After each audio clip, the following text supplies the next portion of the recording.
this morning with a really good feeling. Something magical and great's about to happen. This is the day, yeah, that we'll remember forever. Anything is possible, getting better and better, yeah. Feeling strong, feeling healthy and grateful. Sipping coffee, having talks with Creator. Singing praise for the blessings of the universe.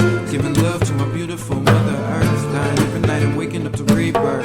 It's your birthday, what you wanna do first? Sip some agua and satisfy your deep thirst. Greet the sun, wondering what I'm really worth. Can this body mind merge with the space and time? Heard that the mold guys are moving our timelines into something that's a bit more harmonious. Right now is a big metamorphosis. Coupon and a half metamorphosis. Walking on the planet from the stars and the oceans. So keep your eyes peeled, pineals getting healed. This is time that the secrets get revealed. Woke up this morning with a really good feeling. Something magical and great's about to happen. This is the day that we'll remember forever.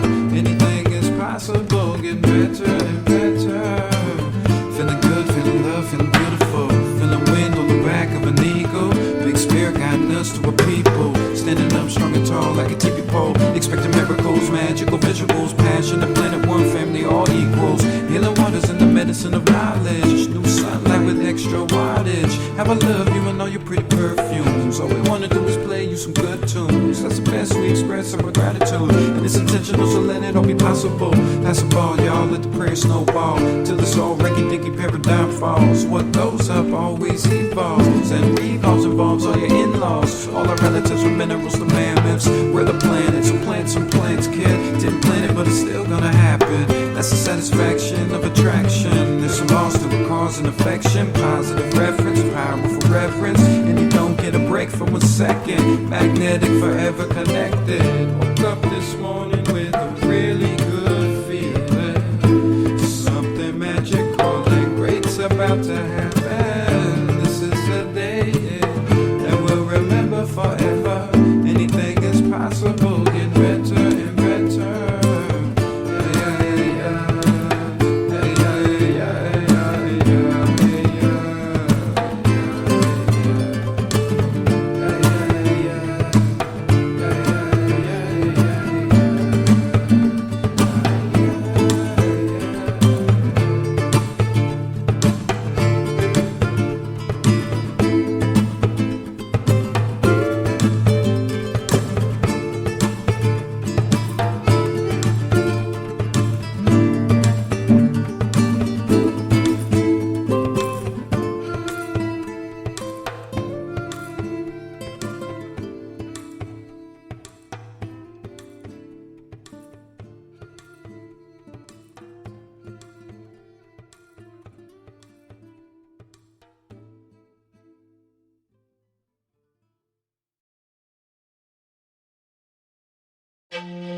For many of us, spirituality is just the quest to find essence or true meaning and to really just connect with a higher consciousness. Welcome to Bring Me to Life Radio. Connecting with your spirituality is very important in this life. By becoming mindful of all of it, you can realize where you are and if that is leading you to where you want to go.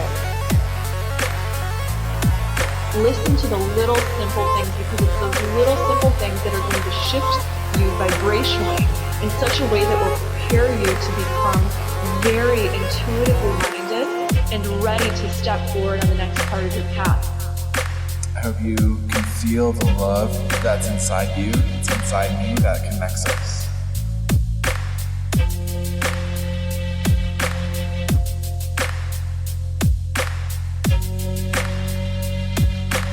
Awakening humanity to spirituality and higher consciousness.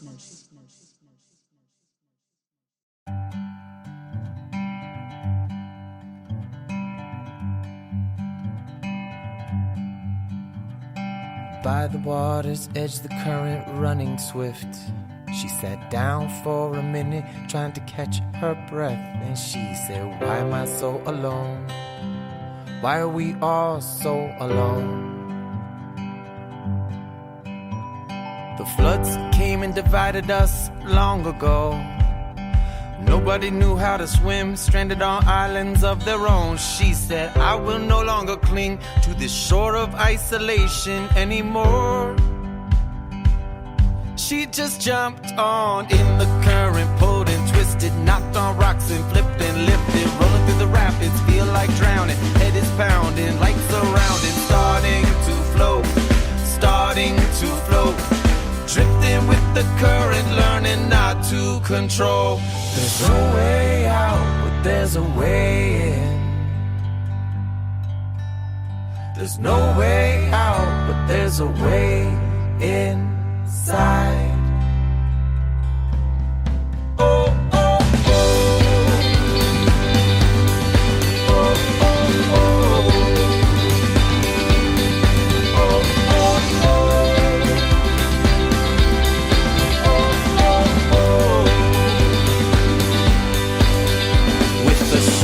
Of her homeland drifting out of sight, she had never seen the constellations burning so bright.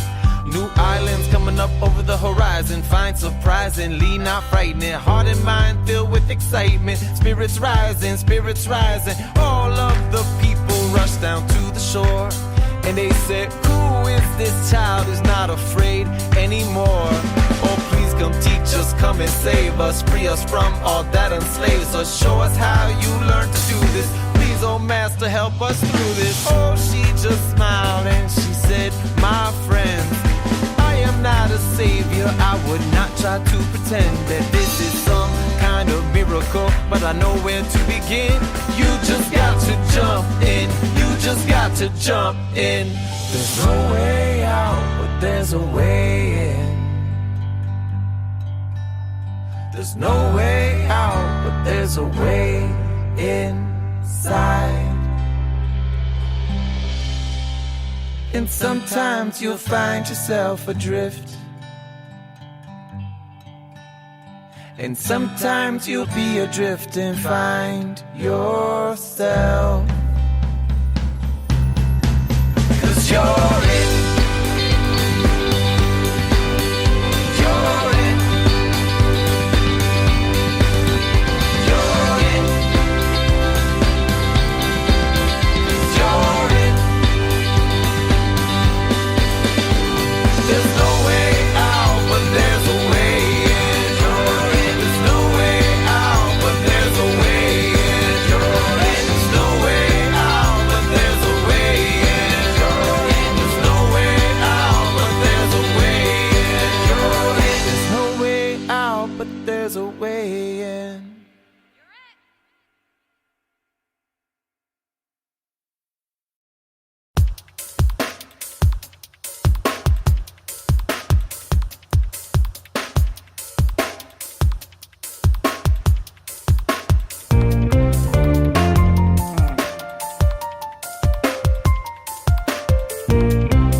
Fairy tales are both stories of transformation and symbolic poetry.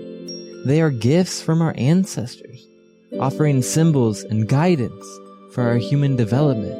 In this show, artist, philosopher, and teacher Sean Kramer will lead us into the imaginal realm of fairy tales, where we will find healing images and wise teachings for our own journey through this enchanted world.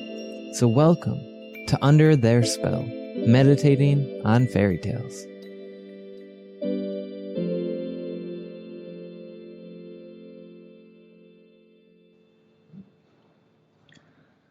Welcome back, everyone, to Under Their Spell, meditating on fairy tales. And in this time of meditation, visualization, we will journey through the fairy tale called The Frog Prince. And as I subtitled this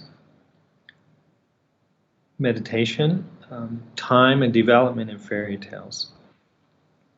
As we have in previous sessions looked a lot at the landscape, we will do that also in this one, the imaginary landscape of the fairy tale. But we will also think more about the aspect of time, and particularly not so much the idea of clock time, but developmental, transformational time. So to begin, I would like us to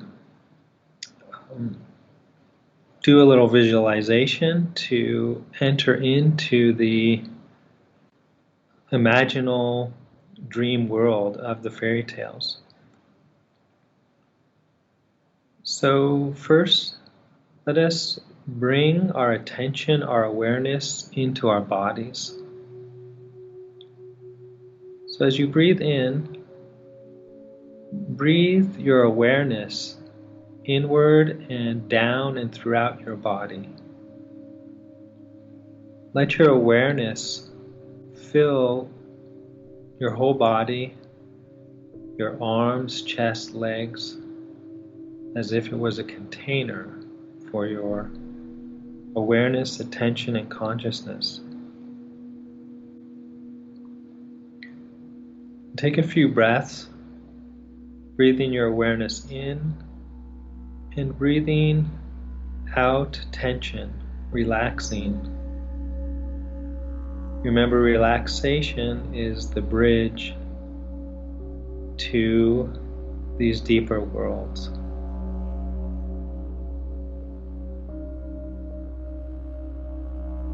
And now I would like you to visualize before you a golden thread.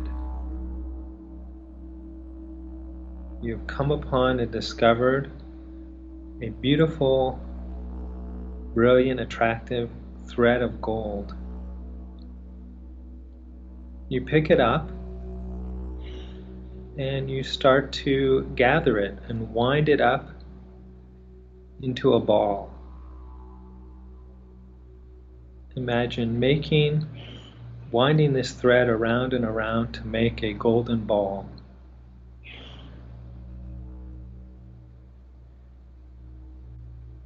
And now absorb that golden ball into yourself, into your heart.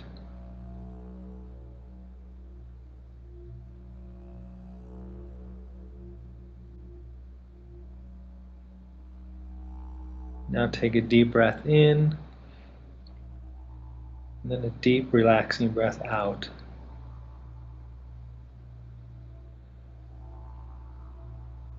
Now, as I mentioned, in the previous meditations on fairy tales, a theme we looked at was the landscape as symbolic, and as also structuring the stories.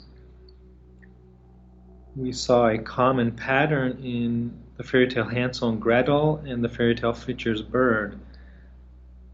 that they both had this same structure of outside the forest, then a forest inside the forest, and they both had a kind of mysterious, fantastic house inside the forest. And then the story, the characters left the forest and returned outside the forest. And that is a common fairy tale structure. Sometimes it's, instead of going to the forest, the fairy tale might lead us underground to the underworld and then back up again.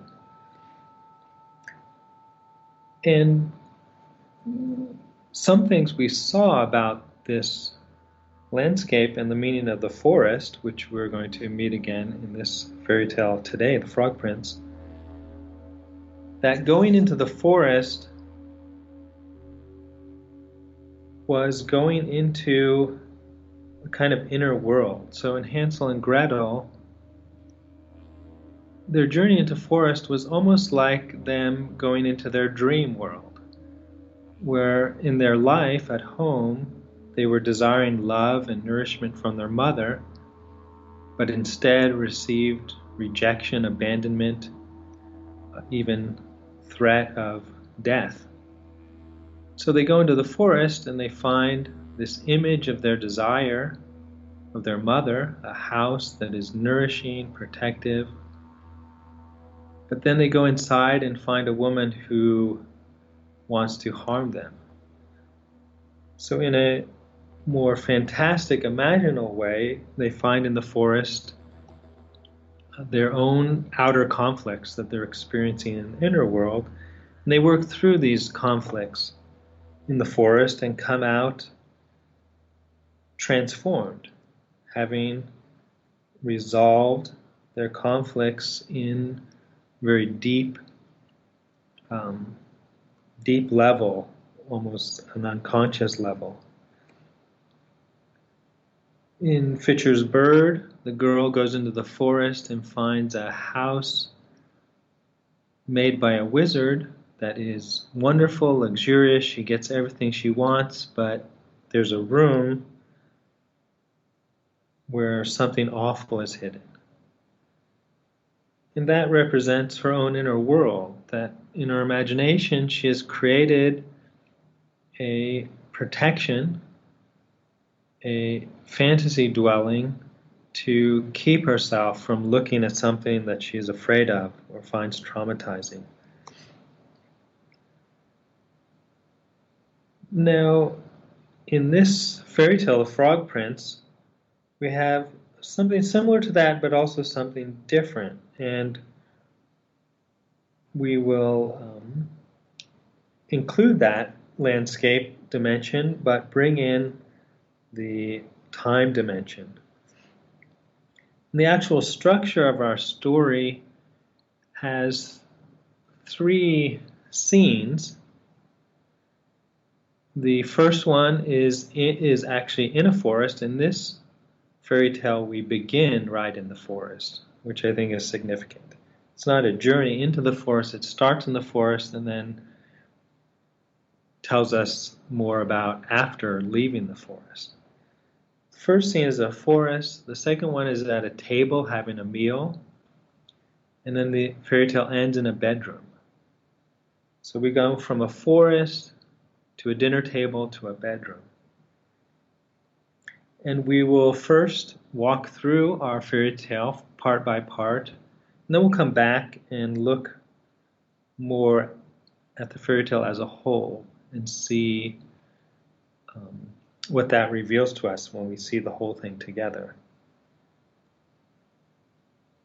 So the fairy tale begins right in a forest, in a dark forest. And there is a little more implicit, this similar landscape structure, even though the actual movement of the story doesn't follow the landscape since it starts in the forest. But we are to understand that there's an outside the forest, a house, a home, maybe a castle where the girl lives. Then there's the dark forest, And in the middle of this dark forest, there's a well. So we have that pattern that we've seen in Hansel and Gretel and Fitzgerald's a Bird. Outside the forest, a dark forest, and something in the middle of the forest. And in this case, a deep well. But the story structure doesn't follow so simply that pattern, but we have to keep that in mind. So it's almost like we are picturing a kind of mandala where there's the outer world, the home life, the family, our ordinary world, and there's a dark forest, and in the center of the forest is a well. And we're told that the well is so deep that one cannot see the bottom. So we are beginning right away in this fairy tale at a mysterious center of ungraspable depths. So that picture, that kind of circular mandala picture with this center of water that goes down so deep that it is unfathomable. And in this forest is, and it tells us, like fairy tales often do, that the girl is a princess. And this fairy tale, The Frog Prince, is actually the first fairy tale in all the editions of the Grimms. It's number 1. And in kind of altered versions, and we'll look at some of those differences, but it's still a very classic fairy tale. And the fairy tale, and this one addressed mostly to little girls. I know that it's often taught to almost like kindergarten children, told to them. And some people have objected to the idea of the princess in fairy tales, more from kind of our American animation versions than I think from the actual older fairy tales. But why do the fairy tales have the children, the little girl, identify herself as a princess and a boy as a prince? Well, it's not so much an economic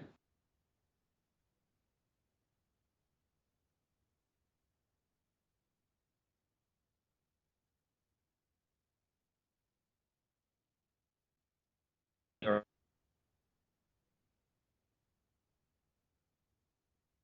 reality to something great. Something so great and mysterious that it can be symbolized by a radiant golden solar crown. But to be a princess or a prince is not just a symbol of potentiality to something great, but a symbol of destiny. It not so much tells a child, but expresses an inner feeling that we have as children, that we have a destiny, that we are meant to develop and realize some great potentiality, symbolized by a king or queen, and that it would actually be an awful tragedy and violation of our deep nature to fail or reject this destiny, this potentiality. And the little girl is playing with a golden ball.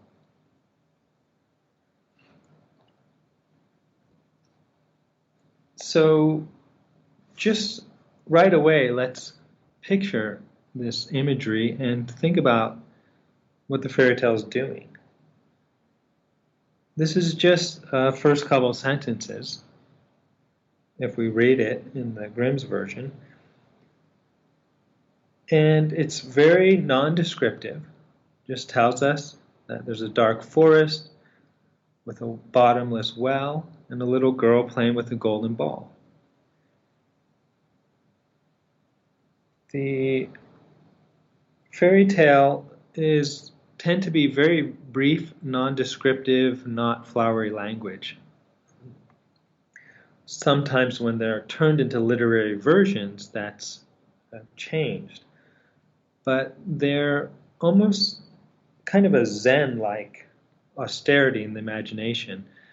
The kind of mastery in depth and poetry of the fairy tale is not in adjectives or developed similes or florid language, but in this very powerful, simple placement of ordinary objects in very evocative combination.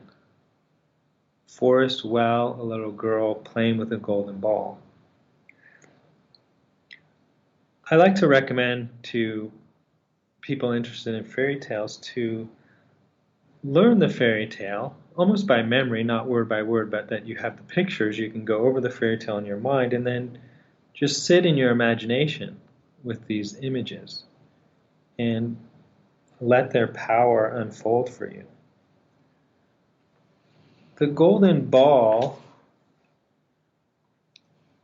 will come back again when we see the whole fairy tale and look at it in context.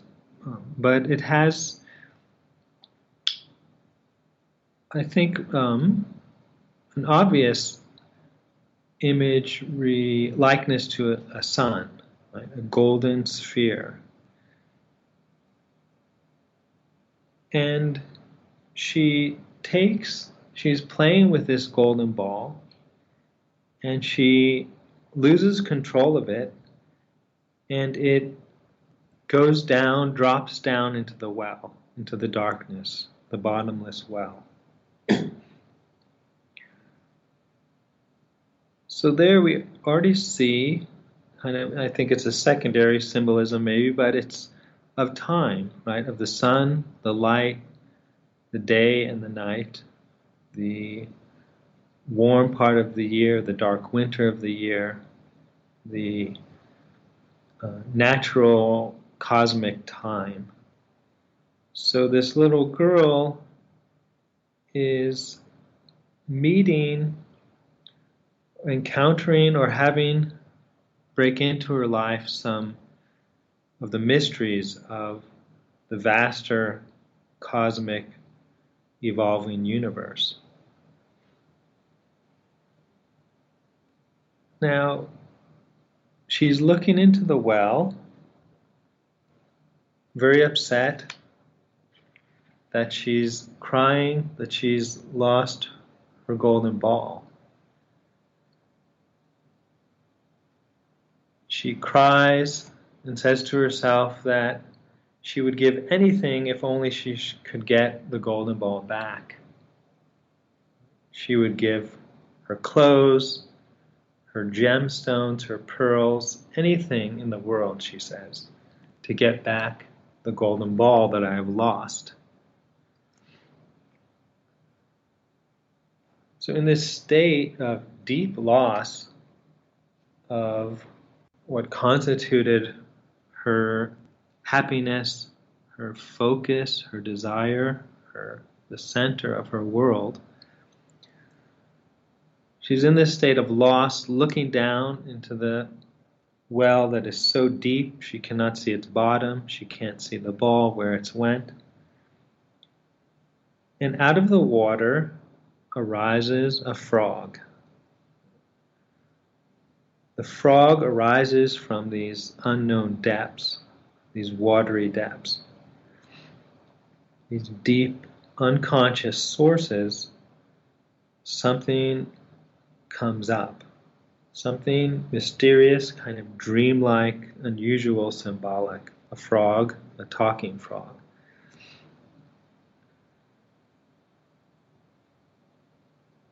So in this story, the dreamlike inner world of the forest is presented as a source, a deep well from which things arise, symbols which, as we'll see, initiate mysterious transformations in the girl's outer life.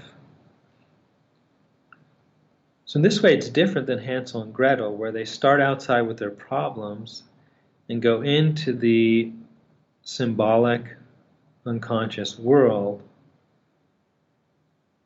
Here, we begin with that. The girl is there, and something is arising out of it. In both cases, it's connected with what happens outside the forest.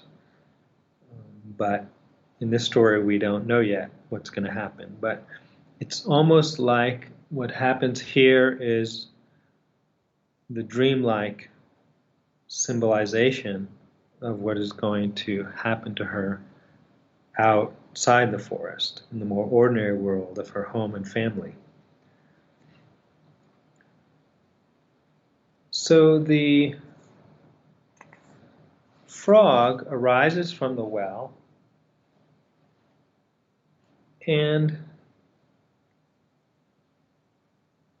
learns that, or maybe knows already, but she tells him that her golden ball has fallen in the well, and says, well, almost dismissively, "How can you help me, you ugly frog?" We already have something that's going to be through the story, her repulsion for this thing that has come out of the well. And let's listen to what the frog says to her. He says to her, "I do not want your pearls, your gemstones, your clothes," which she had said she would give for the golden ball. That's how she thought she would get it back. "I do not want your pearls, your precious stones, your clothes, but if you will accept me as a companion, a friend, partner, and let me sit next to you and eat from your plate, and sleep in your bed, and if you'll love and cherish me, then I will bring your golden ball back to you."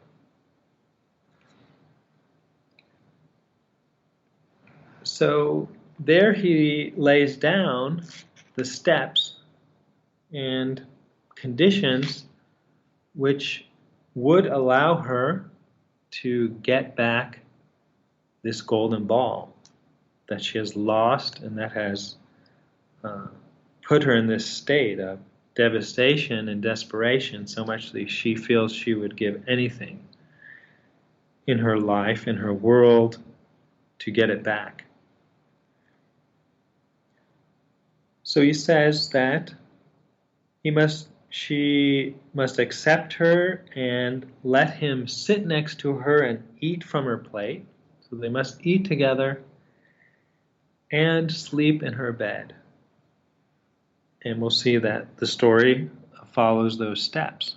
There's the table, eating will be the next scene, and then the bedroom. And that will allow her to get the golden ball back. So the frog is saying something to pay attention to, that the golden ball really won't be given back to her till all these things happen, and that's not going to be till the end of our story. So the princess thinks to herself, what is this stupid frog trying to say? So she doesn't understand what the frog is saying, what this is really about. So this frog has arisen from the well and expressed something, that maybe some desires, not for what the girl has offered, right, or thinks will get back the golden ball. Desires that come from deep down but are now beginning to arise for her, but are still strange to her. She hasn't owned or understood these things that are arising, that the frog expresses.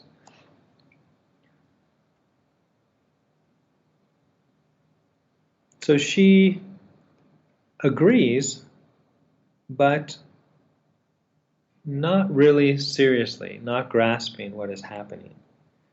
She says, okay, maybe he can get my ball and I'll just agree with him.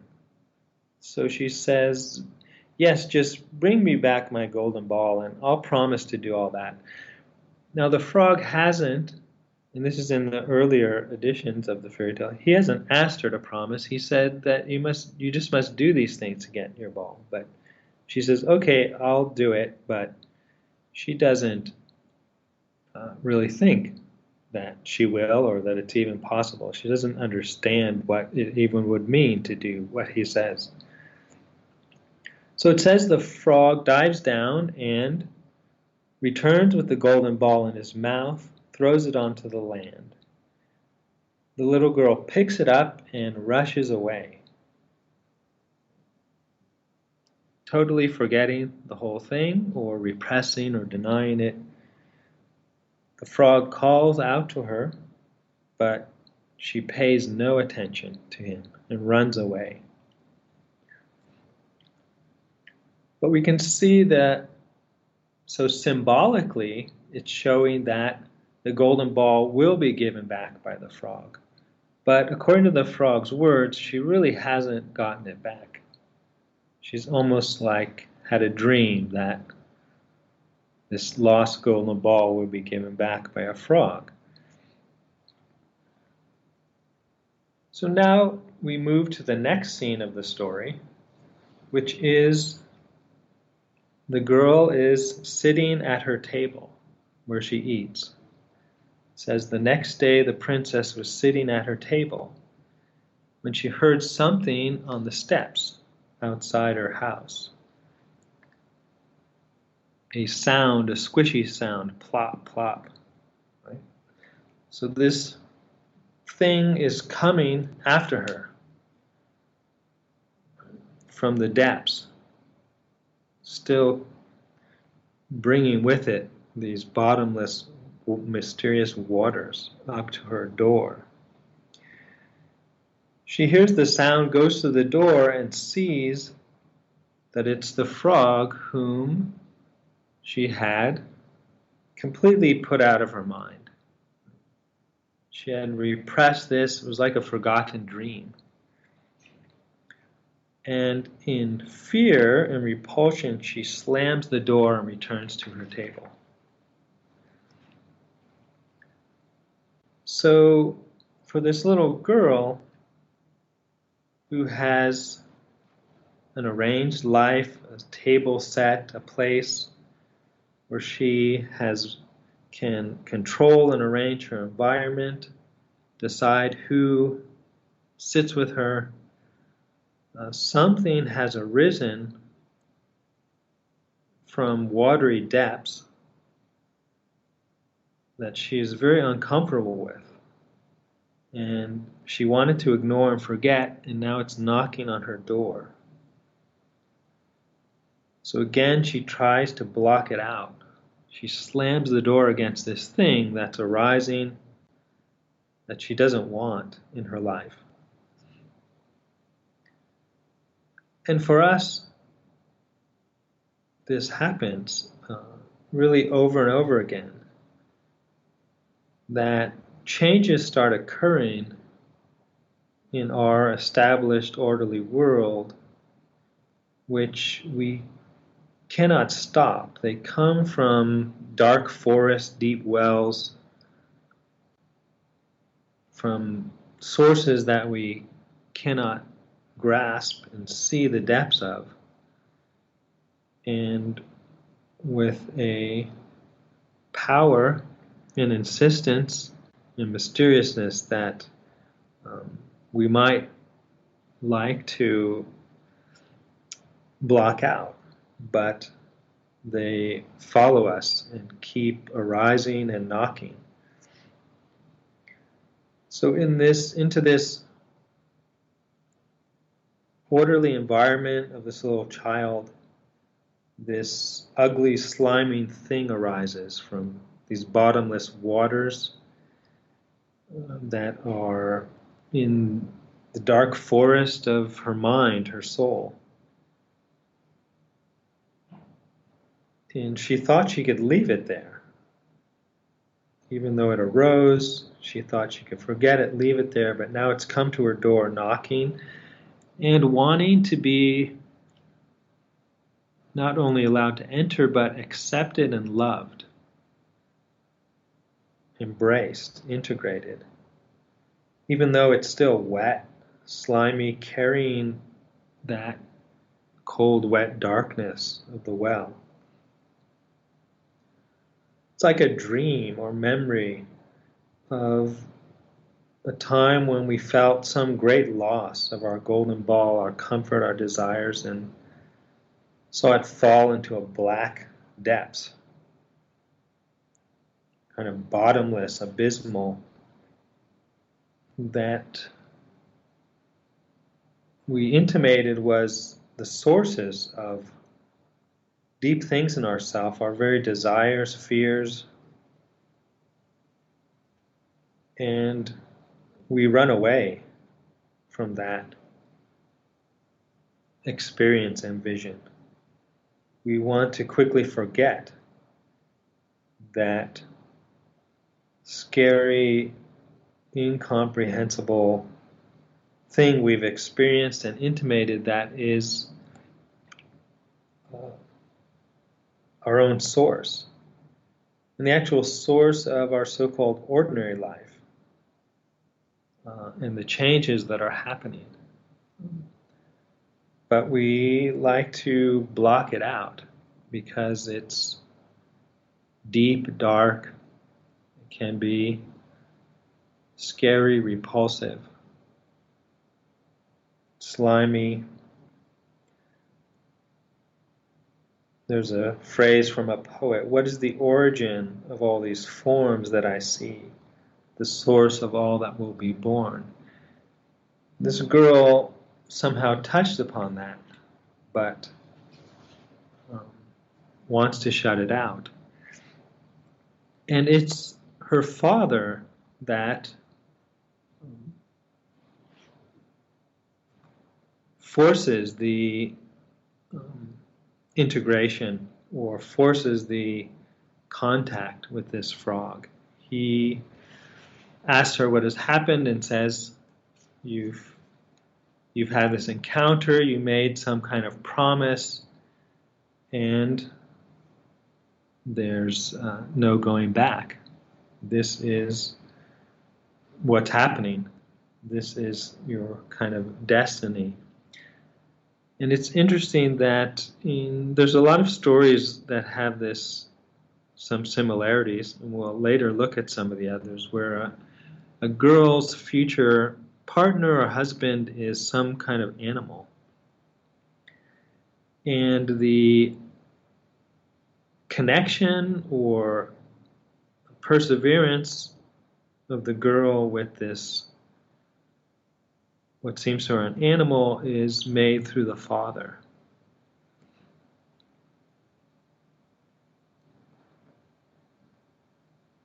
So the frog comes in and sits at the table and eats with her. And now we go to the next step in the tale that goes into the bedroom.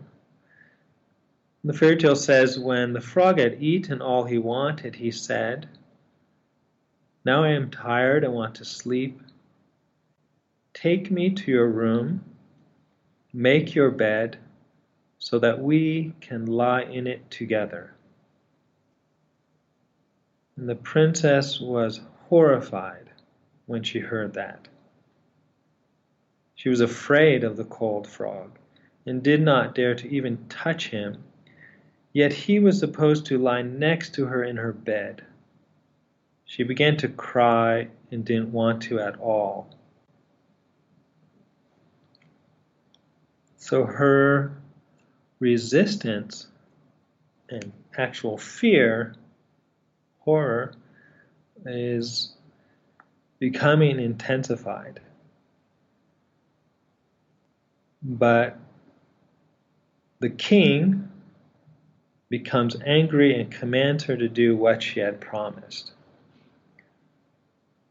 So it says she has to do what her father wanted, but in her heart she was bitter, angry, disturbed, troubled.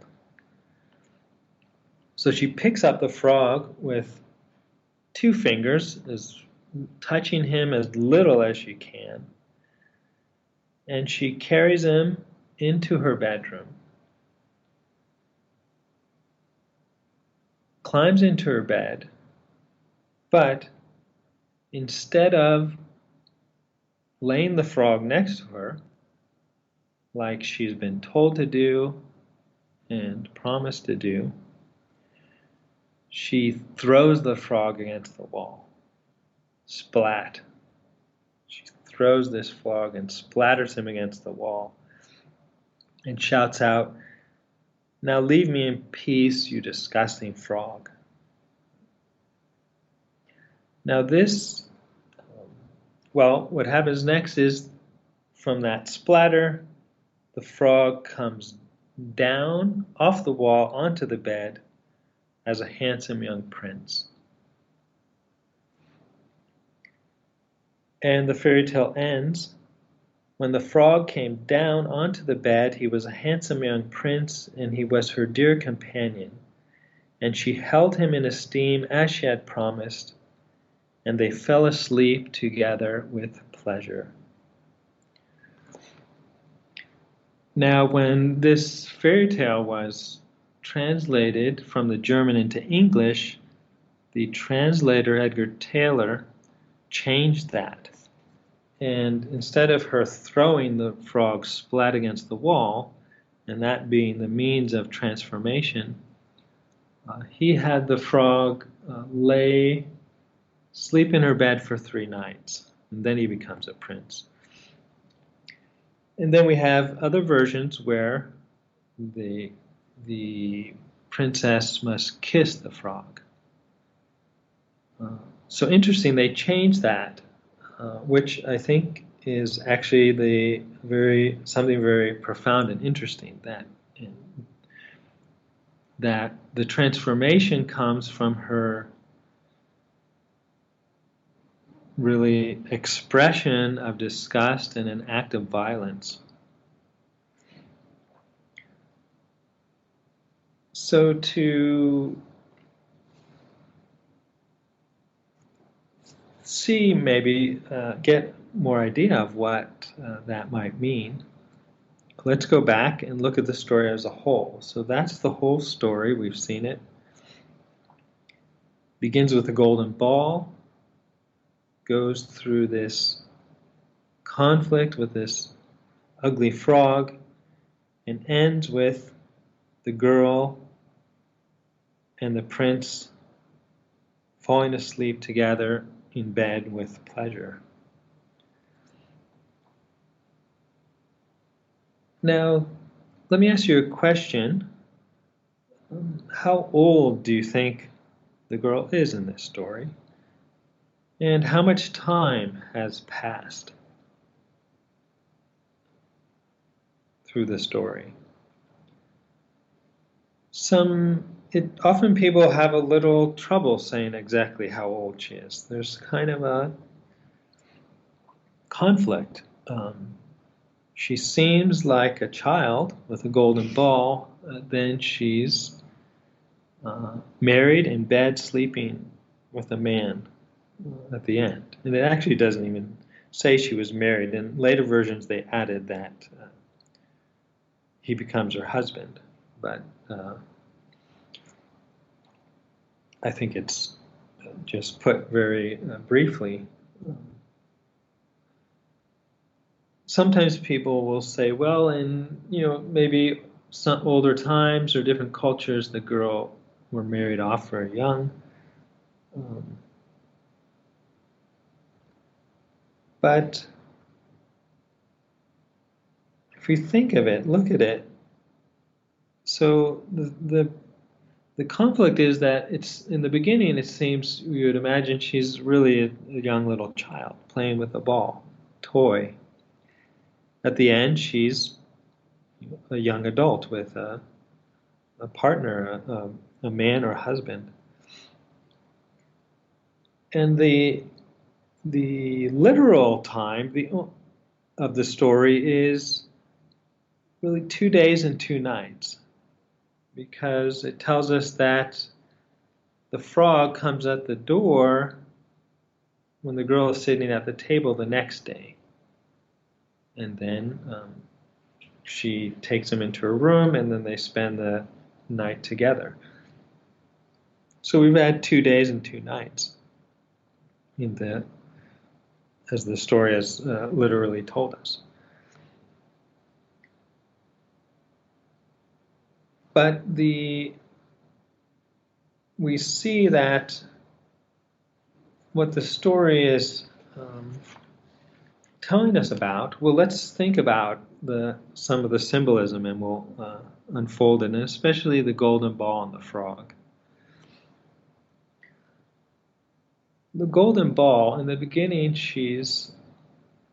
her whole delight, pleasure is in this golden ball. It's a very childlike image. She's a child at the beginning playing with the golden ball, which then she loses, and it goes down into a well that she can't see where it goes.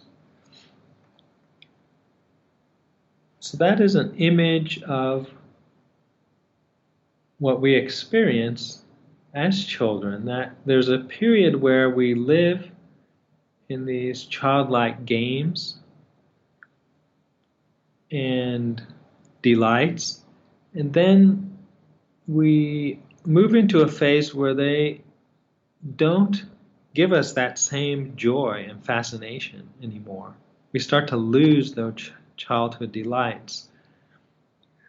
They fall away from us and sink back to we know not where, and we feel that is a great loss. We want to go back to that and regain those delights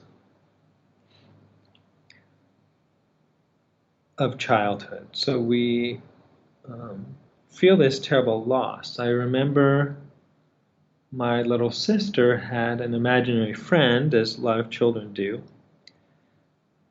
who was Snoopy in her imagination, and she would talk to him on this toy phone.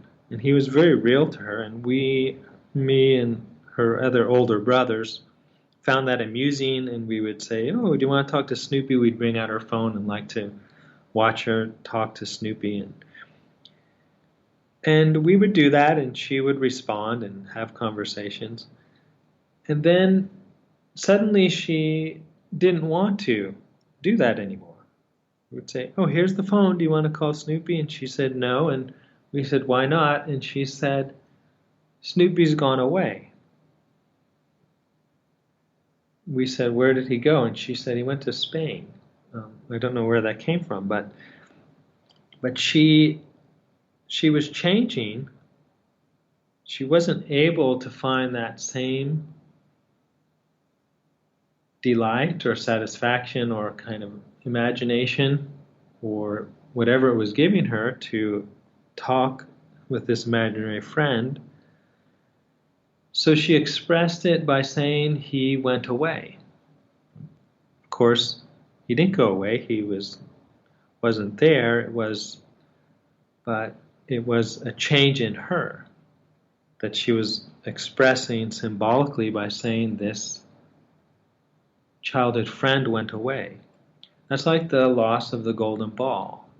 We had it, and it's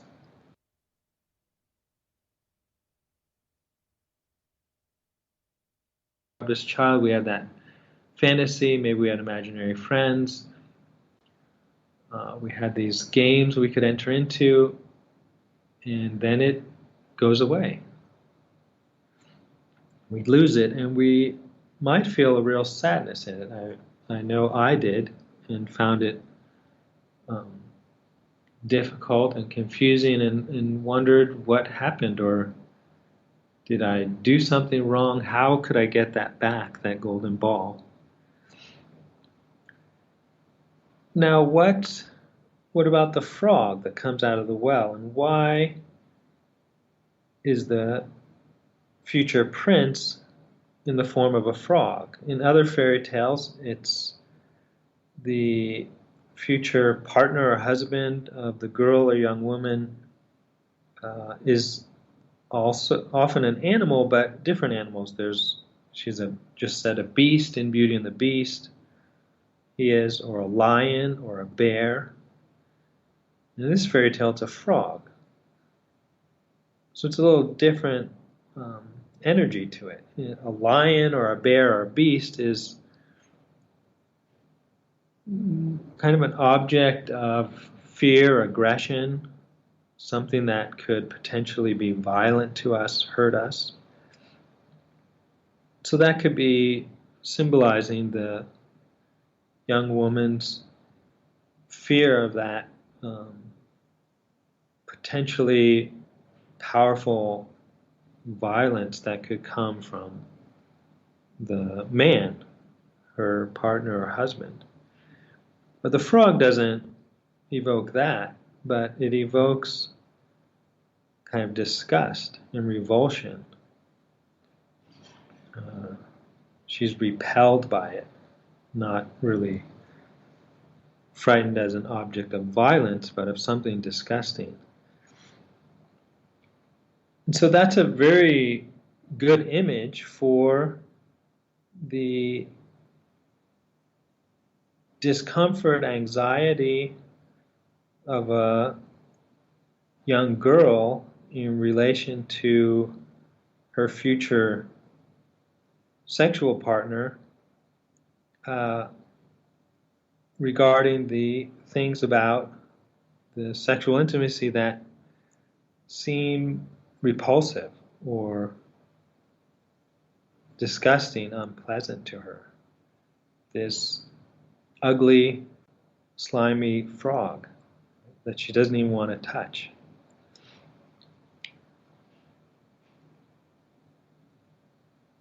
So something that is meant to be and will become a source of pleasure for the girl at first is something that is not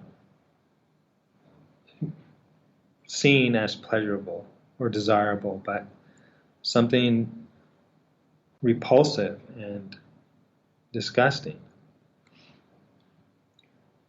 So the story gives a beautiful image. One folklore scholar said it's the most meaningful expression of this transition of a girl from a child to womanhood, and some of the feelings and desires and anxieties that she experiences.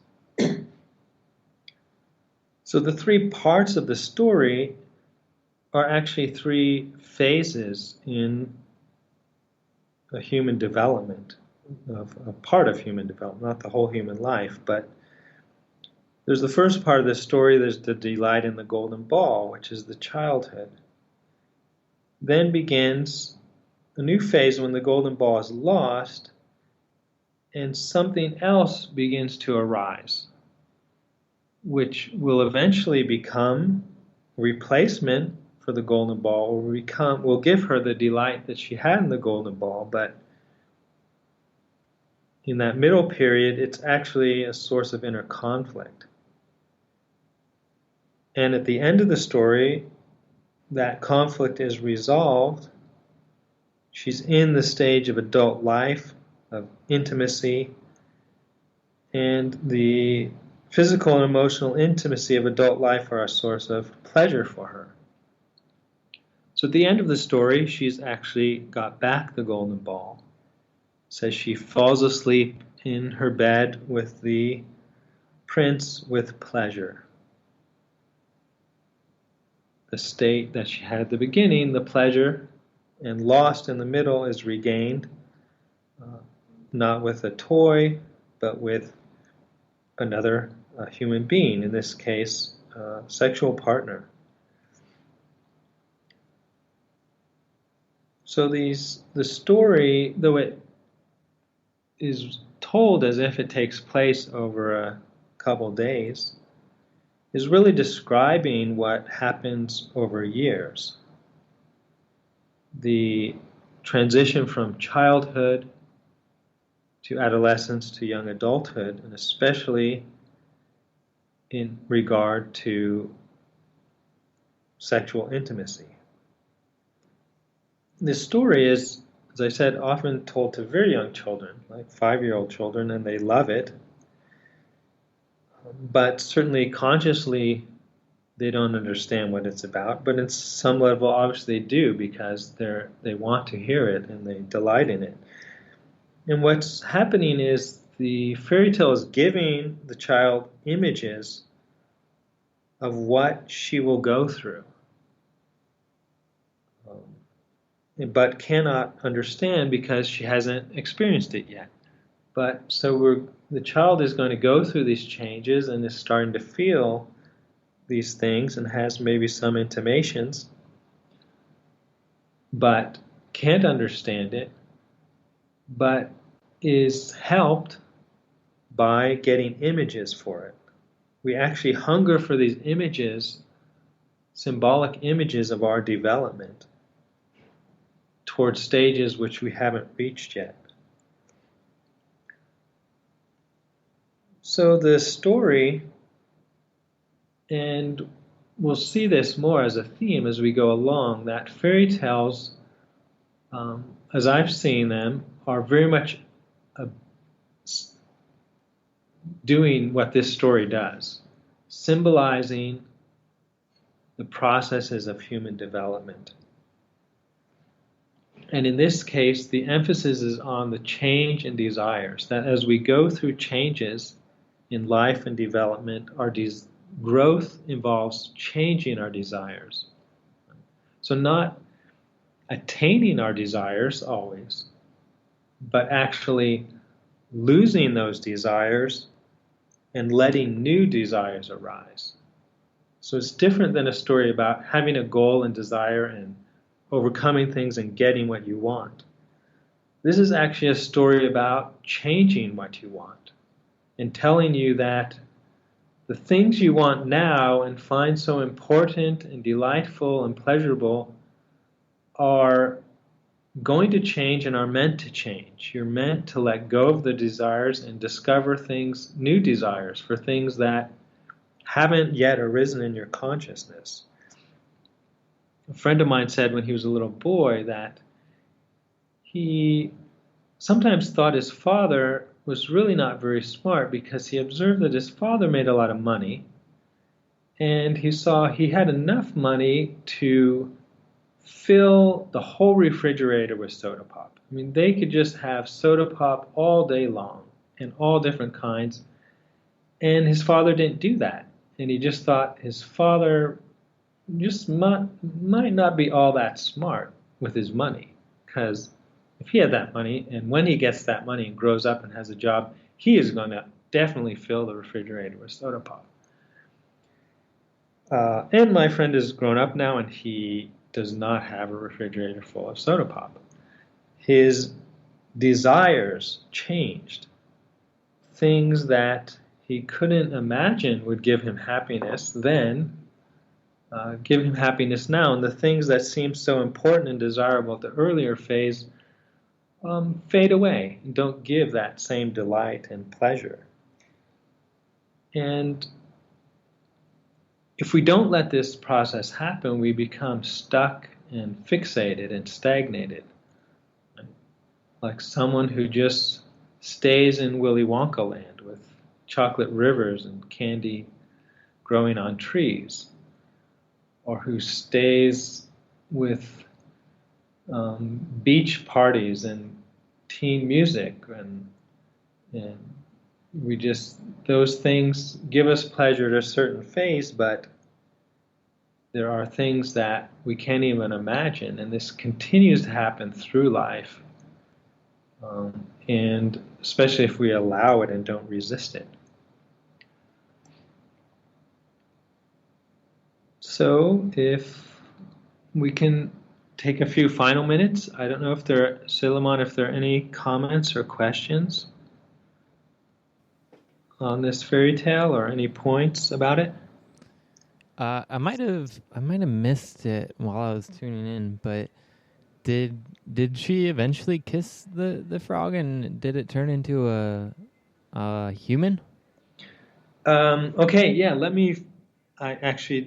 That's good. Let me finish with, or point out that no, in this story, and I'm taking it from the very first edition of the Grimms, what she does is she throws the frog against the wall in disgust, and it falls down, bounces off the wall into her bed as a prince. So the idea of kissing the frog is a later thing, and it actually later versions, as I said, they translate in English. They didn't quite get that. That seems strange, so they put different ways that the frog changes, like kissing it.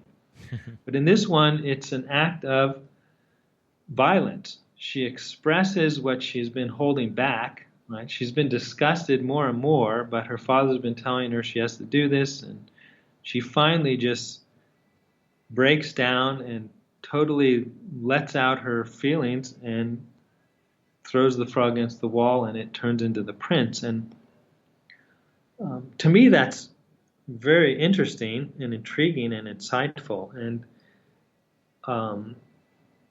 And the way I see it is, for one thing, so in doing that, she breaks her promise and she disobeys the father, and she just expresses what she really is feeling. And then she breaks through that inner conflict and is finally able to have a relationship with the prince. And I see the prince turning into the frog is really her own perception. Right? In other words, this person and this experience and relationship seem disgusting and then becomes pleasurable. And the change that occurs is through her finally really expressing her feelings and also breaking with her father. So that seems to make a lot of sense if you think about it. It doesn't seem so strange. In other words, the girl is leaving her father, which was her first male attachment, is going to be attached to another man, but she's in a conflict, and she needs to make some kind of break with the father and also be able to express her inner world, her emotional intimacy, in order to have this physical sexual intimacy in a satisfactory way. There has to be this ability for the emotional expression of difficult feelings. So that's how I see that symbolic transformation, and it seems to me much more rich that it's an act of anger, expression of anger, that both makes a certain break with her father and allows her to be truthful about her conflicted feelings about this relationship, and that makes the breakthrough.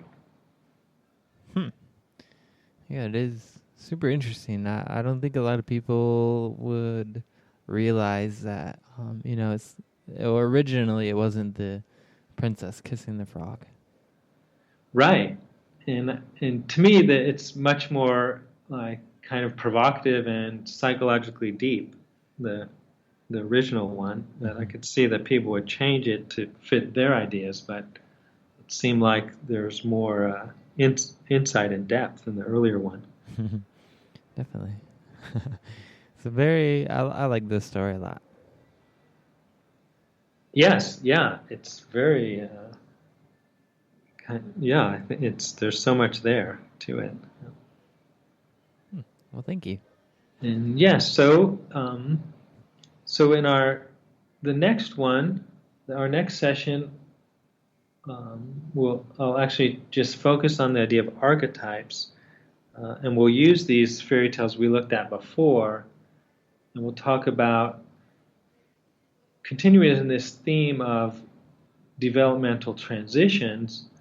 This one we focused on the change of desires, but there's also the idea of a change of archetypes, which we can see the frog as too. But so that's what I think next time we can just focus on that theme, because it's sometimes said that fairy tales are archetypal, but not really explained what that really means, what archetypes are, and how we see them in the fairy tale. So we won't take a new fairy tale next time, but we'll use the ones we've seen and go deeply into the idea of archetypes.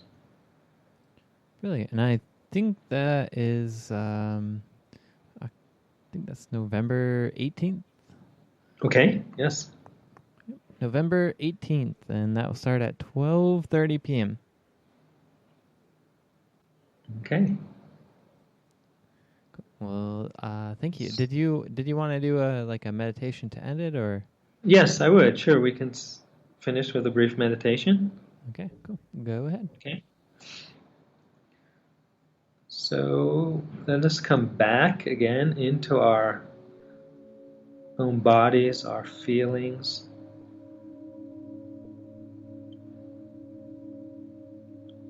And with our awareness in our body, let us have great respect to this mysterious being that we are, and the unfathomable depths of time from which we have come. Our feelings, the sexuality was evolved 1 billion years ago. We carry that. It took a whole of 14 billion years to make the chemistry of our body. So we and our being and our feelings and our life process come from this bottomless well. In great awe, we appreciate that and trust this mysterious process of which we are a part. So thank you for being with me.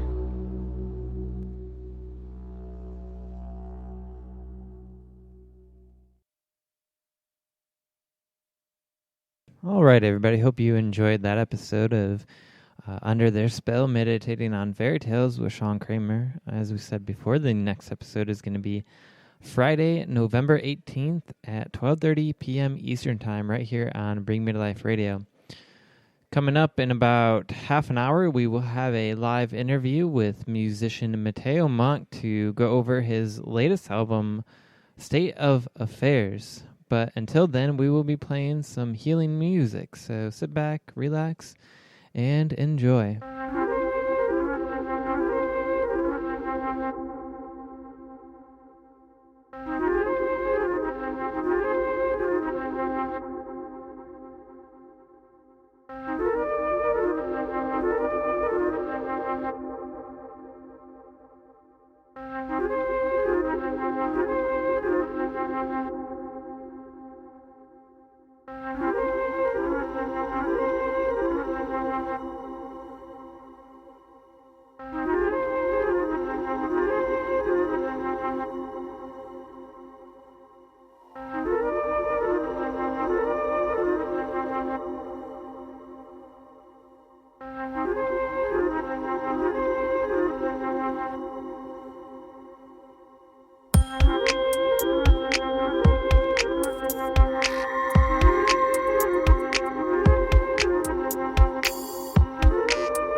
When we have a feeling in our hearts, we're creating electrical and magnetic waves inside of our bodies that extend beyond our bodies into the world around us.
energetically to align with the highest possible calling and potential.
disembodied head walking around that can only think.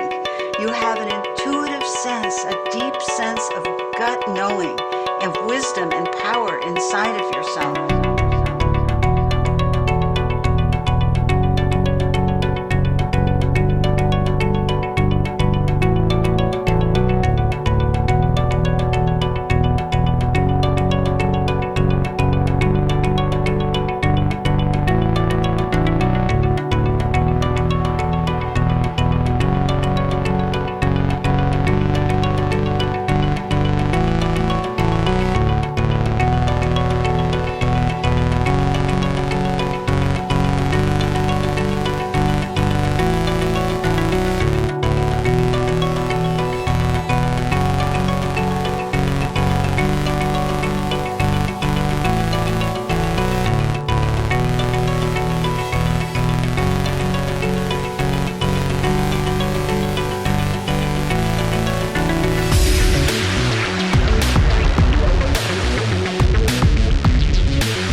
All right. Hope you enjoyed that. That last song was Cultivating Intuition by Earthcry.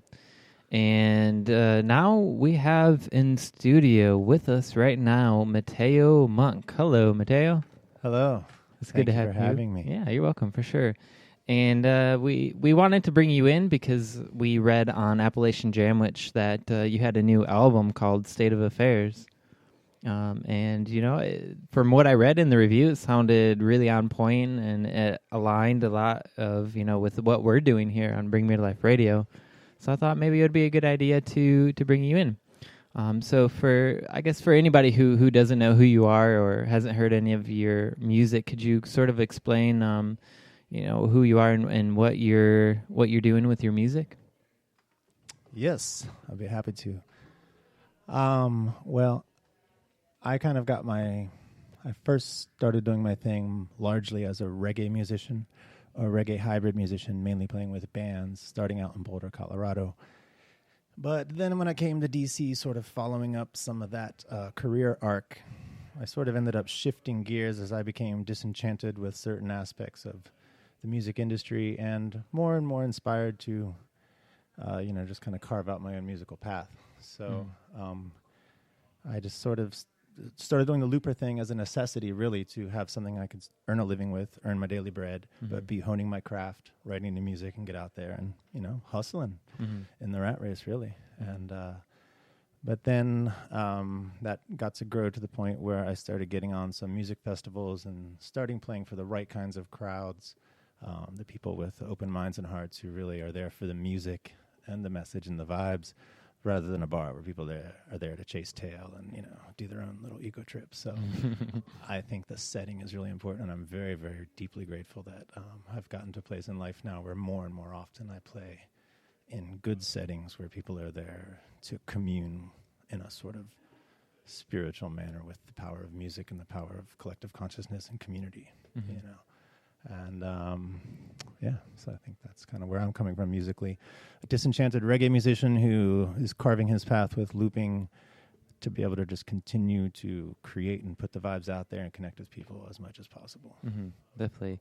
I remember seeing you for the first time. It was at Dante's, and I'm not actually sure how we got connected to start off with. I just remember seeing your name and like messaging you on Facebook, and then you said you were going to be at Dante's, and so me and Shannon and Ashton went out and watched you at Dante's, and like just your lyrics, your the energy that you kind of put into the music is just so I don't know, it just feels very pure. Like you have a very pure intention with your music. So I think that was really wonderful.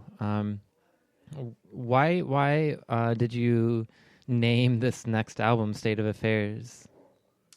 Well, I have sensed a lot of anxiety and uneasiness in the world for so many reasons beyond just the current political snafu we seem to be in, beyond even some of the more logistical problems we have managing society. I think that people are anxious and uneasy and even depressed almost because of a spiritual bankruptcy that's no fault of their own. It's just we're so deeply conditioned to accept these what I would call Babylonian paradigms that really just amplify suffering on earth and devour up resources in an unsustainable way, you know. So I think that so much of humanity is disconnected from nature, disconnected to the cycles and energy of the earth, from just sort of the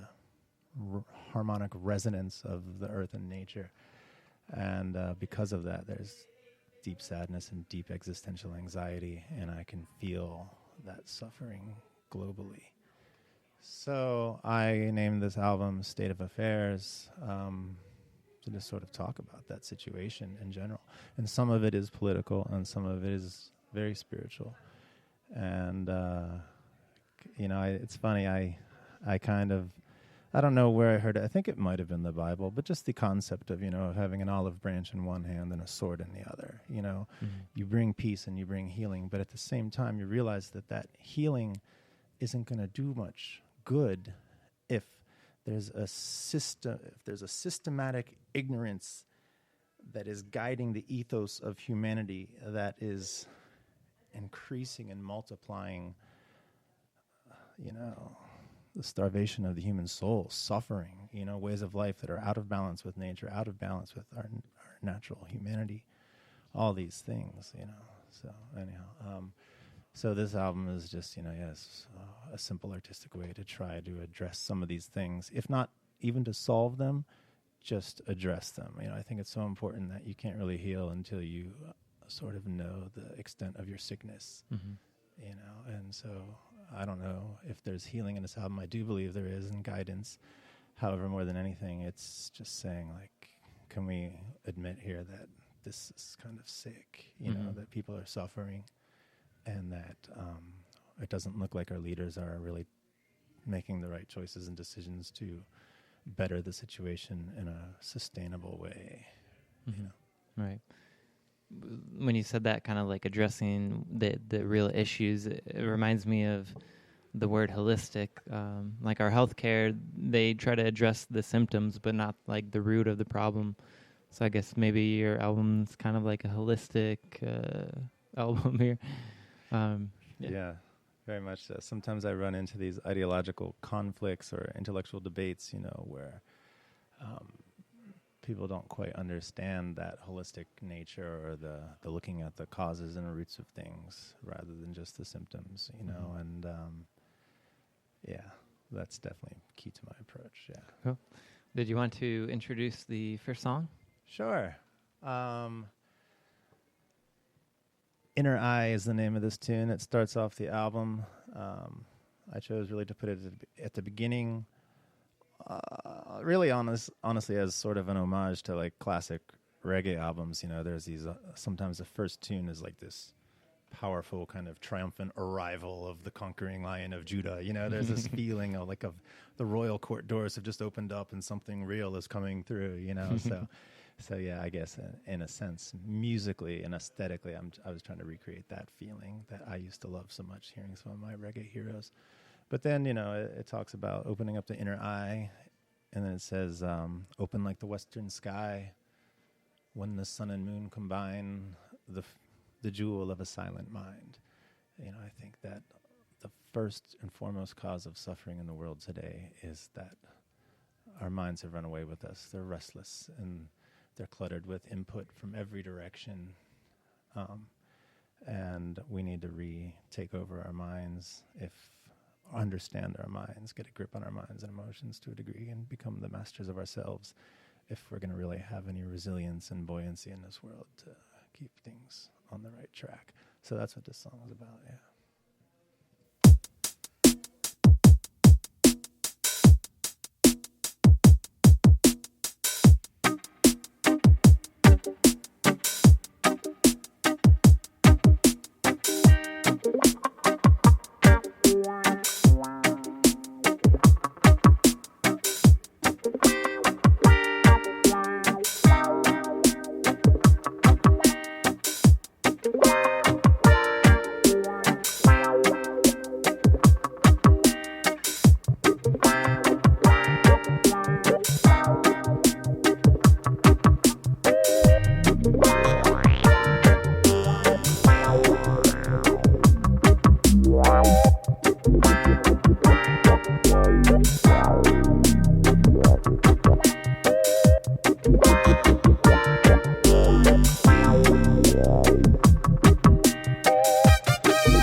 think your way to heaven. You can't collect it in a book. There is no answer to your questions. No one can tell you how it looks. For he who knows is he who sees. Restless mind is the disease. this time of world commotion. To be the master of your own mind is the highest devotion. Open up your inner eye. Open like the western sky. When the sun and moon combine, the jewel of a silent mind.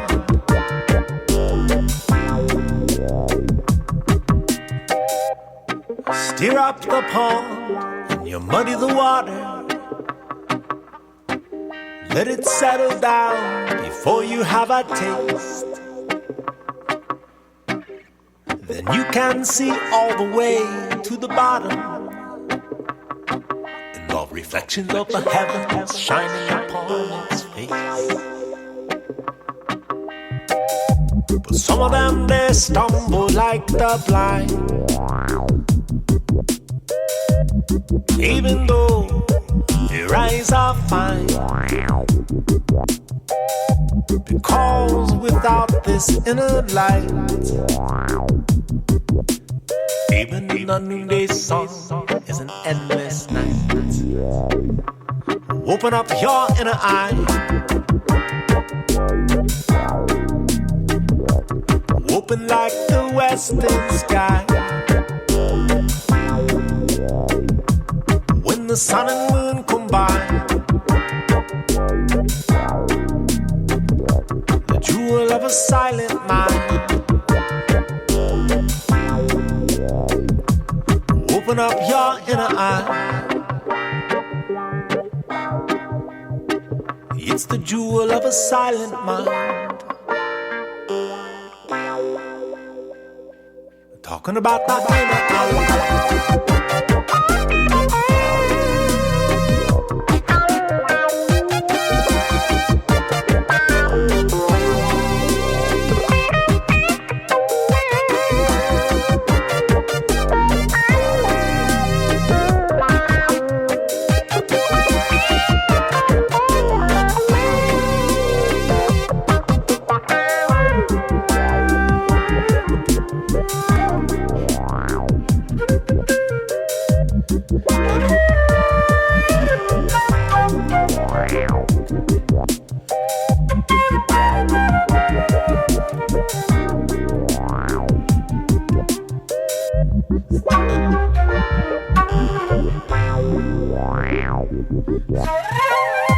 Some of them, they stumble like the blind, even though their eyes are fine. Because without this inner light, even the noonday sun is an endless night. Open up your inner eye. Open like the western sky. When the sun and moon combine, the jewel of a silent mind. Open up your inner eye. The jewel of a silent mind. Talking about your inner eye.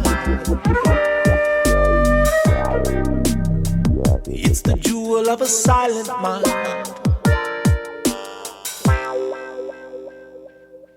All right, that was Inner Eye off of Mateo Monk's new album, State of Affairs. And we have him live in studio right now. Hello. Hello, greetings. Could you explain the inner eye? What is the inner eye all about? Specifically, it would be what is considered to be the sixth chakra in Eastern understanding of the human energy system. And more importantly, it's in the Hindu look at it, the Ida and the Pingala, which are two channels of energy, the moon and sun channel, that rise up the spine with the Sushumna, they come in conjunction at the third eye. And so the third eye is sort of a chakra that can't quite be penetrated and illuminated until these forces, the sun and the moon, become one. The third eye is the place where dualistic vision is transcended, and you can begin to tap into non-dual awareness and sort of attune to the fundamental unity of all consciousness. So that's what I'm speaking about there. And that's why I say, when the sun and moon combine, it's the jewel of a silent mind. Our minds are restless because we're in a chronic state of fear and desire, and we're constantly planning, running, seeking, and that's sort of the big trap. And that's why we're never free and why we are constantly in a state of misery, because we don't understand that the mind itself is perpetuating the suffering, that it is the cage, and that until you can sort of grab the reins of it and make it stop running and cease and be present and witness and be aware, then it's very hard to transcend dualistic vision and to sort of witness and touch, a non-dualistic experience, an experience of unity.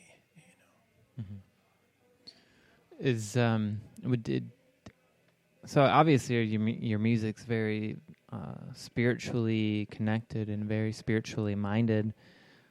How long did it take you to record this album, and were there any kind of special practices or mantras that you would do during the recording process? This album was a unique experience for me as well, because it's the first time in my life that creativity has sort of pushed itself through me very aggressively. It's funny to say that, but these songs, all but maybe one of them, were written since the springtime. And, I usually write maybe 2, 3, 4 songs a year tops. But, here I just kind of wrote a whole album over the span of a couple months. And each song, too, it was one of those things that sort of did write itself, especially the song Wildflowers and Sage, which we'll talk about later. But, I would just get that hook, that vision, that lyric in my head, and I just knew that was the meat of it, and it had to come together. And, yeah. One second here, quick technical difficulty.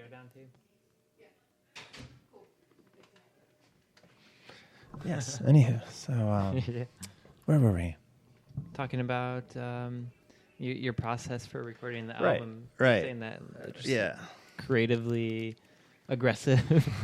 So these songs really wrote themselves. You could say they sort of manifested, of course, that required a bit of discipline to help flesh them out and bring them the body that they needed.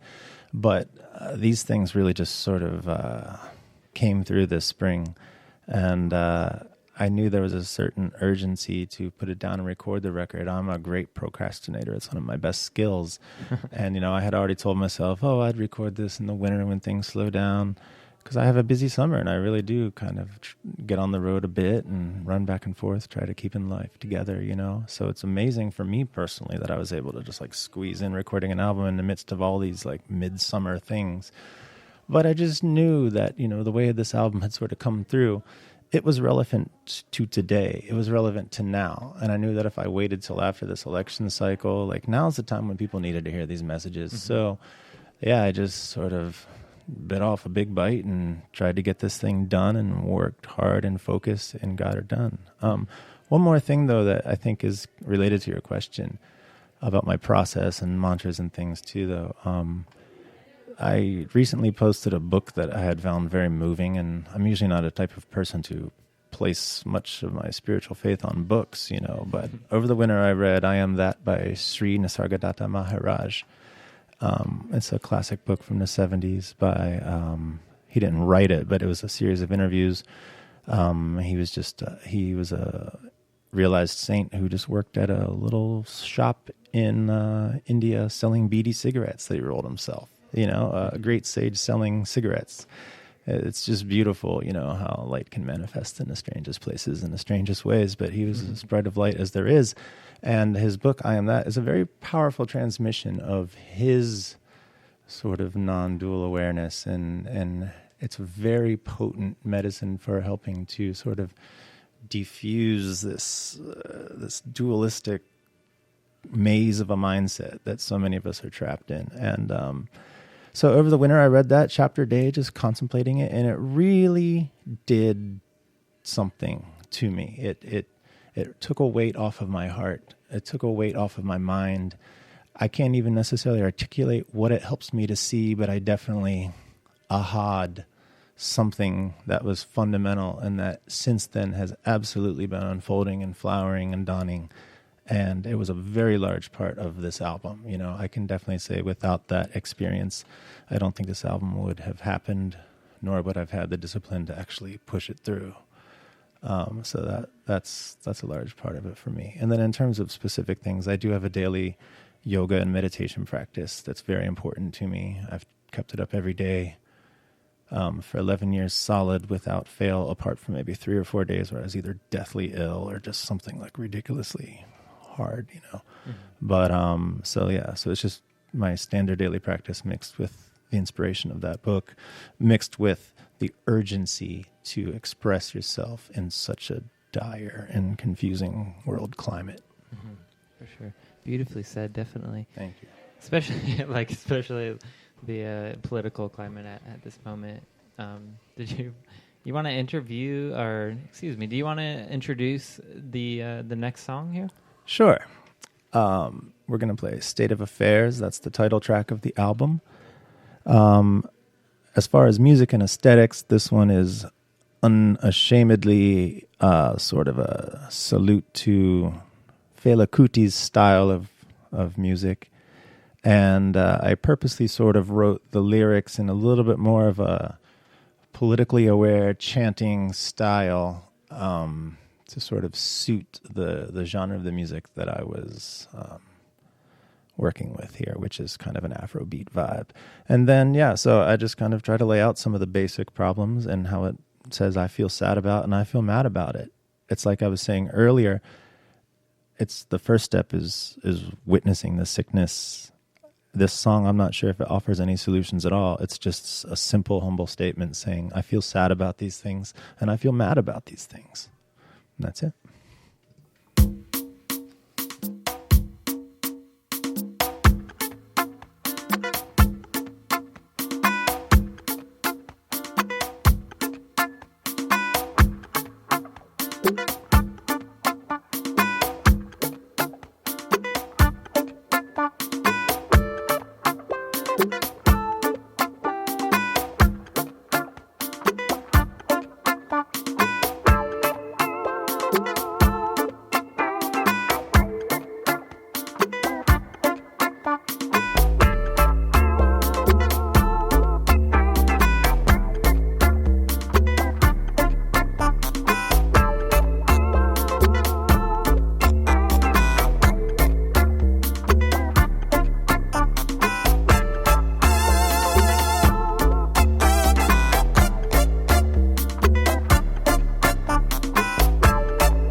Coming through your internet connection, the illusion of selection in this farce of an election. There's too much brutality, this us and them mentality, cowardice. When a minor technicality becomes an innocent fatality. Oh, I feel sad about the state of affairs in the world today. Yes, I feel mad about the state of affairs in the world today. I feel an urgency, a sense and evil with the tide.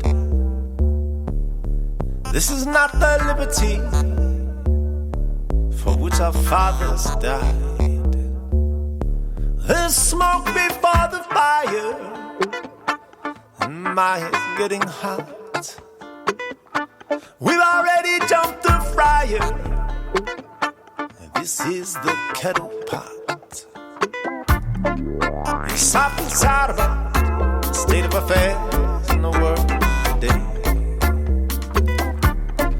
Oh, I feel mad about the state of affairs in the world today. Sad about, mad about, sad about, mad about, sad about, mad about. Yes, I feel sad about, mad about, sad about, mad about, sad about, mad about, sad about. Sad about, mad about, sad about, mad about, sad about, mad about.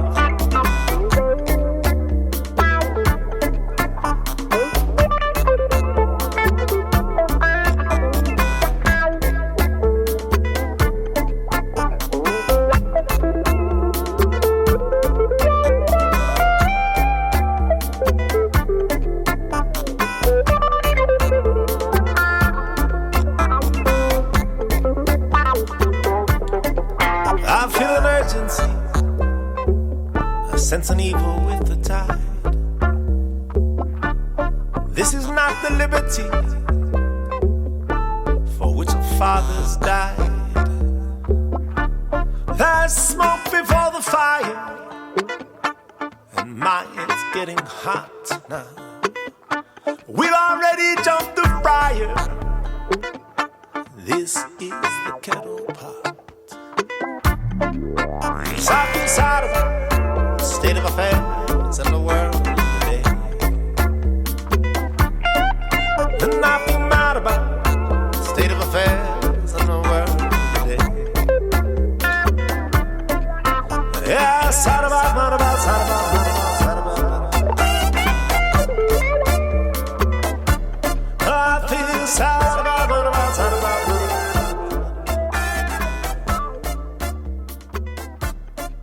The world's going mad about.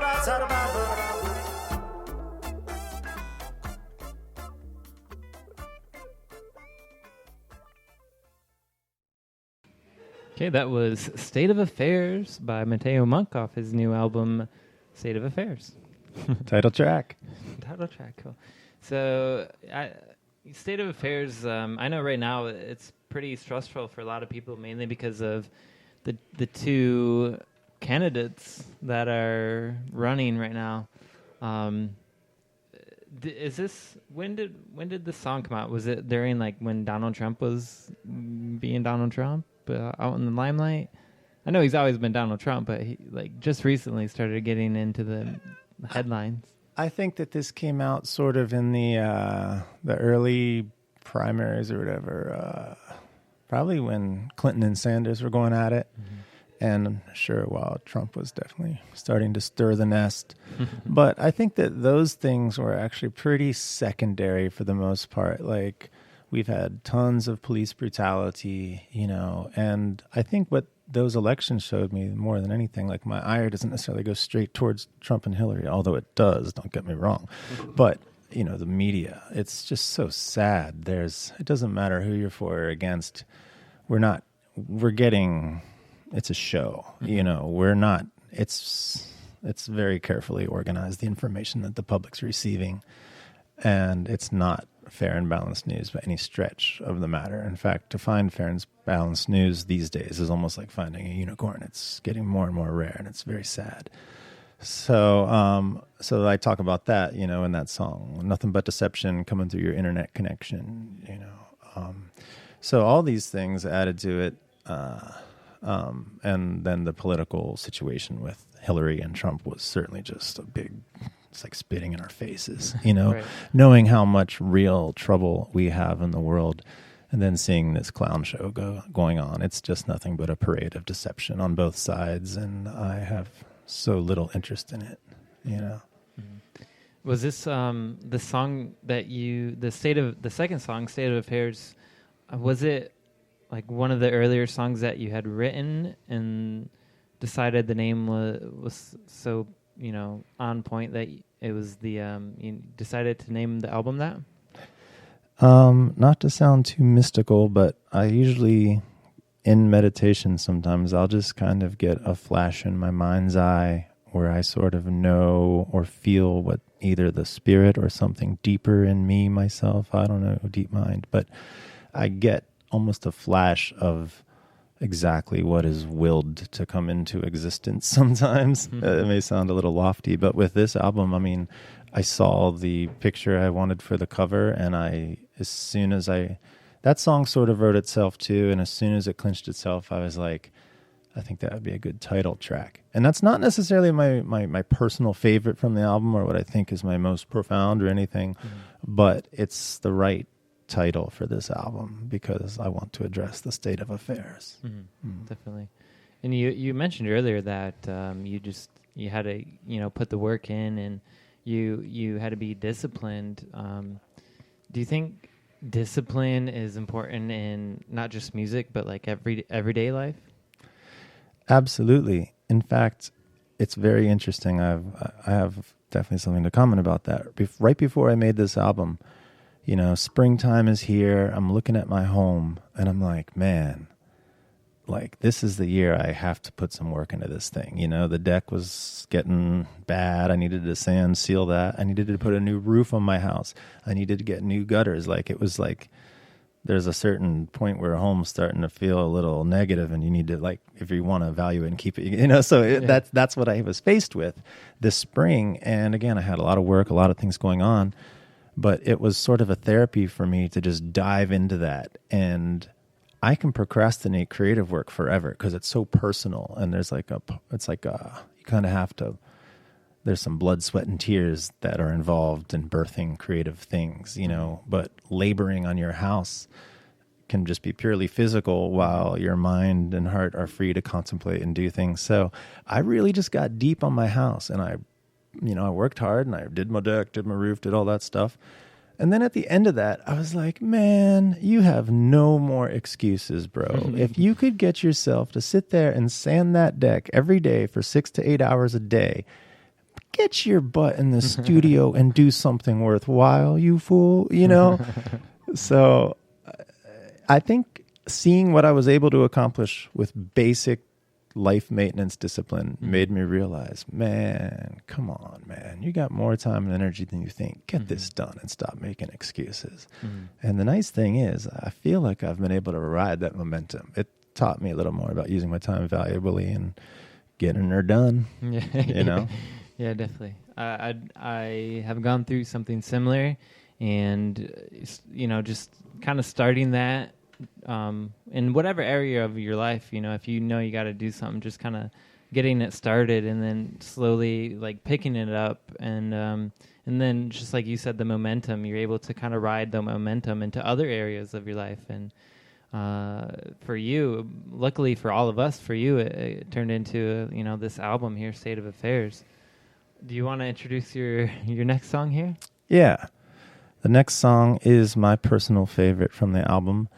And I would even say if the message of the album is capsulized in one song, it would probably be this one, although that could be argued. One unique thing about this song, I'll be honest, its origin was another thing that sort of came in a flash. I was at a fish show in Philadelphia and, having a good time, spun, whatever you want to say. And they played their new song, Breath and Burning, and it's something like, breath and burning, we are grains of sand, slowly turning at the wave's command. And I really love that image, because it sort of takes the responsibility off your shoulders. It shows that, like, we're part of bigger tides that may or may not have something to do with us personally, and that our nature is to just be that greatest sand and just kind of flow with the tides, just accept and be peaceful, So, but in having that little insight about that lyric, I got like a phrase came into my head that was pretty much the exact chorus of this song, word for word, unedited. The whole chorus just popped in my head. And then I kind of got this inner message that was kind of like, that right there is exactly the message I want you to put out. Like that's what people need to hear. And that chorus was what you're about to hear, but the chorus said, it's just a tombstone crumbling at the end of the material age, slowly succumbing to the wildflowers and sage. Just a tombstone crumbling, a relic of a bygone age, slowly succumbing to the wildflowers and sage. We are the wildflowers and sage. We are the ones who will turn the page. And then you can play it. So play this song, and then we'll comment on it a little more afterwards.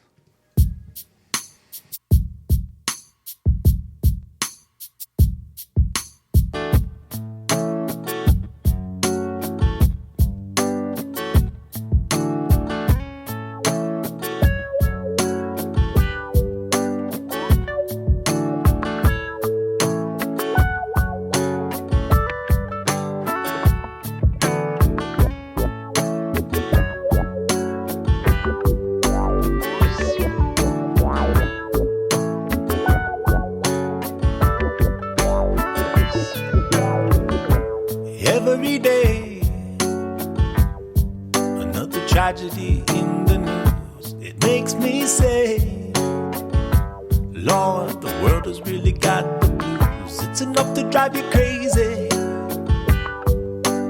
No time to lose your mind. The thunder in the distance, it's just the ticking of the hands of time. Just a tombstone crumbling at the end of the material age, slowly succumbing to the wildflowers and sage. A tombstone crumbling, just a relic of a bygone age, slowly succumbing to the wildflowers and sage.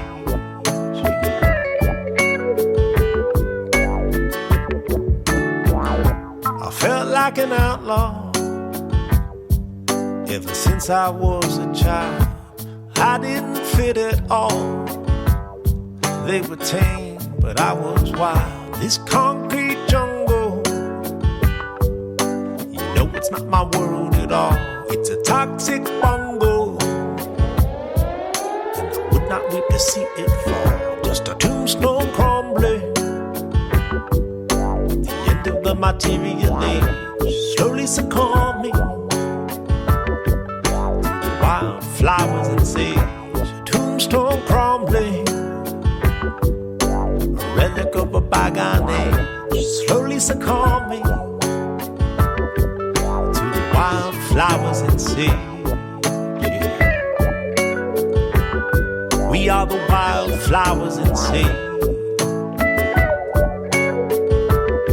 We are the ones who will turn the page.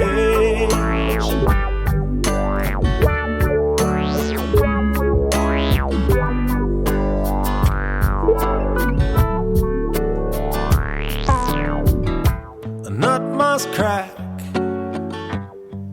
for a seed to find its way to the sun. Just step back. It's okay to still have fun. If this world is a prison, we are the flowers growing through the bars. 'Cause we never listened when they said we couldn't reach the stars. Just a tombstone crumbling at the end of the material age, slowly succumbing to the wildflowers and sage. A tombstone crumbling, just a relic of a bygone age, slowly succumbing to the wildflowers and sage. We are the wildflowers and sage. We are the ones who will turn the page. We are the wildflowers and sage. Yeah. We are the ones who will turn the page. Hey, hey, hey, yeah, yeah, yeah.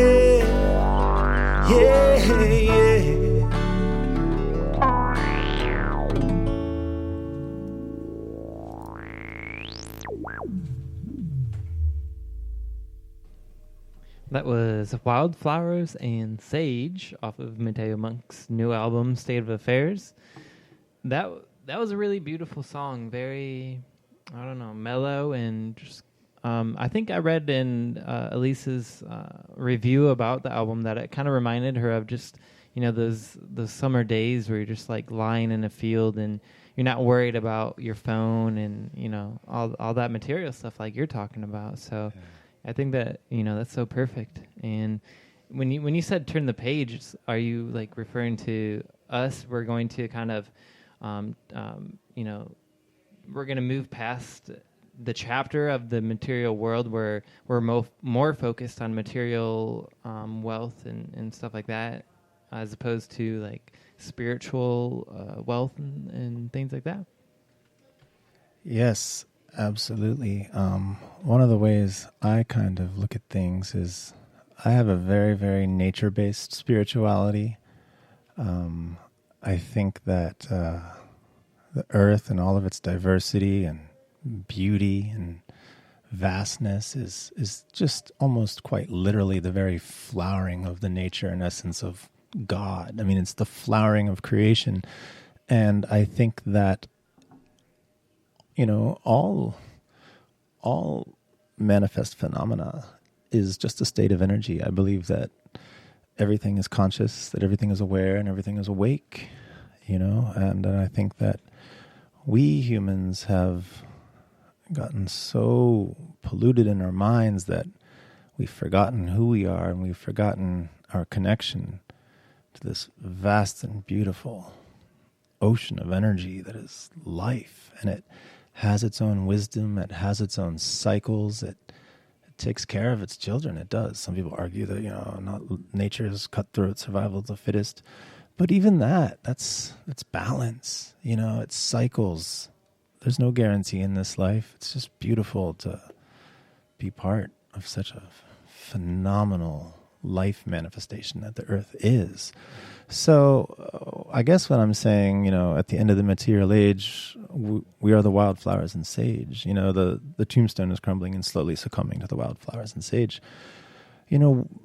Saying we are the wildflowers and sage is remembering our true identity. We are one with this planet. We are one with the spirit of life. We are not these false identity that our society places on us. We are not this individual who has this context in the march of civilization. That's all an overlay. That's all human vanity. That's all ambition. It's all just a dream that ends in suffering, So I would like to see that dream stop enslaving humanity and seeing that we are one with the earth and one with nature and one with the life force, that very spirit of life will just rise up through all that and crumble it and just let that dark dream evaporate and let us live a life that is far more in harmony with and less invasive of the earth,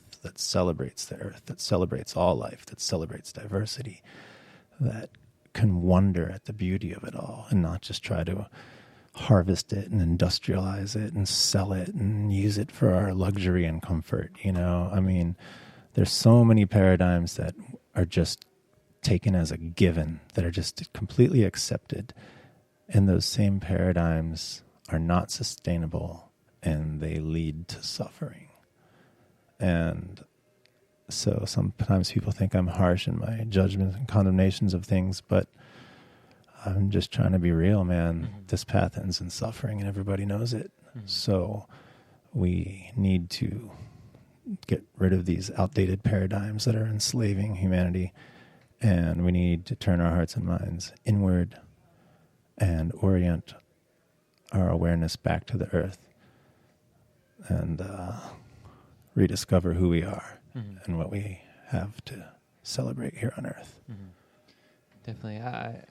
It kind of reminds me of the story that I read of. Actually, I've seen it a few places just recently, where somebody was saying if you like pick up a flower, because it's so beautiful. It's so beautiful. It's a flower. You want to kind of like take it home with you. So you pick it, and then you take it home, and by like the end of the day, it's dead, and it's like it's not that flower anymore. It's just, it's dead. So you killed the flower. So I think that was actually Wookiefoot, one of their songs. They talk about that, and it's kind of like just what you're saying is, you don't need to take anything. You don't need to claim something like this is mine, like this flower is mine, I'm gonna take it. It's the earth's just like we are, like you're saying in the song, we're part of the earth. So I think that's it's really beautiful, and it's a really great song, and just everything that you do with your music. So you play like electric guitar and then flute and a few other instruments. Synth and electric guitar and flute are my principals, and then I, throw in some melodica as well and sing, obviously. Yeah. Yeah. I play rudimentary in most of the popular band instruments. I mean, I can play drums on some of my tracks, and I can definitely play bass and stuff. But the ones that I really consider my expressive ones, the most expressive, are flute and guitar. Flute foremost. And then synth is kind of entirely new to me, but I just absolutely love it, and I think it's amazing, and I have no problem being kind of a one-finger wonder on that thing. Like, sometimes I think when you get so used to speaking fluently on this or that, you kind of love taking it down back to a fundamental level and just doing a lot with little. I know Neil Young used to mix up his bands, and he'd make his bass player play keys and the keys player play drums, because he didn't want people having that confidence. He wanted it. He wanted that rawness of wanting it, so for me, the synth is kind of my outlet like that, where I get to sort of play and explore, not as one who's a master of that craft, but as a kid who just thinks it's awesome. Definitely, yeah, for sure. It's nice when you get to go to like a new park or somewhere in nature that you've never been before, and you get to see all these new plants and stuff. It's such a different experience, and I have to continue to learn that. I do the same Western road trip almost every summer because I know all my spots, and it's just perfect. But at the same time, it does lose its charm after a while, because there's nothing like that feeling of seeing a bison the first time, seeing this the first time. It's so pure because it opens you up to something before that you never knew existed in that manner. So yeah, there's a lot to be said for that. Very, very cool. What is the next song that we have here? You Are the Ocean. This is just sort of a personal spiritual testament in a weird way. I'm 42 years old now. It's about that middle of a lifetime, and I do feel I've been on a path my entire life.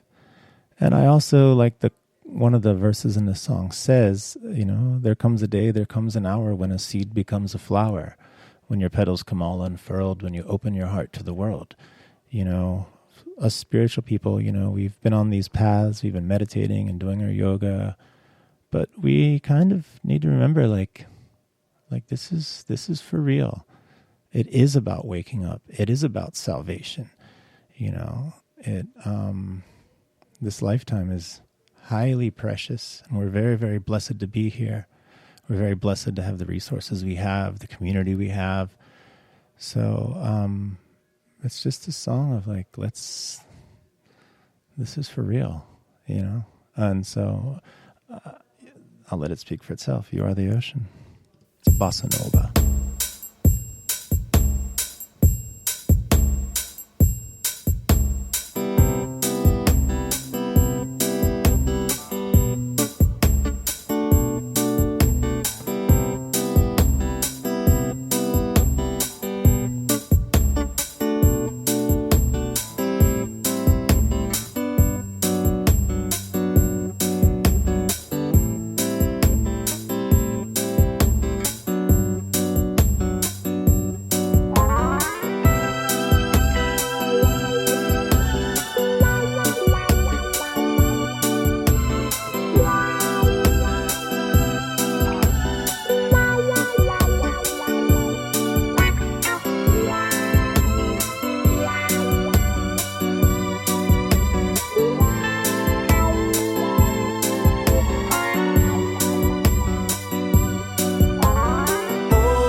cling to love and truth. No, I never did let go. Under the ashes, the coals still glow. The higher that we climb, we must leave this world behind. Or even for one so bold, high lonesome winds blow cold.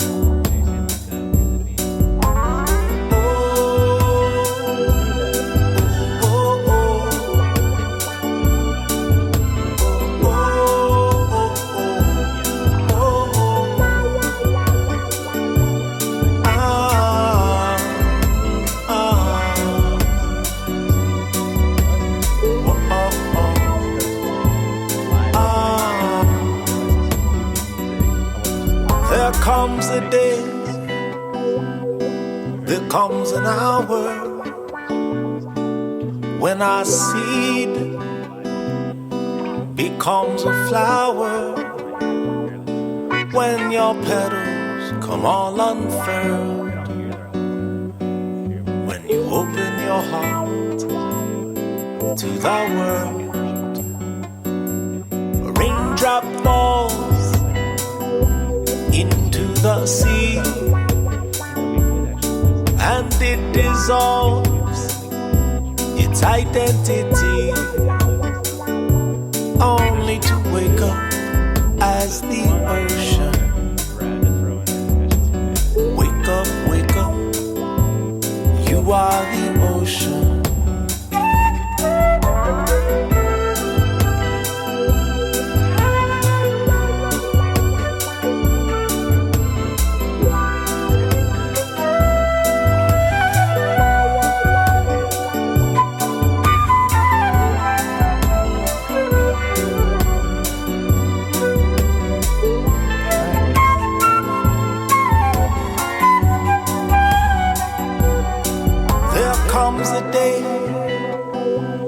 There comes an hour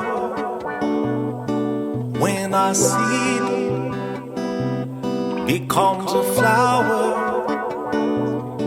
When your petals come all unfurled, when you open your heart to the world, when you open your heart to the world. Open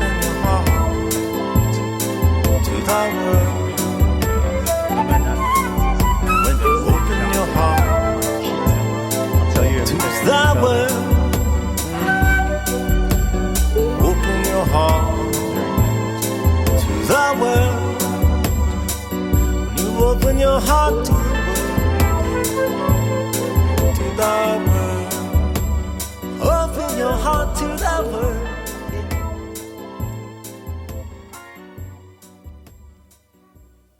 All right, that was You Are the Ocean by Mateo Monk off his new album State of Affairs, and we have him in studio right now doing a live interview. Hello. Well, that's me, folks. Hello, friends. It's good to have you here. While the You Are the Ocean was playing, you were mentioning that a lot of your tracks on this album are kind of like you wanted to present them as like a live, one of your live songs, how like your looping kind of starts off slow and builds up. Well, the limitation of looping is that you can only, generally record one layer at a time. Mm-hmm. So, and I purposely try to keep my system a bit streamlined. Because, there's several artists out there like Keller and Zach Deputy, and they're great, but, they bring out an arsenal of gear, mm-hmm. and they have roadies, and they're getting paid on a scale that can justify bringing out that arsenal of gear. Mm-hmm. I've been kind of in the trenches and front lines hustling for a decade. So, I like having a system that's expressive enough for what I need, but that has its limitations. I very much believe that, art is born of limitation, and I believe in doing a lot with little, and I believe in drawing the line somewhere, like where your musicianship has to speak for itself and your tech and toys need to serve that and not vice versa. Right. So, but anyhow, yeah, the live show is very important to me. Like, that's what I'm trying to do. Like, I believe in the shamanistic aspect of live music, the two-way street where the artist feeds off the crowd and the crowd feeds off the artist, and you get this feedback loop, and it creates a higher resonance, and it elevates everybody's consciousness, and it makes the artist play better than he could have played. It makes the dancers dance better than they could have danced, and it makes everyone happier than they would have been. Like, that's the magic of live music to me, and that is what I'm trying to do first and foremost, is be a part of that and create that type of conscious communion in the moment, because that's the only place that truth exists. Everything else is just a cataloged lie that we store in our minds somewhere. Right. I definitely agree. I've been to a few concerts where just being there with the musician while they're jamming out, and they kind of go off and do like a solo that they didn't have on the original album or something. That energy exchange is just it kind of connects everybody and brings everybody to a point where we're just like, it's just like one thing. It's not the musician who's creating the moment. It's like every single person is there connecting to each other, creating that moment. So I definitely agree with what you're saying. And part of it, too, that I've really found through experience is that both for the artist and the musician, you really and the crowd, you have to leave your expectations at the door. Like, I may have an intent. Like, let's say I have a good show, like a big show that's going to have a big audience on a big stage where I'm kind of psyched about it. A lot of musicians will think that, okay, well, this is the big show, so now I have to do something special. Now I have to contrive something. Now I need to rehearse. Now I need to plan out this part, plan out that part.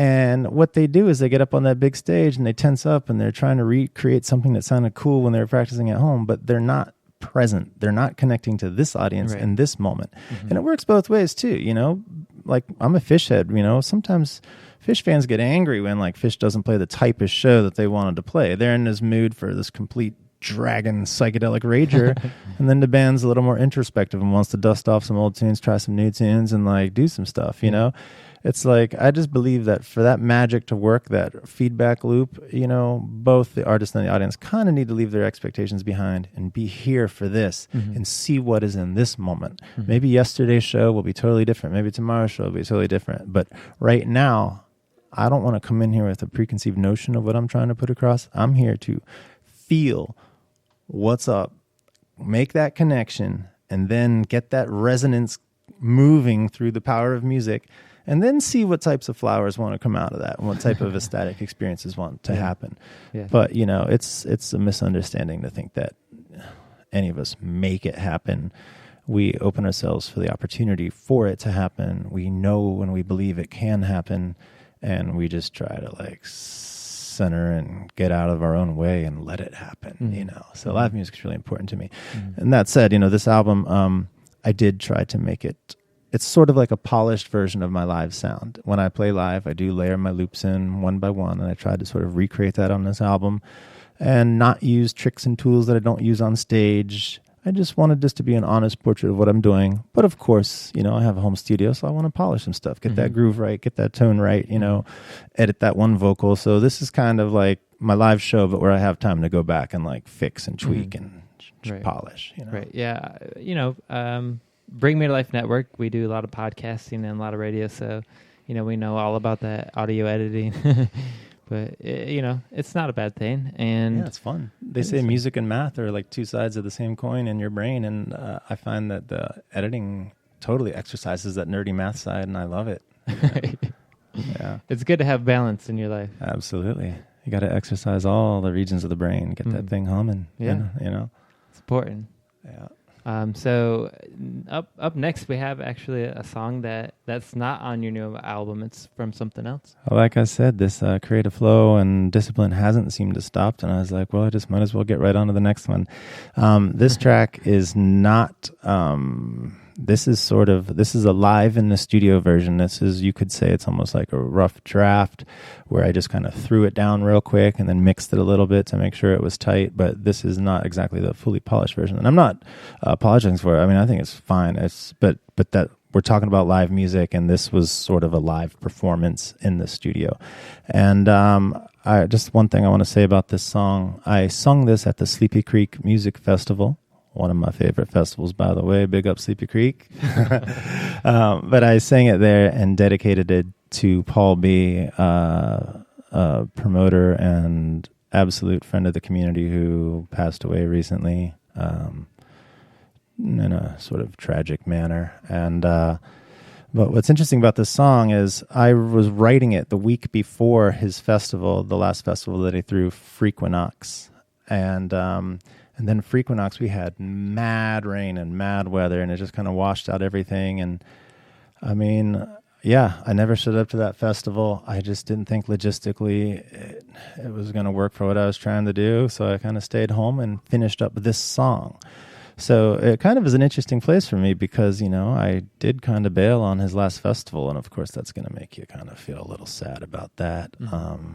But, you know, I can't let it eat me up. But nevertheless, I was writing this song, and somehow I feel that this song was meant to be written at that time, and I dedicated it to him at Sleepy Creek. And I think this is one of the more positive statements I've ever kind of come out with. I think it certainly kind of bodes well for all of us in a strange way.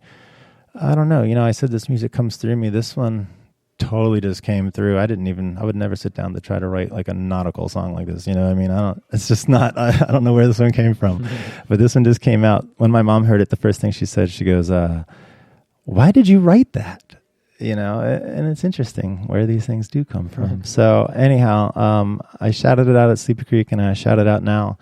This is sort of a song about homecoming. This is a song about crossing over, but it's sort of whatever you want it to be, whatever you need it to be. It's a positive statement that longing in our hearts can and will be and is being fulfilled, and you can be joyful about that. Land ho.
Sacred soil, land ho.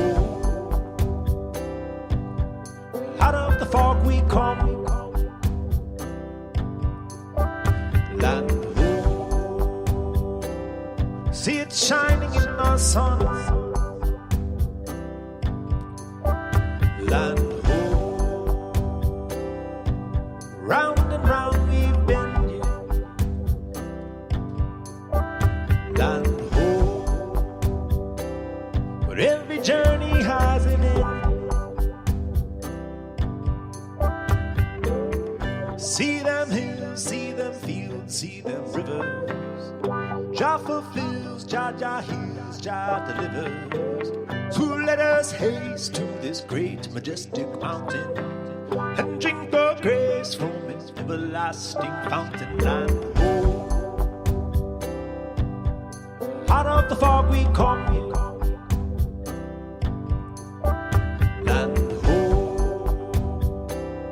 See it shining in the sun.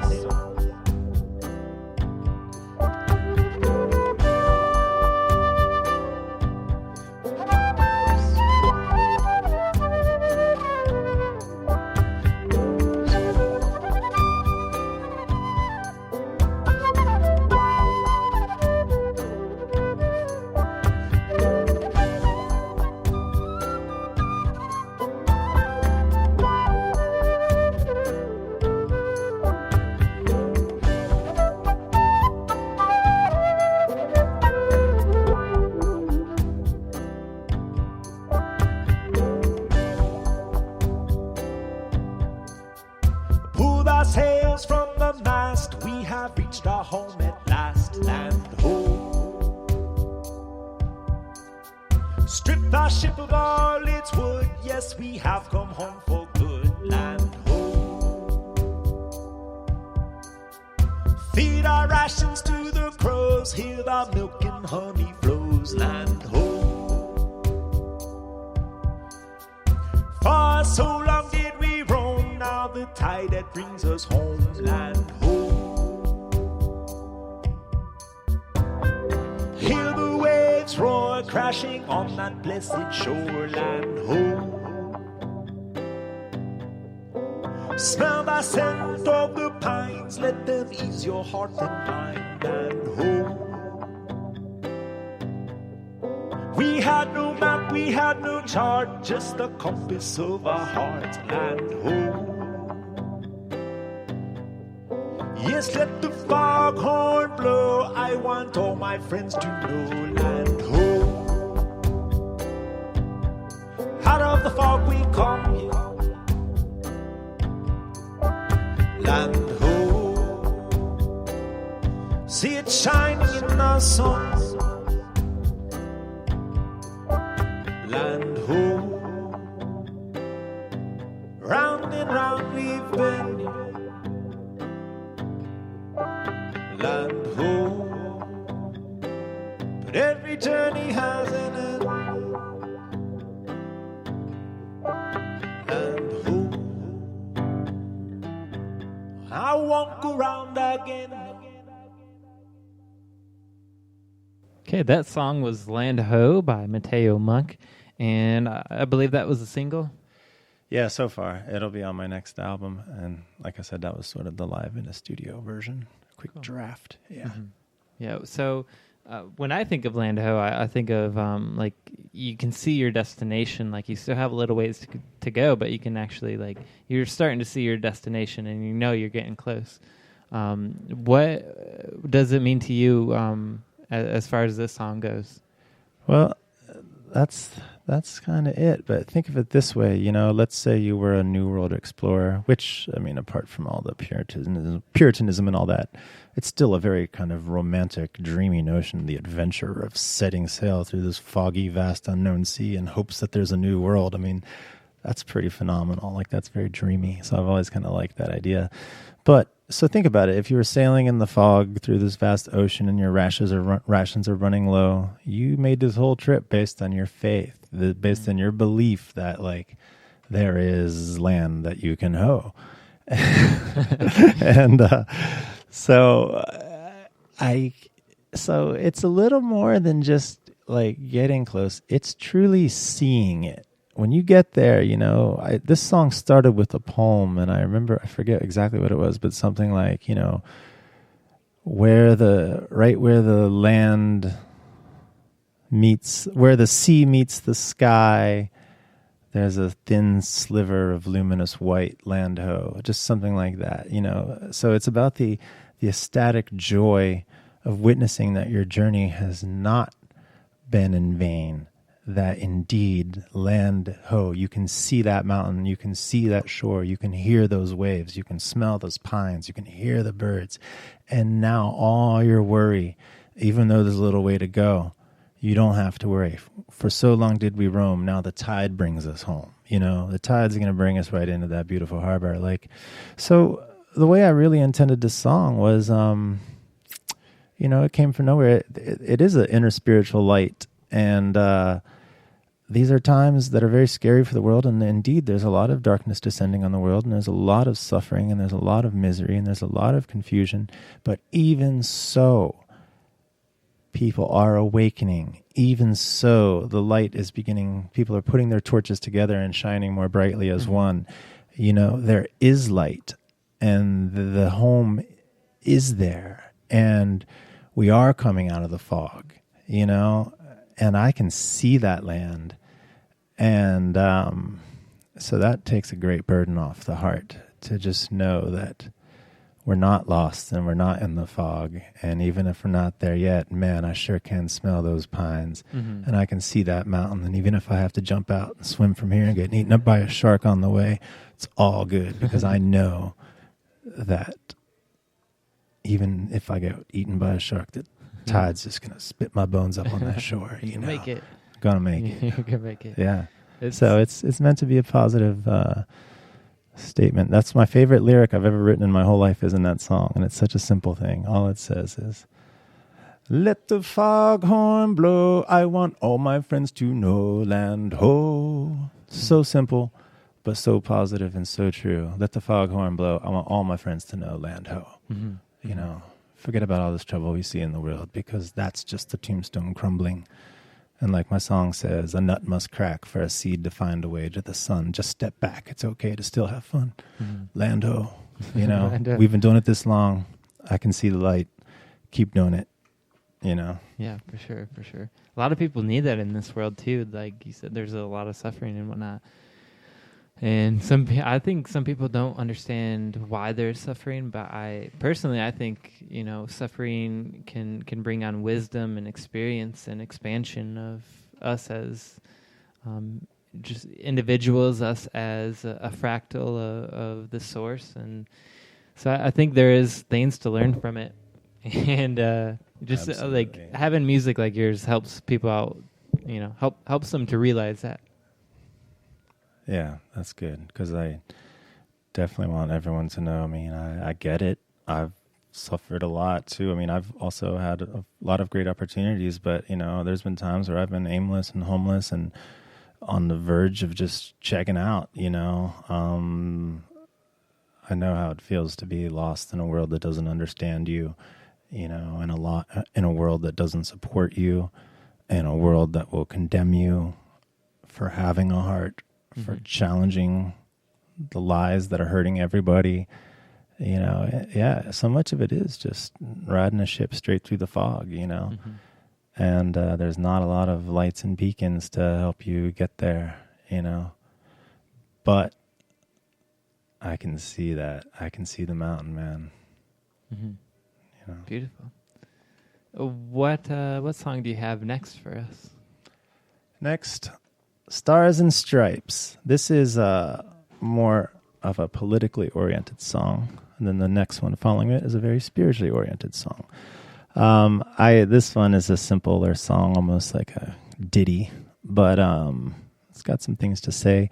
What was funny about this one is I do love writing poems, and most of my songs start as poems nowadays, and then they sort of refine themselves into song form. And again, sometimes I write about things that don't seem like, I don't know, the topics sometimes choose themselves. And I wrote probably about 5 or 6 or 7 stanzas about the American flag, using the American flag as a way to voice some of my complaints and dissatisfactions with the way things are going in this country.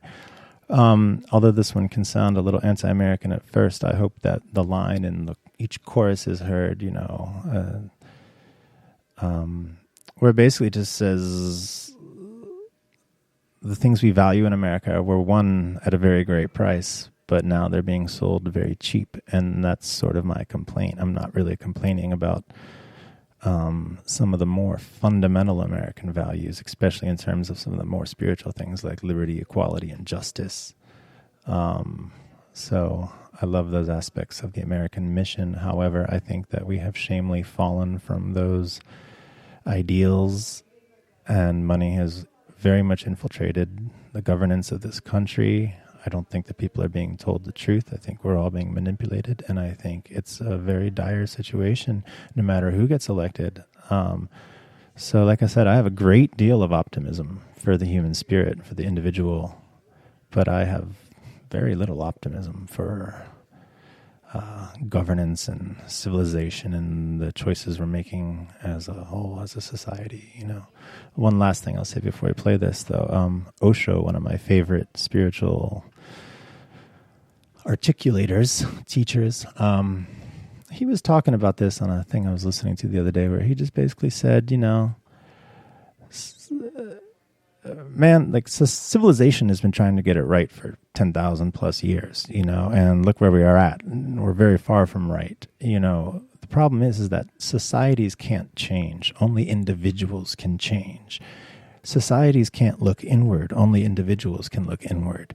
he, as well as myself, as well as most spiritual teachers I know, believe very much that the way to change the world is to wake up the individual. We all have to individually look inward, and when we do so, we make a connection to the spirit within that unifies all of us as one family.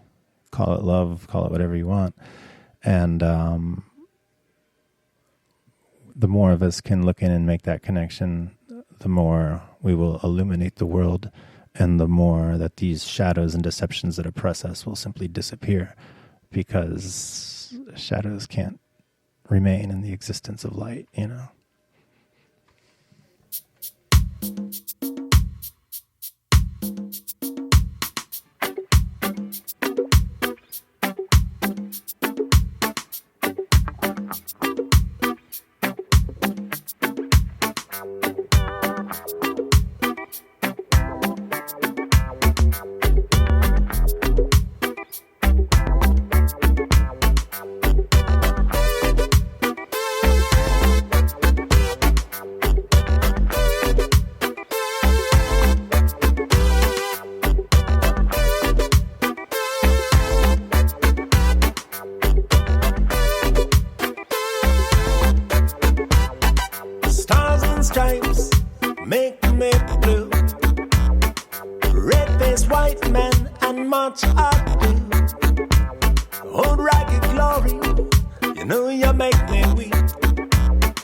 I'll send you right back to the practice room.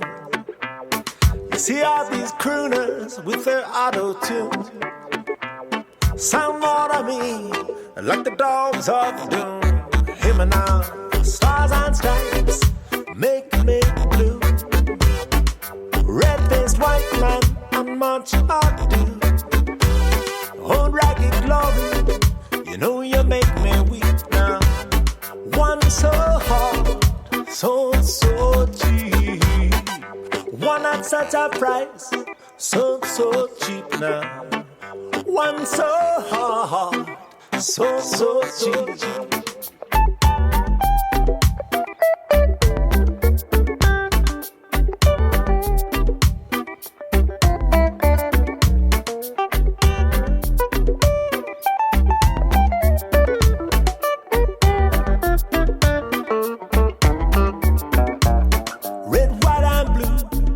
When did your colors fade? Lately I see more of a different shade.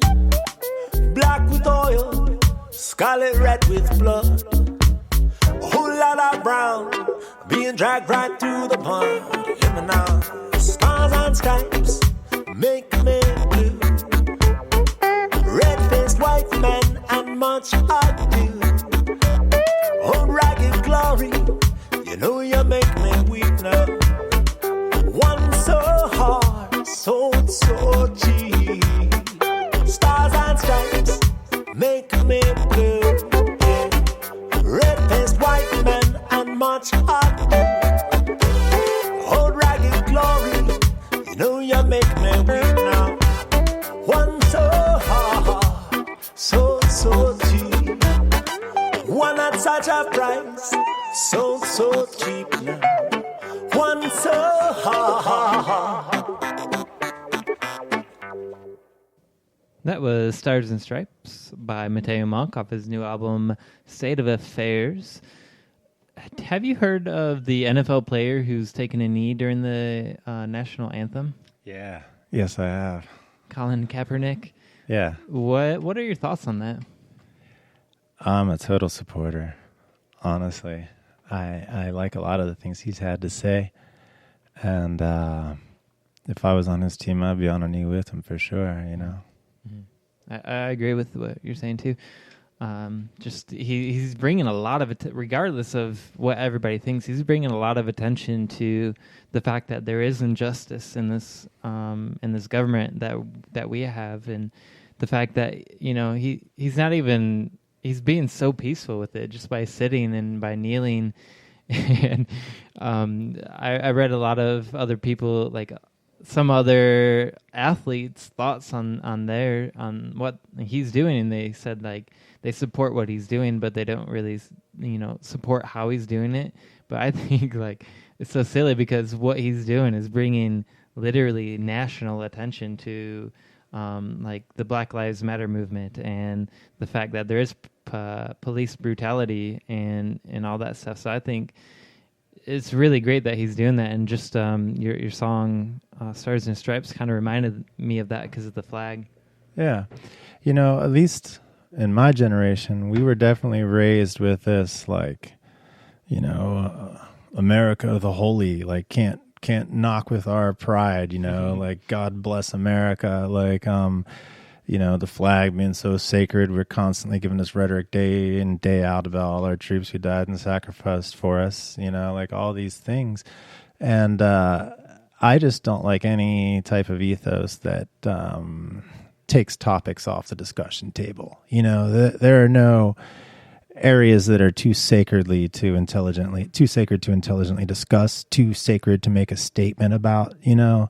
And like you said, yeah, it's a very peaceful protest he's doing, and he's making a statement, and that statement does rub against this mentality that, oh, how dare you insult, you know, this flag, this, what are you, an American, all that stuff, you know. It's just like, all that is trying to shut down the conversation. That's just, people love shutting down conversations by hanging on to these like little points, these little things that say, oh, well, you did this, so you must be a monster. So now we don't even have to debate with you because you did this, and everyone knows that that's not right. You know, I don't like that. I don't like it when people shut down conversations because you say like one thing you're not supposed to say, or you do something that rubs people this way. Like, no, man, we need to be able to talk about stuff. Yeah. And we need to be able to make statements in peaceful ways that show our dissatisfaction. And if people disagree with that, well, then they can stand up, you know? Yeah, it's funny because, you know, a lot of people who don't support him are kind of, you know, they're I forget what the word is, but it's patriotic to, you know, use your rights. Exactly. Like, we're not in North America or North Korea where, you know, we're forced to say the Pledge of Allegiance or we're forced to stand. So when people were like, you know, ragging on him for like his lack of obedience, right? His perceived disrespect, you know, God forbid that a young black man should disrespect the man, you know. Right. I mean, for real, let's just get real. The system has not shown a lot of love to the black community in America at all. And sure, there are more opportunities, there's more equality, but let's be real, man. You know. So I think like a lot of your songs here on this album, State of Affairs, are kind of bringing attention to, you know, all the things that are happening, and in turn, I think that's going to create anybody who listens to your music and like talks about this new album to any of their friends or the other people, like they're gonna talk about the lyrics. They're gonna talk about how you're kind of bringing attention to some of the injustices, and that was even on Elise's article in Appalachian Jam, which is that she was saying that you were like the title of the album pretty much says it. Like you're talking about the state of affairs that's going on right now. Indeed. That's why I knew I had to get this album out right now. Yeah. It's relevant to today, you know. An artist can only address today. I mean, yeah. There's a movie that I used to watch called The Newsies, but there's a song in it where it's called Seize the Day, and it's just all about like using your rights, and nobody can take those rights away from you. unless if you don't use them and don't Right. stand up for yourself. You do have to stand up for yourself. Inalienable rights. If you have an inalienable right, then it's your duty to preserve that and stand for that. And how important that right is to you will dictate how much you're willing to sacrifice for it. Right. So what's your next song that you have here? All right. Well, this one will definitely shift gears and get us back in a spiritual orientation here. This is one of the last songs written for this album. Water is the name of this one. Musically, I'm definitely exploring and playing with a little bit more synth textures and having fun with that. But the lyrics themselves, well, it's such short. There's only one verse. I'm just going to say it. Can't hide from the future. Can't run from the past. Swept away by a swift-moving river, hoping that your strength will last. The myth of a separate identity is the cause of all of this anxiety. We are the clouds and the river and the rain and sea. Our soul is all water. Yes, we are free. And I think this song is just looking at, again, how dualistic misconceptions that come from having a disruptive, restless mind, they blind us to see our fundamental unity with creation beyond time and space and beyond context and circumstance. We are the very canvas upon which it's all painted. We're the canvas and the brush and the paint and the painter and the witness. It's all of it takes place within self. It's one universal consciousness, millions of eyes and autonomous life forms, but the source is one. And so that's why I say, we are the clouds, the river, and the rain and sea. Our soul is all water. We are free. The idea of being swept away in the river of time and the anxiety and the struggle that comes with that, even that is a misconception. That's only a problem if you think you are this body, if you think you are this ego, if you think you are this identity that society has laid on you. But none of that is you. It's really not. It's just the weight we carry around, misidentifying, that causes us to keep spinning our wheels and suffering, So meditation allows us to look deeper and see what we are not, and perhaps even glimpse and get a taste of what we truly are, So I'm just trying to orient awareness in that direction with this song.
Swift-moving river, hoping that your strength will rise. The myth of a separate identity is the cause of all of this anxiety. You are the clouds and the river and the rain and sea. Your soul is all water. Yes, we are free.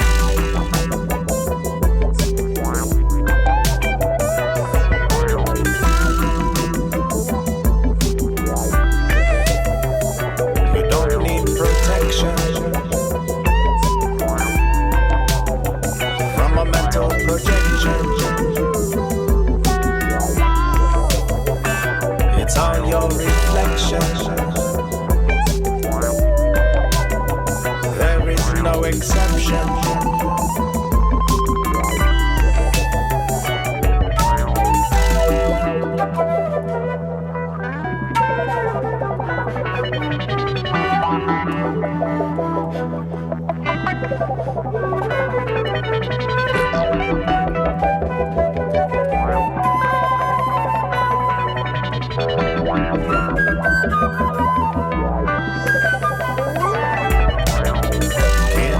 from the future.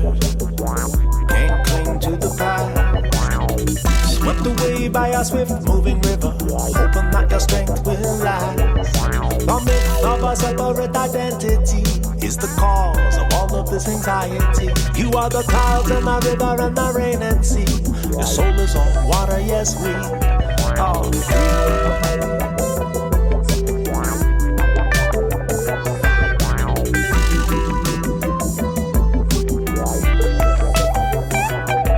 Need protection from a mental projection. It's all your reflection. There is no exception.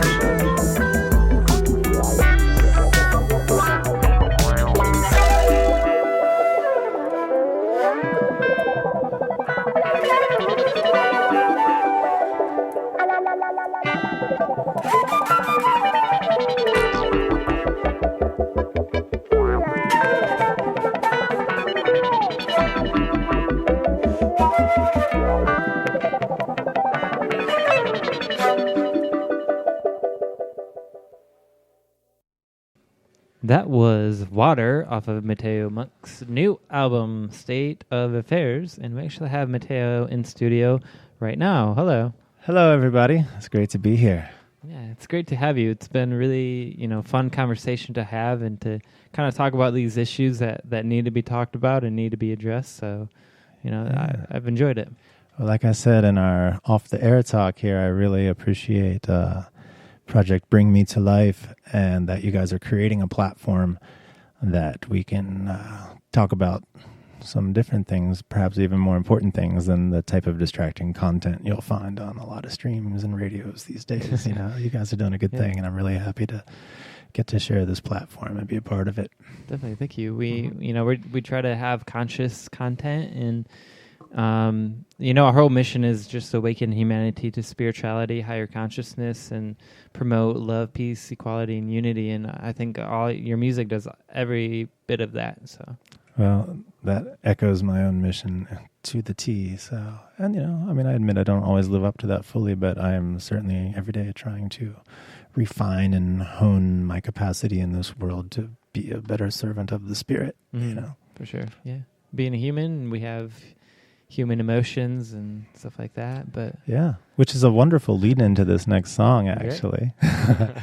This is it's called Let Me Be, and there's a lot of political stuff on this song, on this album, and there's some spiritual stuff, and there's some songs about girls. That's, again, we're all human, and and love can be a complex road. So anyhow, this is just a song, where I'm just kind of laying out some of what my needs are in a relationship, where I kind of lay out my intentions of what I'm trying to do, and kind of just ask, a partner to work with that so that things can be harmonious and good. It's called Let Me Be.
sun, let me be, girl.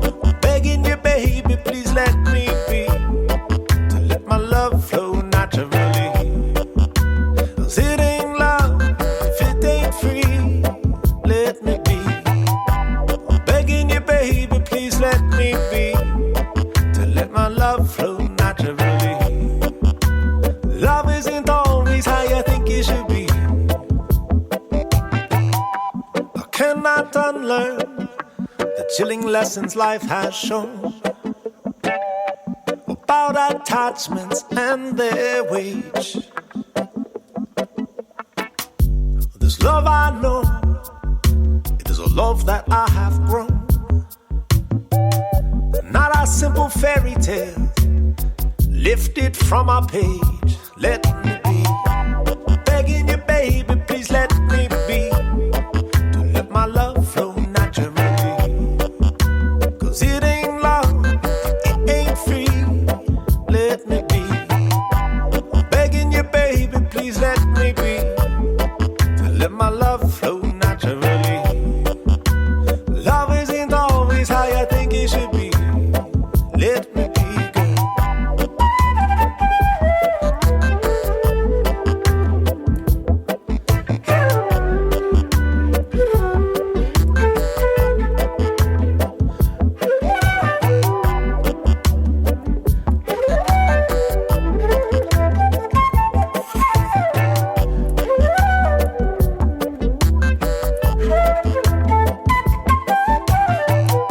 I start each day with a little meditation to clear my mind and open my heart. And in this way, I fulfill my dedication to play and sing on instruments and to fill the world with art. Let me be. Begging you, baby, please let me be. Yes, let my love flow naturally. 'Cause it ain't love if it ain't free. Let me be. Begging you, baby, please let me be. Yes, let my love flow naturally. Love isn't always how you think it should be. Let me be. Begging you, baby, let me be.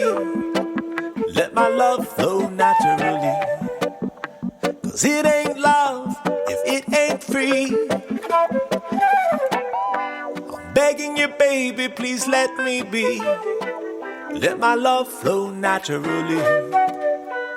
Love isn't always how you think it should be.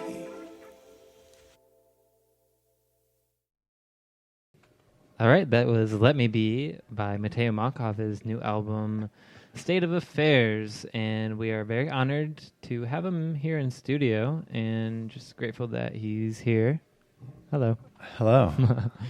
So while that song was playing, we were talking about relationships with women and whatnot, and you know how it's important to find somebody who can respect your path and kind of respect, like for us, we're both very spiritual. So for us, it would be finding somebody who can respect our spirituality and not compete with it, and give it the sort of space it needs to. Yeah, I spend a lot of time contemplating inward, and yeah, it's a hard. Sometimes I call it long form thinking.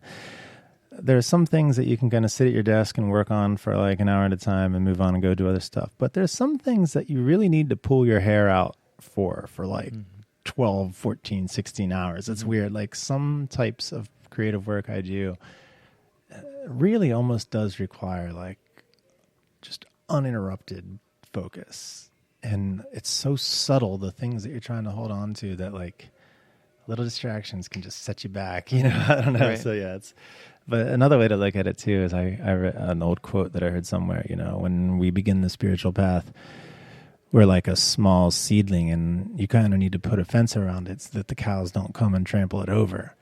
But later in the spiritual path, you're a huge oak tree, and all the cows come and lay under your shade and, eat your nuts and fruits, and squirrels build nests and birds, then you're shelter and for everybody. So yeah, it is a somewhat fragile thing. It's a lot like a seed, you know. First of all, a seed breaks its shell under the earth. The first thing a seed sees is just a dungeon of mud, and it's cold. And it doesn't even, it's like that song, Land Ho. The seed doesn't even have really proof yet that there's a sun above this dungeon. You kind of feel the warmth. You feel the instinctual calling to rise, but you're kind of just praying, and you know that if you don't break through, you're going to rot in that mud, you know? So there's a certain fragility to the earlier parts of a spiritual path where, yeah, you need someone who's going to understand that you're balancing some sensitive things in your heart and mind, and you're working through things, and you need the time and space to do that. And you also need the freedom to dwell in the present moment. That's kind of like the challenge sometimes that, you know, I would have, or anyone would have, is I really, as all times, try to be aware of this present moment and what's going on in this moment. And do we really need to be discussing this? Do we really need to be worrying about that, worrying about this? All the meanwhile, all this beauty is here right now, you know? So, yeah, it's good to have a partner who can dwell in the present as well. Just witness what is, be glad about that, and share in that harmony. You know, I think that's a very key part of a spiritual union. Definitely somebody who, you know, can understand where you're coming from, and if you do need space, somebody who's willing to give that space to you. So, you know, like for me personally, it's like, except for Shannon, I haven't had very long-term relationships, mainly because like they weren't on really the same path as me. They weren't on that spiritual journey as intensely as I was. So, you know, it came to a point where in order for me to continue growing, I needed to move on. And so, you know, when I found somebody like Shannon, who's kind of as intense with the path that I am, we're both able to grow at the same rate and to even help each other grow, which, as you know, as humans, being the human experience, it's you know, all part of it, and I think it's something that we can enjoy. Yeah, absolutely. And our partners do help us grow a ton, you know. We all have our shares of like little strifes and things, but, you know, in the time that I've been with Danielle, my lady, I wrote this album. You know, I've transformed and grown so much. So, and a lot of that is having a supportive partner who understands you. You know, definitely. As do you meditate a lot? Well, I was just gonna say another thing that'll keep a relationship together is meditating together. You know, it's funny. Most people who spend any amount of time with me end up meditating with me because it's such a part of my life. Yeah. It's either just like, you got to just join or not. You know, it's fun. Get out of there. Yeah. But yeah, so meditation.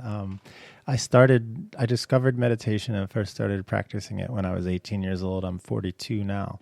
And in the time between then and now, for the first 15 years or so, you know, I did have many years in a row where I would meditate every day and was very committed. And then I'd have some years where I'd fall off, you know, and I'd chase other things as I was growing and learning and exercising all the different parts of my being and finding the boundaries of life and all those things, you know. But, and in that time, to tell you the truth, I got into a degree of trouble with substance abuse and drugs, you know. And when I kind of reached the bottom of that, in desperation, you see, luckily I had already had a foundation in yoga and meditation, so I had some strong practices that I had let go, but I had the tools to kind of pull myself out of the gutter a little bit. And so as I was getting through those problems, I started getting very serious with my practice, and I made a personal commitment that I was just going to do that every day for the rest of my life. And I have since then, and it actually has been 12 years now that I think about it. That started the fall of 2004, and I guess we're in the fall of 2016 right now, so here we are. Yeah. And I think meditation is a great way for people to become mindful of how they're feeling emotionally, physically, and spiritually. And you know, you can't balance something if if you don't know what's going on. You gotta, become mindful of something before you can figure out how to transcend and bring balance back. The mind is often, metaphors are made comparing the mind to water, and there's so many different ways to make that metaphor, and so many of them apply to meditation. But, one thing that I don't think a lot of people realize is how much a lot of our lives are really just kind of like being in an inner tube on a lake on a windy day. You're kind of just getting kicked all around, and you think you're in control and you think you're paddling here, but you're really just kind of exhausting yourself. And you're so much less in control of your decisions and actions than you think, because you're still such a subject to the temperament of the mind and how that affects the emotions and all these things. So meditation is very powerful. It almost gives you this magical power to, just silence that wind and make that lake still. And then all of a sudden you feel very light and very buoyant, and you realize, I can paddle over here, I can paddle over there. It gives you a certain autonomy in the world, because you're no longer subject to the constantly changing cycles of elements, of emotions, it gives you a grounding in yourself. And that grounding is very, very valuable, and it very much helps what I do with music, playing psychedelic music has its own wild energies, Festivals can be nuts, like jumping in and off of stage, just all the different energies around, and then getting on stage, and who knows where your head's at, and you got these lights blinking in your face, and you got people expecting this and that. So it's like I said about playing on a big stage, is like you have to have the skill to withdraw from that, so that you can be present. You can be just as comfortable as you are in your studio, even if you're at Madison Square Garden, because that's not you. Like, you got to just get out of the whole paradigm of going from here to there no, I'm here to make music. I've made music my whole life. I'm good at it. Let's do this, guys, but you got to have that, the presence and that degree of the mastery of mind to not get carried away on all these different distractions and emotions and things. And so, meditation brings a great sense of liberty and autonomy. It does make me feel better about everything in life, because honestly, if the rug got swept out from under me, I kind of feel, as long as I have this meditation practice and some outlet and recourse to nature, I'm cool. That's kind of that's enough I need to remember who I am and not get hurt by the world, Right. One last thing I want to say about meditation too, though, is the physical benefits can't be brushed under the rug either. It's a little bit esoteric way to look at it, but the way I look at meditation is you just kind of bring all aspects of being into a sort of abidance, and in doing so, because there are less competitive energies trying to do this and that, again, a subtle energetic resonance can start to occur. And the more you hone in and focus with breathing, that resonance can amplify until your entire body, mind, and spirit system is integrated and unified and resonating as one. And if you just think about that on a cellular level, down to all the tiny cells that make up who we are in our body and the water and everything, energy's real. You can say I'm spouting mystical mumbo jumbo, but energy's real. And if you silence your mind and you can harmonize your natural energies and attune them with solar energy, the energy of the earth, the universe, then it's extremely healthy for your body as well, not just your mind and spirit, because every single cell of your body resonates in sort of a holistic unity, and it realizes that it is an integrated system and that it can communicate, and that it's not just this separate, we have a lung, we have a spleen, we have we're a system, and we're radiating, we're warm, we're unified, we become in this blanket of energy. So meditation is the single most valuable thing I could offer to anybody. But the thing about it is that I truly believe it takes daily perseverance.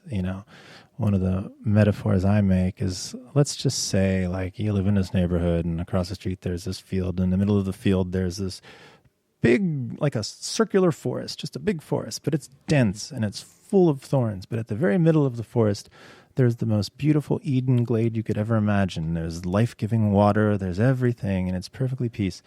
And so, of course, we want access to that. How nice would it be if we could just like leave our problems, walk out our front door, and go over to that Eden, you know? And meditation can sort of allow that, but I think of it like a machete. You got to get in there and you got to cut a path through eventually with discipline and perseverance to be able to reach that center.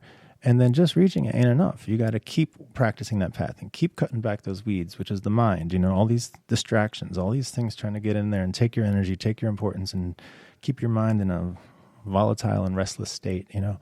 So by persevering daily, you can continually chop those vines and weeds until they just sort of get it and they just stop coming.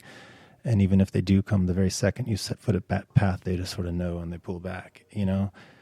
After meditating for a while, it can become very, very second nature to sort of drop into that non-dual communion, you know, and that is a very great gift.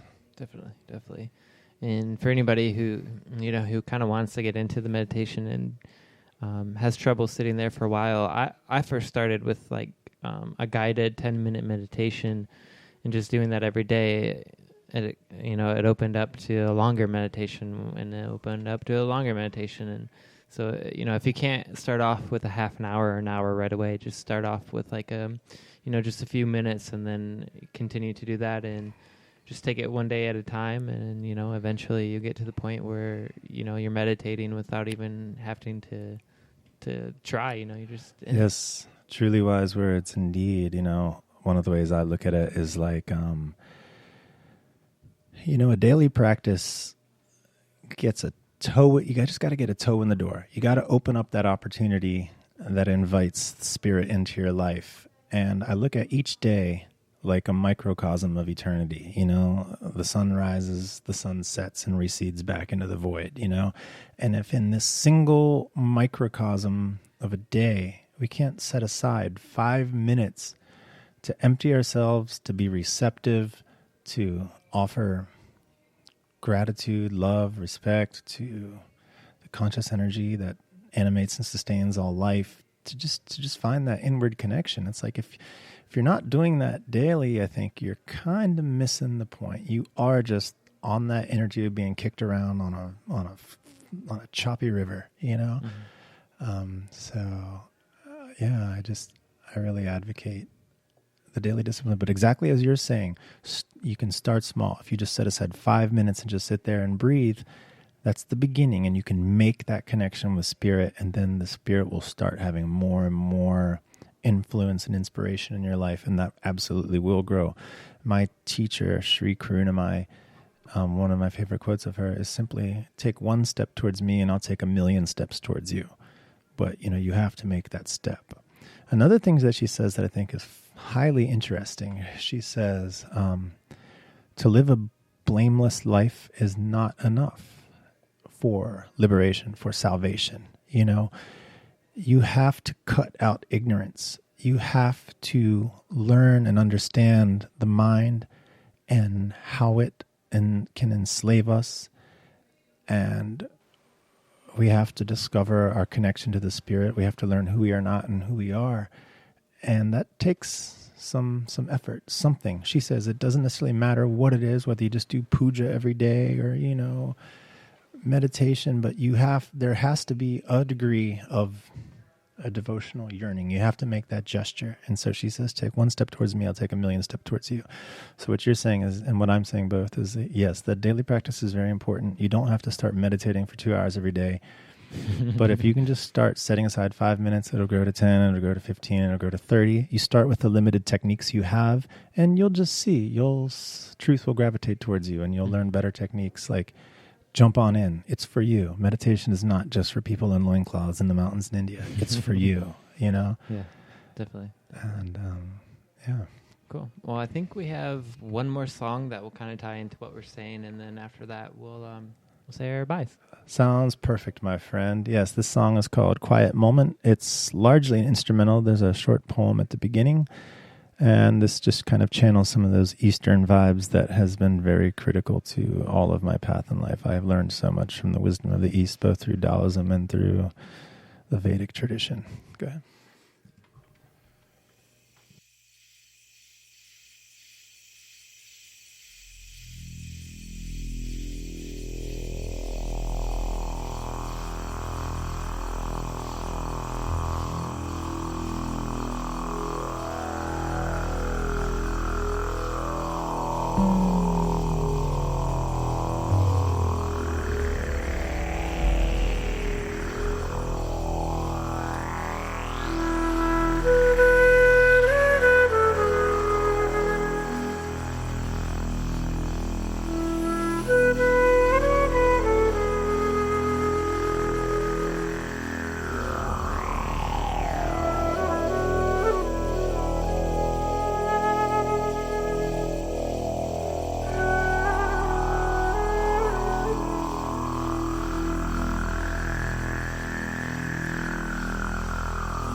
hum a tune on my way home.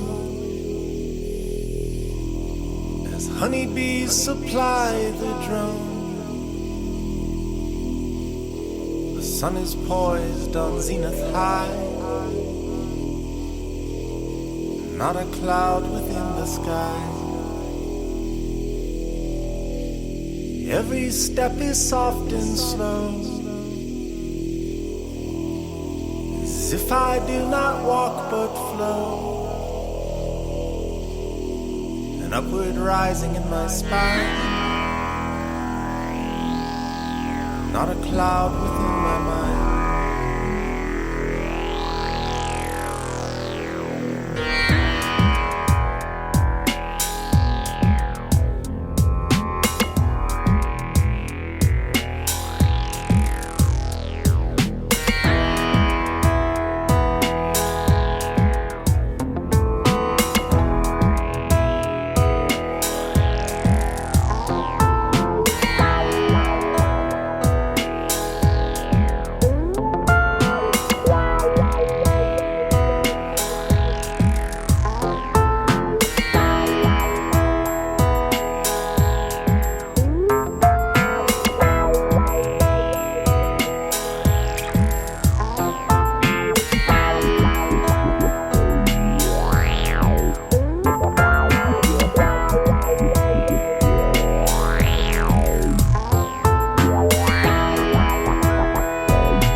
And that was Quiet Moment by Mateo Monk off his latest album, State of Affairs. We've had him in studio for the past 2 hours, and we really appreciate you coming.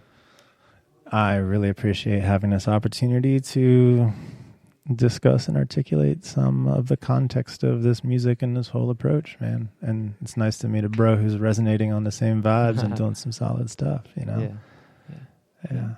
Definitely, just after I read that article on Appalachian Jam, which I knew I wanted to have you come on. We've talked about it before, but after I saw that, it was just like the universe was like, okay, this is gonna happen. Like, this is the perfect time. Well, it came at a perfect time for me too. Like I said, this album means a lot to me, and I like talking about these things. So I really, really appreciate the opportunity, and I hope that the listening world gets some benefit and positive vibes out of it. Mm-hmm, definitely.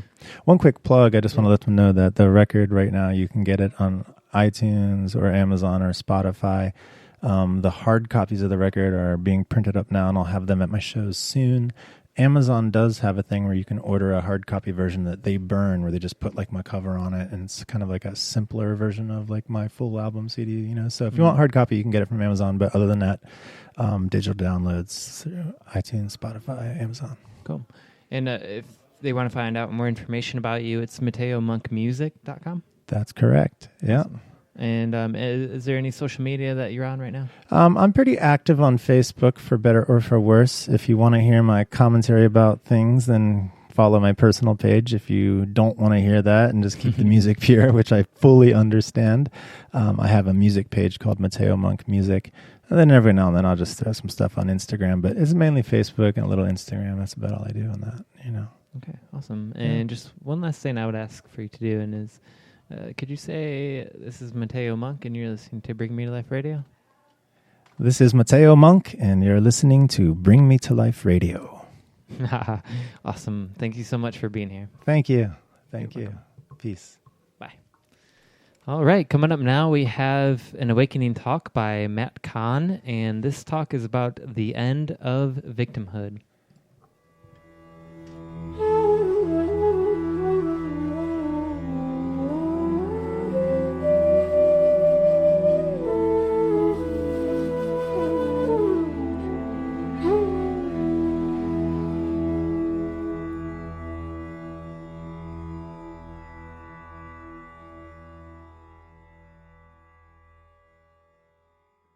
I'm honored to offer you a new teaching that came to me a few days ago, one that I think is of the utmost importance in this modern-day spiritual era, one that can clarify things dramatically, one that has the power to change the fabric of your existence from now until the end of this transmission, so that you will end today and return back to your life radically different. Radically different. Right, woohoo, right? That's right. That's right. I call today's teaching the end of victimhood.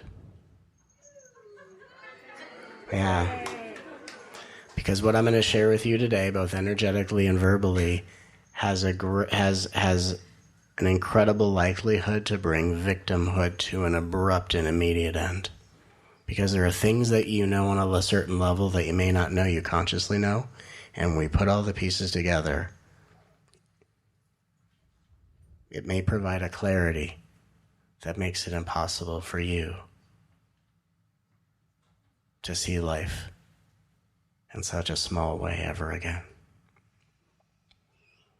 And when we talk about the end of victimhood, we talk about the end of a phenomenon that I gave a name to a year and a half ago. And it's a term I call vibrational codependency. And for some of you who laugh because you obviously are aware of that experience, in vibrational codependency, what that tends to mean is that because there's a subconscious belief that usually says, until other people are nice, I can't be nice first. Until other people are open, I don't know I can be open. And what happens is that as energetically sensitive beings, we wind up walking around this planet feeling other people's experiences and what's unresolved with them, instead of feeling so deeply the embodied nature of our own eternal light. Does that make sense? And then we find ourselves in these vibrational codependent situations where you are empathing someone else's experience, then either wanting to rescue or help them shift their paradigm so you can feel better in your body. And then what happens is we wind up learning this obscured idea about love, that the love that I give doesn't count unless someone else receives it and acknowledges it. That's why a lot of beings will say, how do I love people in pain? How do I love people that are shut down? How do I love people that are unconscious? Because in vibrational codependency, the difficulty is, how do I know that my love is powerful unless someone else responds to it? How do I know my love is powerful if I give someone love and it bounces off their field like Teflon? Because we're under the impression that if love is powerful, it would change the things I see. But in reality, what we start to learn is that because our love is so powerful, it doesn't first change the things we see, it changes the one who sees it. So how we come out of victimhood and resolve vibrational codependency is by realizing that you're the first one that your love contributions transform. And other people in your life become these animated flashcards who give you opportunities to respond exactly opposite to how they behave. In fact, maybe it's even important for, in this briefing, to explain why people have the capacity or interest in treating you poorly. It would make sense in the End of Victimhood if we address that, right? Here I am, this bright, shiny light, radiating the light of divinity to all things. Oh, I see the Lord in the caterpillars, in the clouds, in all things, in the rocks. Oh, here I am, and here come the mean people. Here come the mean people. Oh. Who are they seeking out? Me? Oh. Why does that happen? I'll tell you why it happens. Because it happens for a reason. Happens for a reason, right? You're starting to get onto this spiritual journey, having insights, you're feeling good, you're feeling more confident about yourself, right? You wake up, you step out your front door. Today is the first day of the rest of my life, right? And you go to work or you talk to someone and here comes the dark cloud of negativity. Not that any of us have had that experience. Right? Even had the experience where the more bright you shine, the more agitated other people get. You ever had that one? You ever had that one? Where your light is distracting someone from an uninterrupted self-hatred spree? So you, the one that interrupts it, gets to be now the focus of it? Yeah. Why does that happen? A very specific reason. As I've said in other teachings, everything's here to help you. But if you don't know why it's here to help you, that doesn't make a lot of sense. You just walk around with that teaching like a lucky rabbit's foot. Everything's here to help me. But if you don't know why, it just becomes like something you say. But here's the truth. When people are acting out unconsciously, defensively, negatively, in your perception, in your experience, it seems like because their eyes are facing yours, that you're the one they're targeting. You're the one they're addressing, but you're not their target. In fact, what they're doing is not words and behavior towards you. It's an instant replay of how they were treated, dominated, and belittled by someone in their past, and they're treating you like that because you've been commissioned as a higher vibrational being to see what is unresolved in their field by feeling what it was like to be treated the way they were in their past, by being on the receiving end of the punishment and judgment that they are unleashing on you. So through this egoic behavior, the universe says, take a moment and feel what it's like to be treated the way this person has been treated in the past. Here's where the invitation is. And if you have the consciousness to respond with the opposite vibration, and you have to use honesty to know what's true for you, whether as a blessing of the opposite vibration or as a compliment in response to them, you are playing the role of helping to break the cycle of abuse in their life. And when you are breaking the cycle of abuse in people's lives, sometimes you're the hammer, sometimes you're the chisel. Sometimes you're there to counter people's negativity with compliments and to chisel and chisel away at that density until one day something cracks and they wake up. And the more you work in being either a chisel or an energetic hammer in someone else's reality, the more you are cultivating a higher vibration to wake yourself up. So what you do to help other people wake up is what you do to wake yourself up. So the question is, why is this person treating me this way? Because you are an angel in human form, and they are just in Shakespearean fashion giving you the exact tone of voice and the words of how someone from their past treated them. And they're giving you a chance to experience what's unresolved in the cells of their body. And if you can be conscious enough to know your job is to respond complimentary from a vibrational standpoint, you then become someone who gives them the kind of encouragement and support that went missing from those past experiences. See, we have to, in waking up from victimhood, you have to get over the fact that compliments are not reserved for when people do good things. That's part of it, right? Someone does something nice, thank you very much, that's gratitude.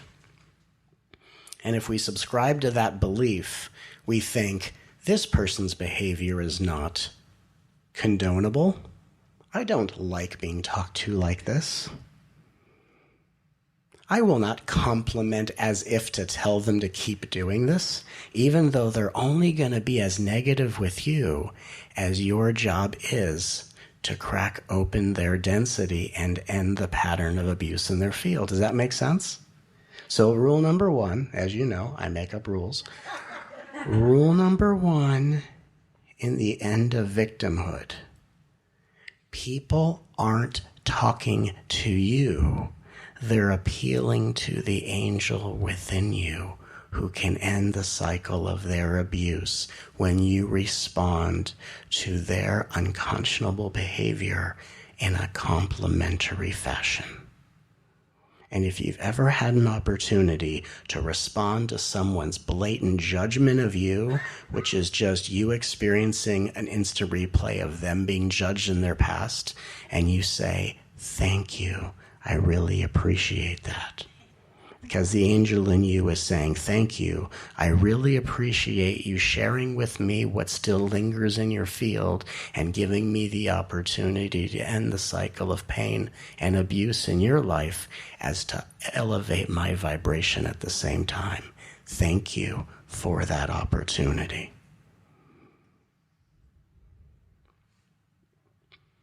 Someone insults you, they're showing you an instant replay of when they were insulted and it hurt the most. And if you lash out back at them, lash back out?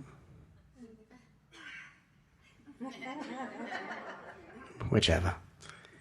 If you lash out in response to their behavior, it's an unconscionable defense mechanism that says, I'm going to reflect their energy back so they can become aware of what they're doing to me. But do you want to know something? People don't become aware of their behavior until they've healed themselves. So are we going to not participate in helping other people heal, which is elevating our vibration? Or are we going to just reflect crap back to people and try to get them to come to their senses? They're going to be not nice to you, and you're going to be not nice to them, and they're going to go, whoa, whoa, whoa. I don't think I'm being nice here. Huh. Whoa. Your blatant reflection of negativity back at me has really woken me up a little bit. I'm so sorry. Pardon me. When does that ever happen? Never. Never. Never, ever, ever. So, in victimhood, you have two options. You either wake up from victimhood, or you drown in it. And drowning in it is, I don't treat people nice when they don't treat me fairly. And in the old spiritual paradigm, you know what you call that? Creating a boundary. But where there's a boundary, we have division, and where there's division, we have separation. So you're pushing away from them like you're spiritual kung fu. No. No. No. I will not be treated that way. That's the first karate move in spirituality. No. No. That's how you get your white belt. Just learn that move. No. No. I will not allow you to treat me that way. Well, newsflash, they're not. They're not treating you any which way. They are shouting into your face the way someone else shouted into their face. And they're saying, feel my pain and liberate me the way I don't know how. And when someone does that to me, I say, yes, with pleasure. Game on.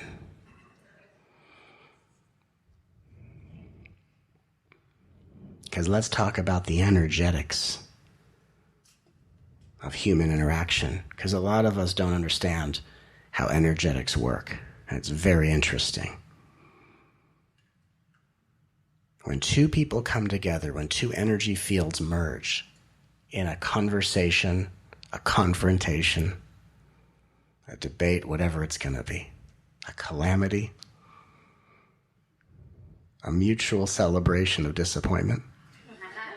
That's a fun one. Hey, good to see you. We're about to both disappoint each other. All right. When two people come together energetically, and I can tell you this because, again, if you don't know the energetics of things, it makes it very difficult. If you don't know the energetics, that's when you can believe in a world of injustice. And I'm not here to tell anyone who thinks they live in a world of injustice they're not. I'm just here to say, receive this transmission and see what disappears by the end of it. When two people come together, there's an energetic game that happens. It's an energetic game of power. And usually what happens is the one who has the most conviction wins the energy game of that interaction. And the one who wins the energy game, their energy dominates that interaction. And the one who loses empaths or matches the vibration of the winner. So, negative being meets heart-centered being. Heart-centered beings are very sensitive, right? Very sensitive, very loving, but we haven't learned to focus our love as power, as conviction, as confident. So a lot of people in this world are very confident about very negative things, and then energetically sensitive beings try to protect themselves from that and shut down, right? So negative person who's very certain of their ugly, judgmental, cruel existence comes into a moment, blah, projects their energy. Energetically sensitive person goes, ah! Oh my God. Put up a bubble, put up a shield. Call for help. Call Han Solo, someone, right? Someone. Dial up the Care Bears. Line them up, let them stare at this person. Something.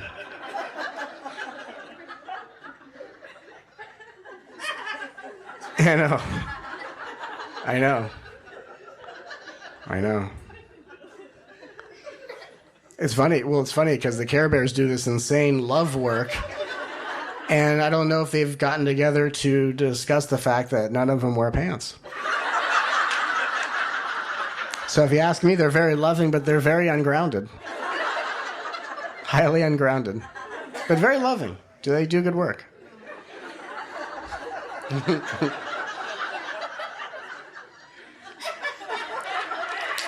I know.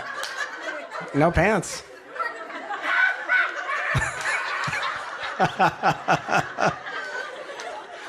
Oh, yes. Oh, yes. Oh, yes. So the one who's more powerfully certain about whatever they believe or insist usually wins the energy game. And then the energetically sensitive being who's dominated by the energy of a negative person lowers their vibration to match the vibration of the negative person in a moment of energetic defeat. Now, if I talk about that, all of a sudden, things make more sense, right?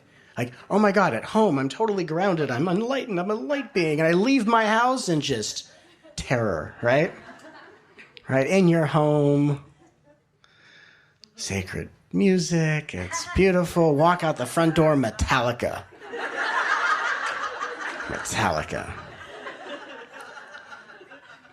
Which I like Metallica, but anyway, it's lovely.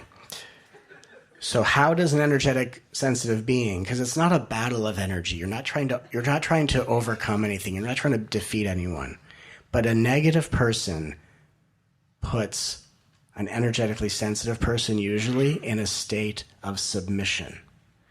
And the energetically sensitive being tries to close up to protect themselves, accepts energetic defeat, and matches the vibration of the lower vibrational person. Usually walking away with the residue of that interaction, judging themselves for what they couldn't do right in that situation.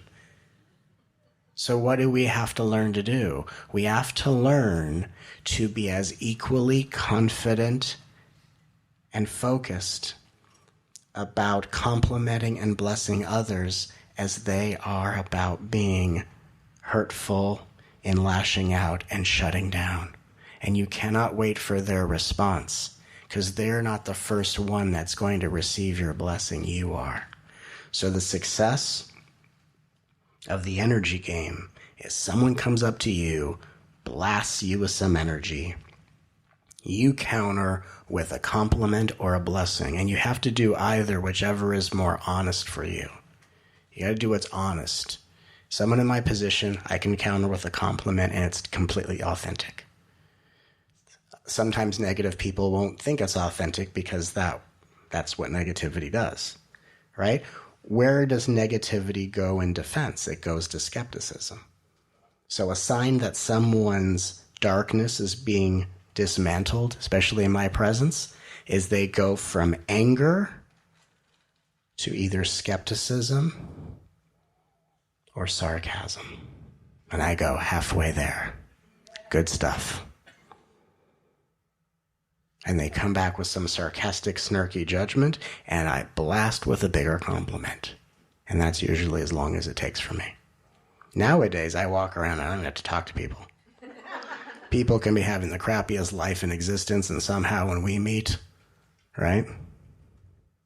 Here come the Care Bears. But for you in this game, you might be able to learn to counter with a compliment. It takes a lot of confidence to do that. Or you just might counter with a blessing. Someone goes, my life stinks. Well, may you be blessed with joy. And you have to get onto the fact that this person's going to probably respond in a way that looks at you like you're insane. But remember, they're going from negativity and judgment. And usually when negativity goes, oh, I'm not being empowered by this experience, because negativity needs you to shut down to feed that mechanism. It goes from negativity or judgment or anger to sarcasm or skepticism. So when someone looks at you like you're insane, that's your light shattering their negativity. Isn't that interesting? It's amazing. So when they go, blah, and you go, and may you be blessed with joy, and they go, I don't know about that, that's a sign that it's working. And you say, it's okay you don't know. It's okay if you can't accept that. I don't need you to be different. You're just beautiful. Thank you. Well, I just don't know about this. That's okay. That's okay. You be as negative as you want, because you're bringing an instant replay of your pain and unresolved turmoil from your life. You're bringing it to the light being who's going to break the cycle of pain and agony and abuse in your life in this moment, and you've brought it to this Care Bear who's now wearing pants. So game on. Game on.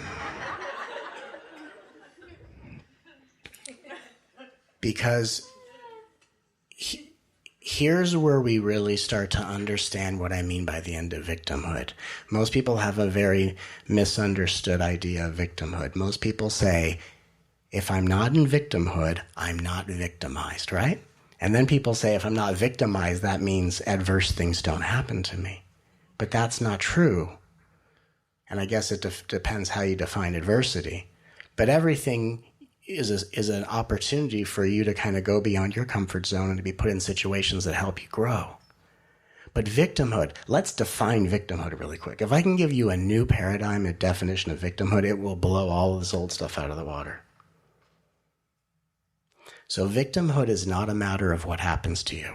It's not a matter of if people are nice to you or not. It's not a matter of people listen to you or not. It's a matter if people are respectful to you or not. Now, as I say in a lot of videos, and I say every time I teach, because every time I teach, I always want to offer you the most groundbreaking but socially responsible teachings in existence.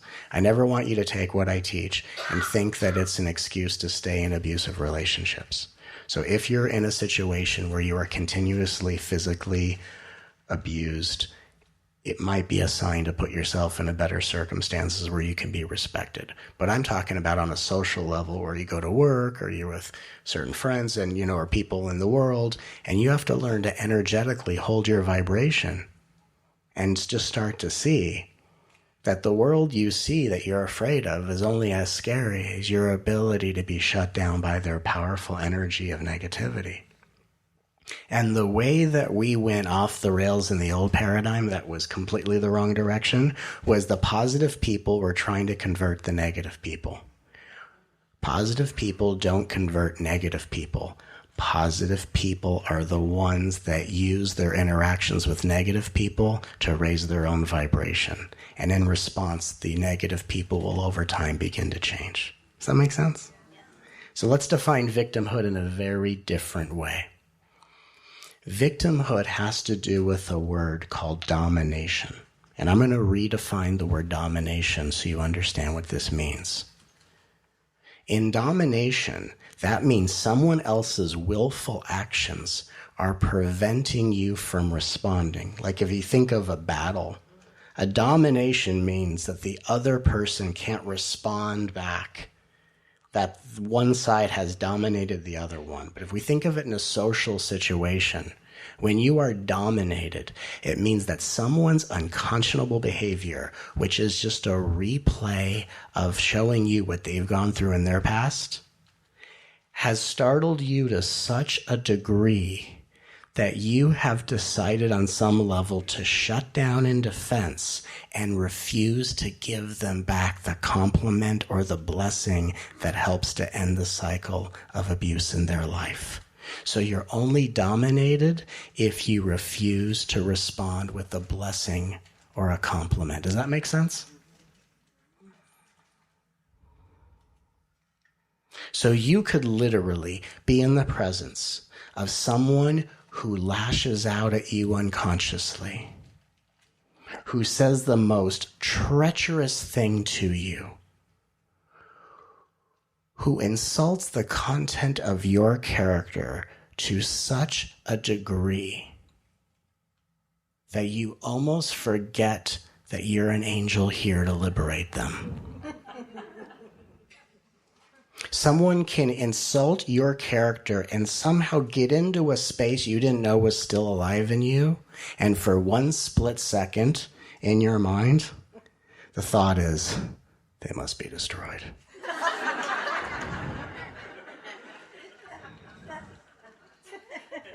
They will go down. But when you understand the end of victimhood, literally, you start to see very clearly people are not talking to me. They are sharing with me their unresolved past. And they could say something so god-awful to you.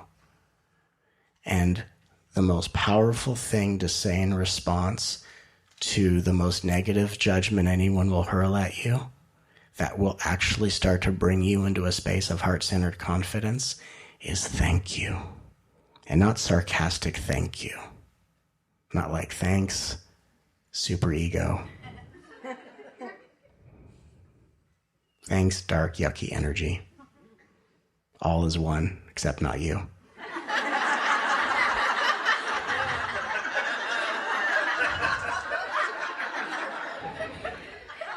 Not like that, but like a sincere, I'm going to treat them the way they've never been treated, and I'm going to cultivate a higher vibration and let them be an opportunity for me to grow. And they say, you're a so-and-so. Thank you.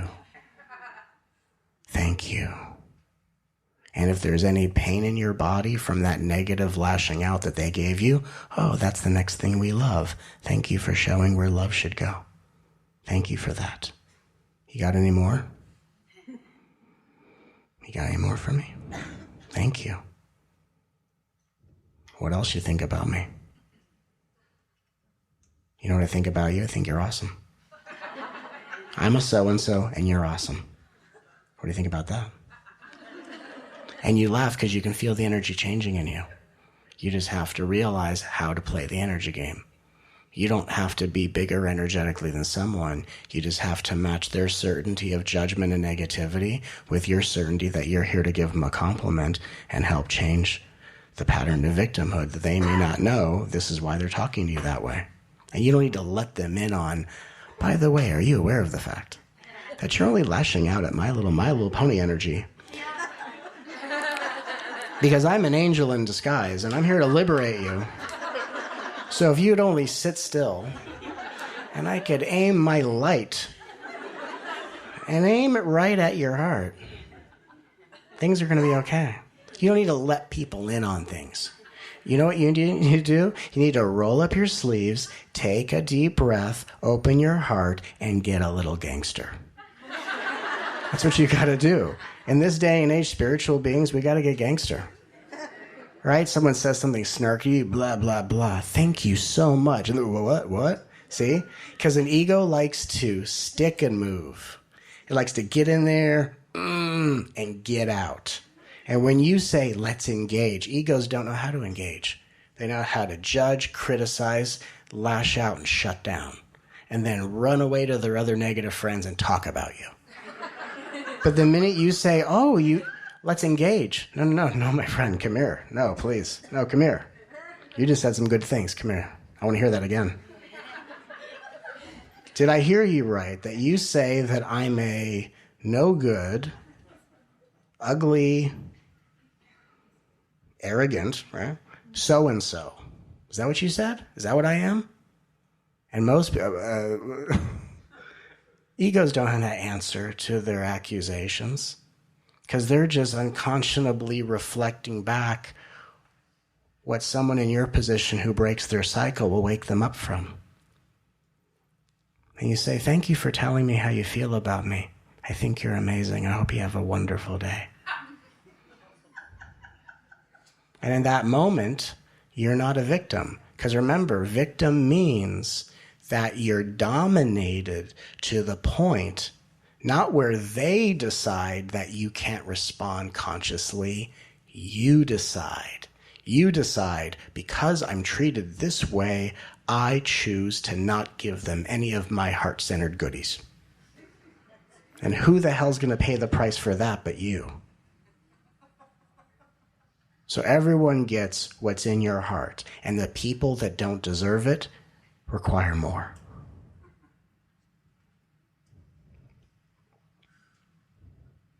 That's the salvation.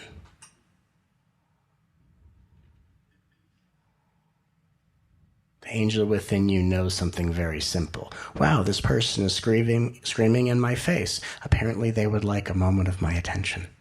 Well, hello. Hi. I noticed you were screaming in my face hole. Surely there's something you'd like to tell me. Seems very important. You are 2 feet away from me. Screaming at full volume. How can I help you? By the way, you look fantastic. You're a radiant light of the divine. Good to see you. You smell fantastic. You look terrific. Are you working out? I think you're working out.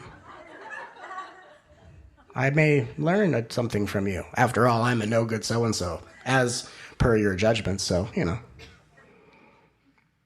I say this in a joking way, but you're getting onto what I'm saying, aren't you?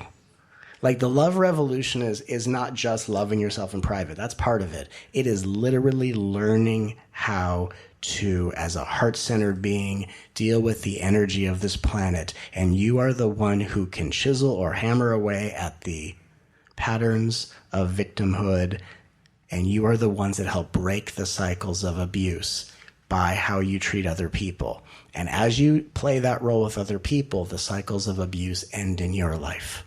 Because so many of us are so heart-centered, wondering why everyone else isn't playing on the same team, right? Because all these other people are giving you a chance to step into your light, and in helping to break the cycle of abuse in their life, you're ending it in yours. When you start living this way, you don't have to do all this energetic whatever to try to not manifest negative things. You don't manifest adversity when the cycle of abuse has been broken in your field, and you break the spell in your reality by breaking it in others by how you respond to them. Otherwise, we sit around as spiritual beings going, yeah, we're all enlightened, but what about these unconscious things? What about these egos? What about this darkness? And it's light versus something else. There is nothing else. There is just the light of truth transforming reality through acts of love to break the cycle of abuse to those angels who forgot who they are.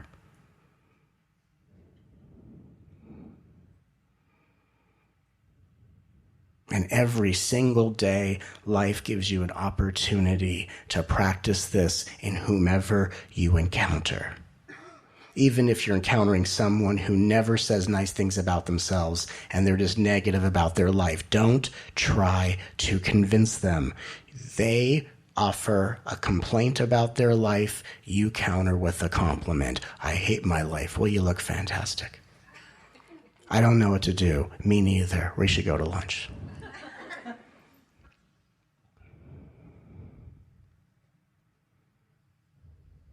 You see what I'm saying? It's amazing, isn't it? Because I've taught before the turn into a gift teaching, which is a part of my book coming out. Or I've taught the blessing, may you be blessed. But now in this teaching, you actually understand vibrationally why I'm teaching this. There's a very specific reason I teach everything I teach.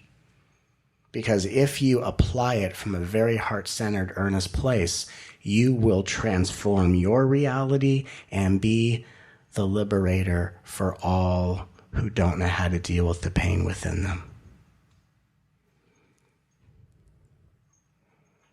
And it's through a teaching like this where you realize it doesn't actually matter how much you know spiritually. You can have all these cool insights. You can have these amazing insights from your awakenings. None of the things you know will help you in the field of your everyday experience, where it's you with the chance to go gangster with those you encounter and play the energetic game. And as a way of giving you a symbolic reminder of what I'm saying, that literally learning to respond to people's judgments and criticisms with blessings and compliments and bring your light from within you out into the world, what I'm teaching today is actually depicted in the image of the crucifixion. And I'll explain what I mean. A lot of us know the story of the crucifixion of Jesus, right? Some of us are onto the fact that the story of Jesus and the crucifixion and the resurrection is actually a map of the awakening process that all of us are going through. As if the story of Jesus' crucifixion and resurrection is the process of awakening that we go through in returning to our light body nature and returning to the world as beings of light. But let's take the image of the crucifixion, and I'll show you how it relates to what I'm saying.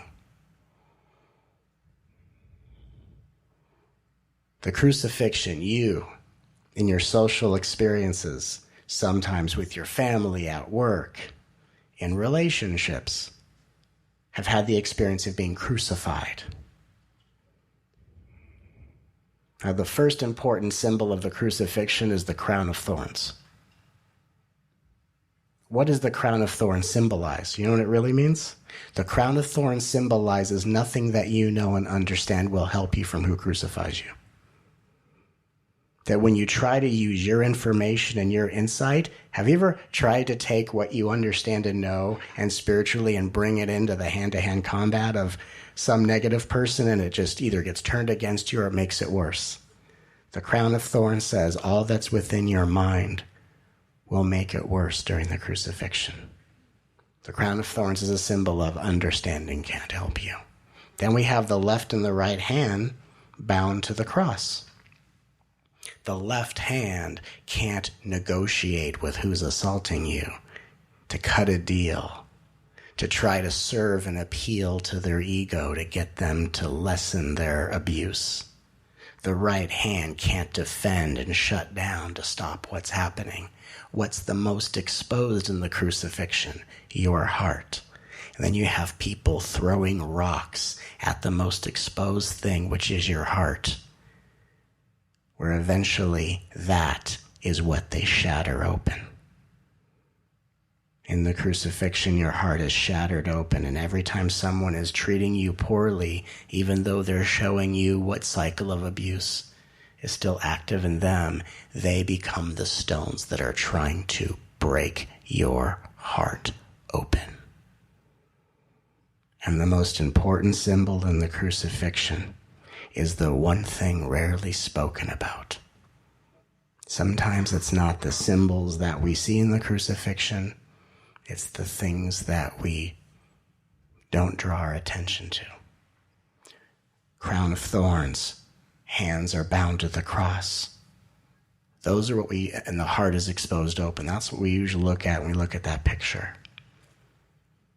But what's the one thing not covered, bound, and suppressed in a crucifixion? Your mouth. And that means you're up there being crucified. People are giving you an instant replay of their pain and their abuse. And although they are breaking your heart open, nothing prevents your mouth from opening up and responding complimentary and blessing the living crap out of everyone that hurts you. And the crucifixion is about the people hurling stones at you are breaking you open beyond your defenses, and you are blessing everyone that assaults you to end the cycle of abuse in their life. And eventually, when you break so deeply open, there's nothing left to break apart, and then that leads to resurrection, which is returning to the earth, returning to the mind, returning to the personality, unlike how you've ever been, as a being of light, dressed up as a person, not a person try to be aligned with the light within them.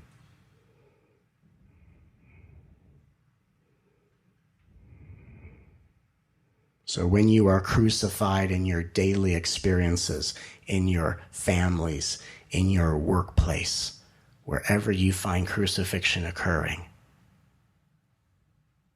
the pain is your heart being broken open so deeply that the pieces forget how to reassemble. And the one thing the crucifix will not limit or constrict is your ability to respond complimentary and with blessings to anyone that swings at you. They can take their best shot and they will be blessed accordingly. And when they're done, you say, do you have anything more? Because I got a ton more blessings for you. You want to go again? Let's play. And when you wake up every day loading your pockets with endless blessings to give out as moments of gratitude, eye gazes and smiles to those you pass by, compliments to store clerks or people that you interact with, and you think to yourself, so help me God, if anyone dares to enter my field and give me an instant replay of their unrelenting pain and aiming it at me, I will open my heart so that their assaults can crack me open deeper. And when they are done, I will return with complete, focused power, the greatest compliment and blessing I've ever given to anyone.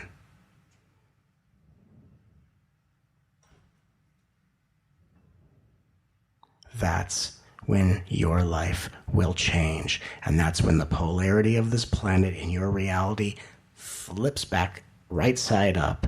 And instead of everything trying to seemingly work against you in your life, everything now serves you. Because it's no longer the student trying to measure up to the light of divinity, wondering why all these people aren't playing by the right spiritual rules. At that moment, you have become the master, and the universe will serve a master. A universe will serve a master, and in preparation of serving that master, the universe will do everything it can to dissolve the student in you, one moment of crucifixion at a time.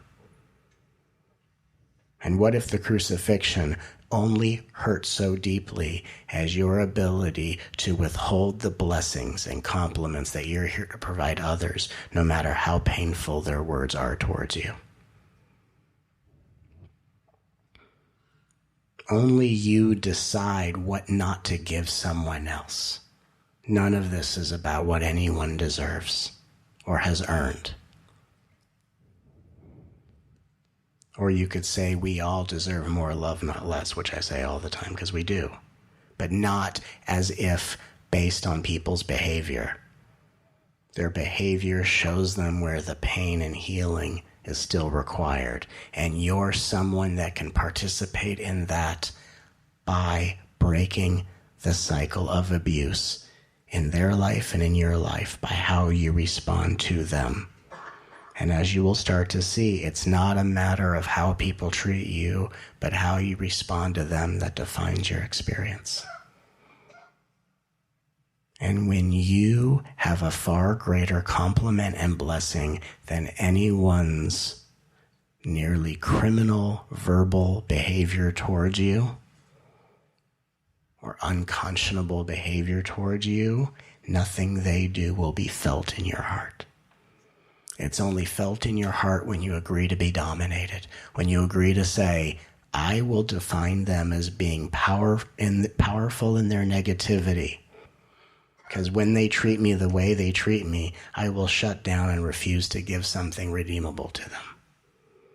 But if you have a far bigger compliment than someone can be negative or judgmental towards you, nothing they say or do will hurt you physically, emotionally, or mentally. And I speak to you from that position. And people who are so lost in the dark negativity will perceive someone who is so in that transcendent state of, come to me, give me what you want, I will reflect back blessings and compliments. And they'll look at that person and go, I don't know about them. Seems a little inauthentic, really. Because they're sensing a being who does not live in their paradigm. They don't know what that is. I don't know about that. Remember what I said, from negativity to skepticism and sarcasm. So anytime someone perceives you in your light and goes, I don't know. I don't know if I like it. I don't know if I get it. I don't know. Looks kind of funny. I don't know. All this bright light, love and light, kind of stinks. That's negativity trying to cover up in defense because it's being dismantled by the illuminated grace of your own loving presence.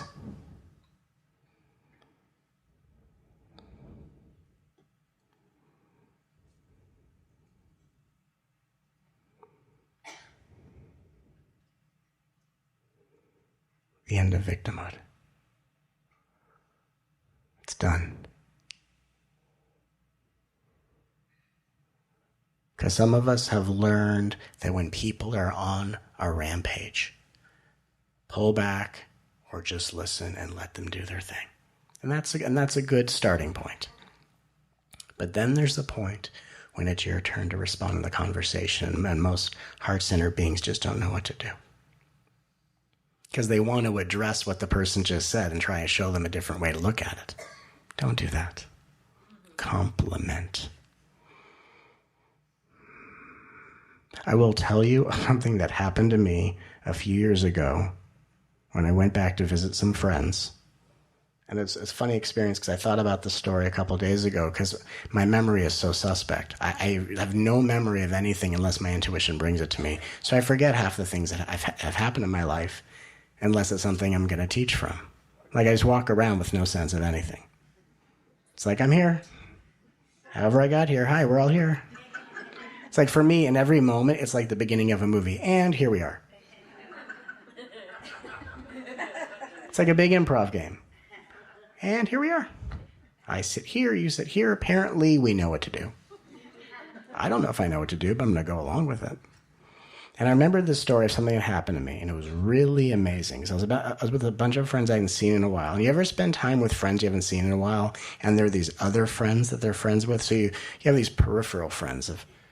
We're all friends of this mutual person, but we don't know each other. So it's, a getting to know you kind of process. And usually when I'm interacting with people, I usually don't talk about anything that I do in my life unless someone asks me. I talk about life and movies and this and that, but if someone doesn't ask me a direct question, I don't answer it. Or I don't lead with it. Because if someone's interested, they'll ask. And I don't lead with it because it's not how I define myself. And I was talking to one of these peripheral friends. And as you listen to people, you start to go, oh, wow, that's in there. I didn't know that, right? And we're talking about whatever.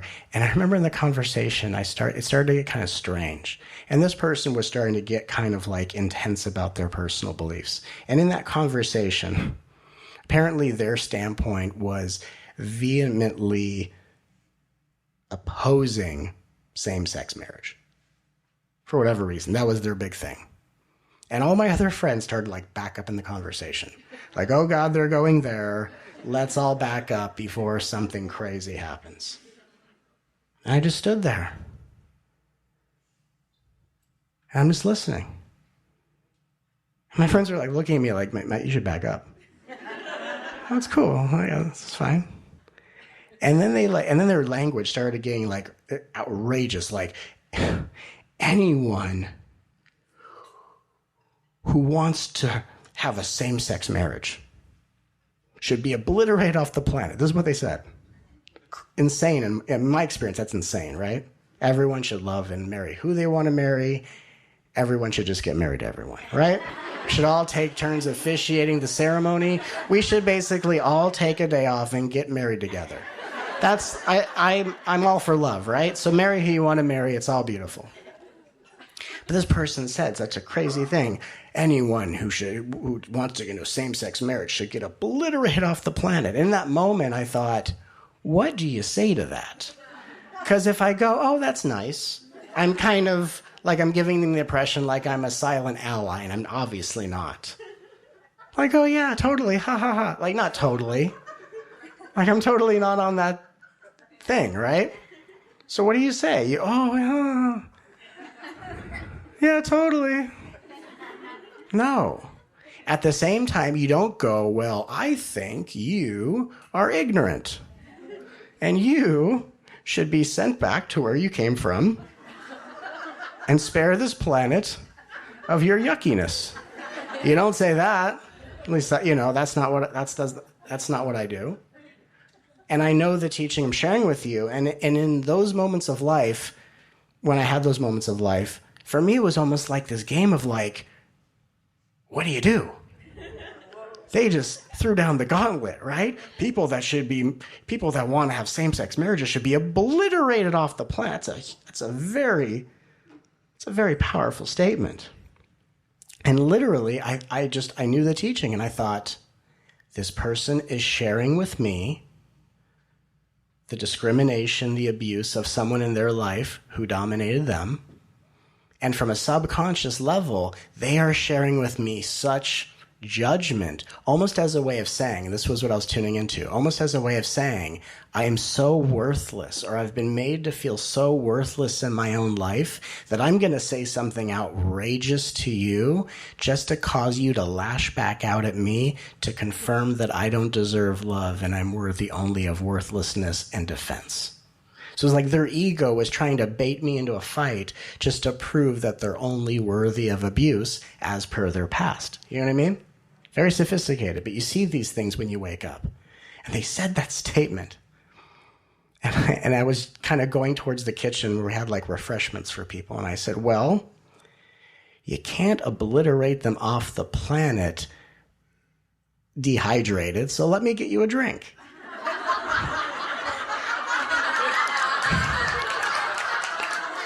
You got to be properly hydrated if you're going to take all the same-sex marriage and obliterate them all. You need your fluids, you know? And my friends were like smiling, walking away, and this person just looked at me.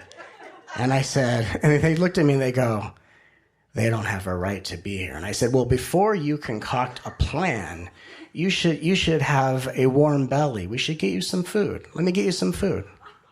Can I get you some? I'm about to get myself some food. Can I get you some food? Can I serve you some food? And my friends watched me interact with this biased person, this completely judgmental person, and all I did was serve them. Care Bear.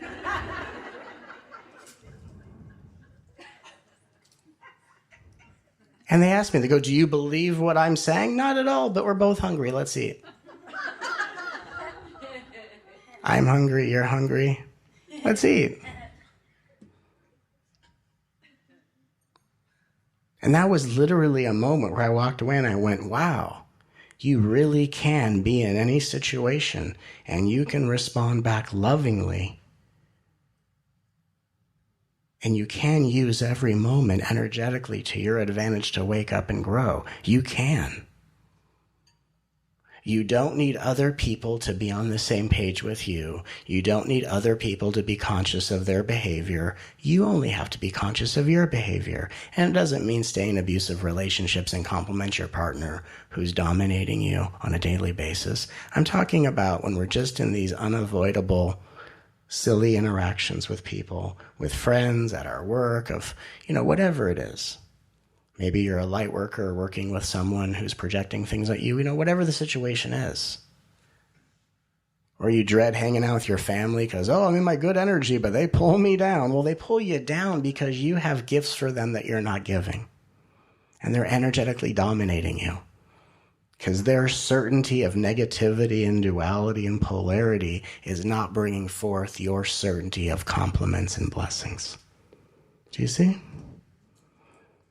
And when you go, oh my God, I can do this. I can practice this. My God, this is just helping me grow. We're all being crucified at the same time, and all of our compliments are setting us all free.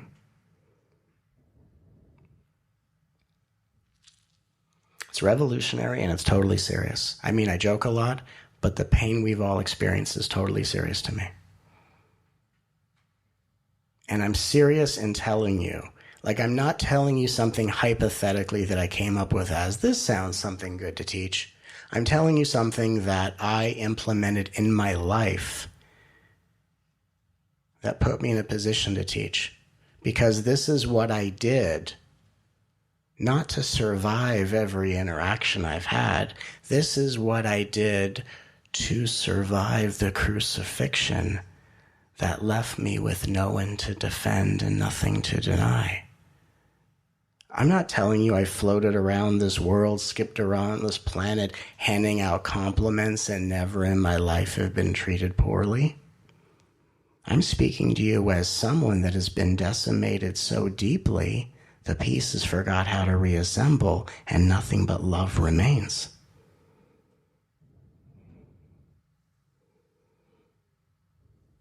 And I have been treated unfairly. I have been treated viciously. And something inside me, when I was treated that way, arose with, thank you. May you be blessed. And that's real. That's really, really real. I didn't have a spiritual path, in a secluded environment of peace. My spiritual journey was day in and day out in the trenches with all degrees of human suffering in my body and in those that I encountered that would feel the radiance of my light and would make me pay. And for every person that has ever lashed out at me and criticized me and judged me for who I am and what I represent, to them I say, thank you.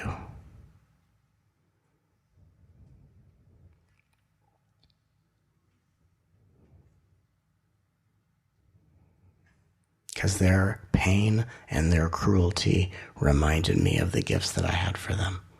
And once I realized that I had gifts for everyone that came my way, all of a sudden everyone began to respect and honor me instead of hurt and condemn me.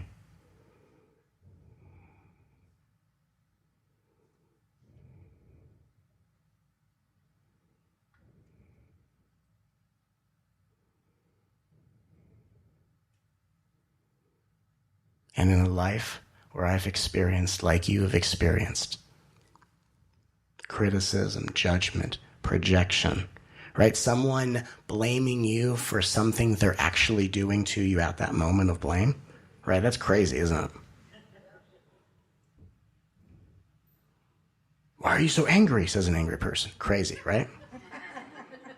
To being bullied. I've been bullied. All these things. I've experienced all these things just like you have.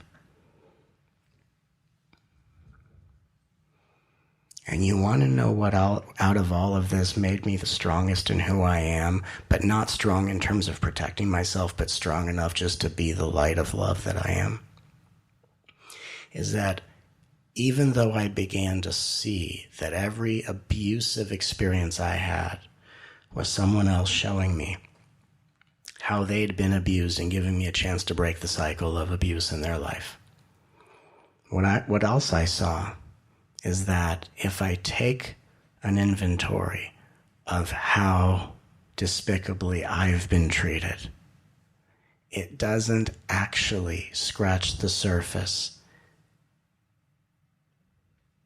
of the way for the majority of my life before all this stuff happened was the way I treated me. There isn't a person walking this planet who could ever treat me in a way that came close to the way I abused myself. And I survived me, and I've survived everything in my past, and there isn't anyone in this world that has anything to oppose me, because when they step into my presence, gifts will be given. And I say that because you have survived you. Isn't that enough?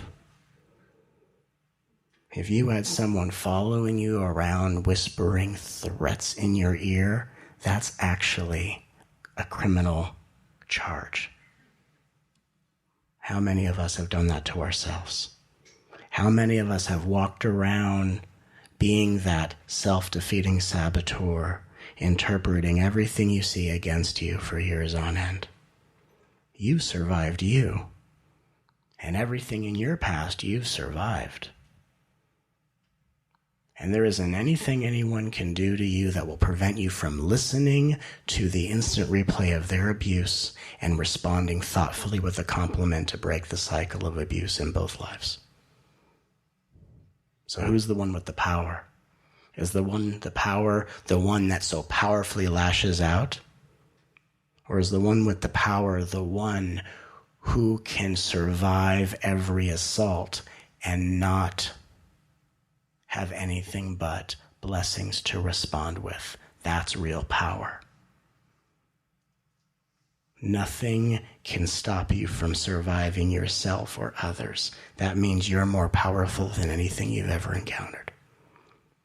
And the one who realizes the power is the one that has the blessings and compliments to hand out to those that are so deeply entrenched in a healing journey, they don't know which way is up.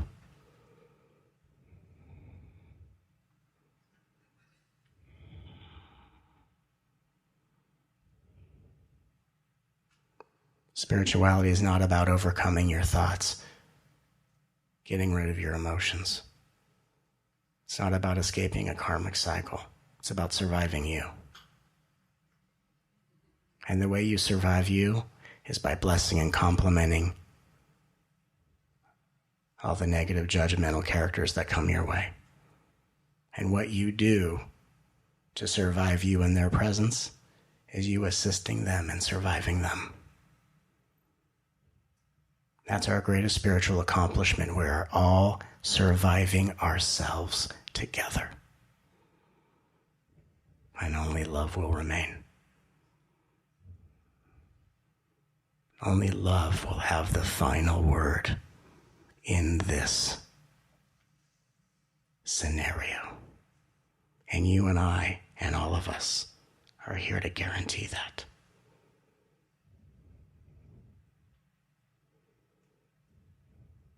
Because as of this moment, there isn't anyone who could lash out in enough pain or anger at you to prevent you from offering a blessing and a compliment in response. And that makes you powerful and a victim no longer. And that's why I call today the end of victimhood.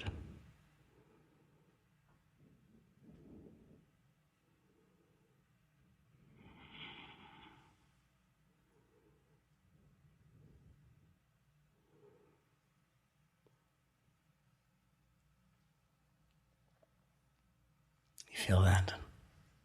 It's real. It's so real. It's like anyone who sees you in your life and they just take a glimpse of you and they make this assessment or gross judgment about you, like not knowing you and where you've come from and what you've done and who you know, right? They look at you like, they don't know. I had that experience, but on a very different level. More of a public level, right? Someone flips on a video, doesn't even know me, never met me. Just, look at him with his sweater vest, shirt and tie. Look at him sitting still. Look at him, he doesn't even blink. I think he's an alien. Look at him, he doesn't even blink. Doesn't even blink. Look at that guy. What's wrong with him? I don't like him. I don't trust him.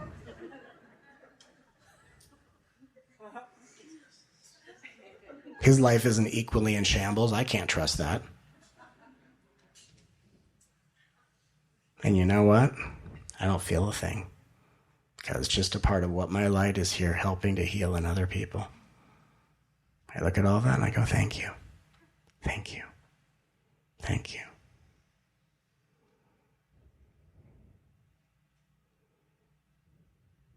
It's okay they don't know me. It's okay they don't know you. They don't know the me I've survived. And you know what? Out of mercy to every person walking this planet, I wouldn't want anyone to know who I've survived. Only I do. Only I've defeated me. And I'm the only one who will know what I've defeated.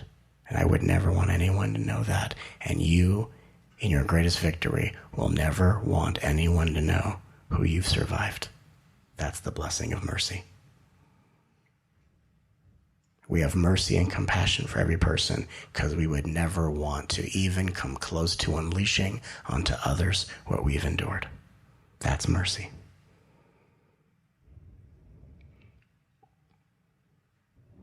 Because the truth is, you can handle the darkness of others. Others can't handle the darkness of you. That's the truth.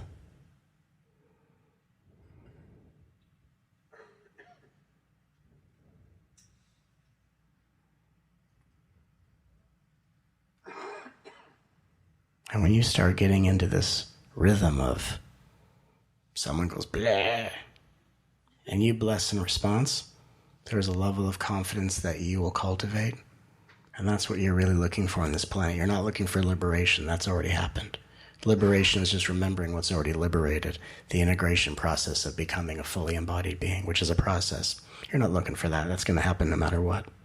You're looking for confidence, to confidently be as confident and joyful about the light as people are confident about judgment, negativity, fear, and shame.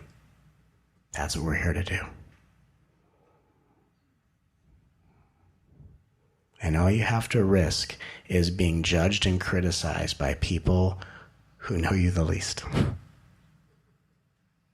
Or to be condemned by people that you would probably want to spend the least amount of time with. Oh, wow. Oh, you mean I get to spend less time with the people that are mean to me? Where do I send the basket of muffins? That's like people's threats. When you start waking up, people's threats to you don't make any sense. Someone's like, look, do this or we're not going to be friends. You mean I get to spend less time with someone who's conditionally loving towards me? I mean, I'm being threatened with less time with someone who treats me so poorly? I'll take that one. Door number A, please. I'll take that one for sure.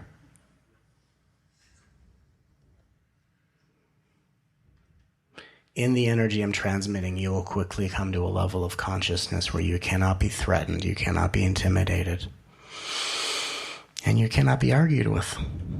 How can you argue with someone who only has blessings to give in response?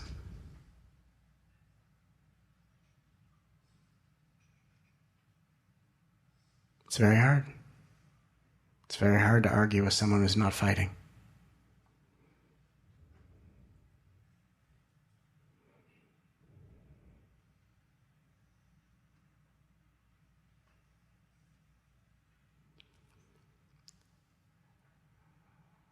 And as a result of today's transmission, before I take a few questions, do we have time for that?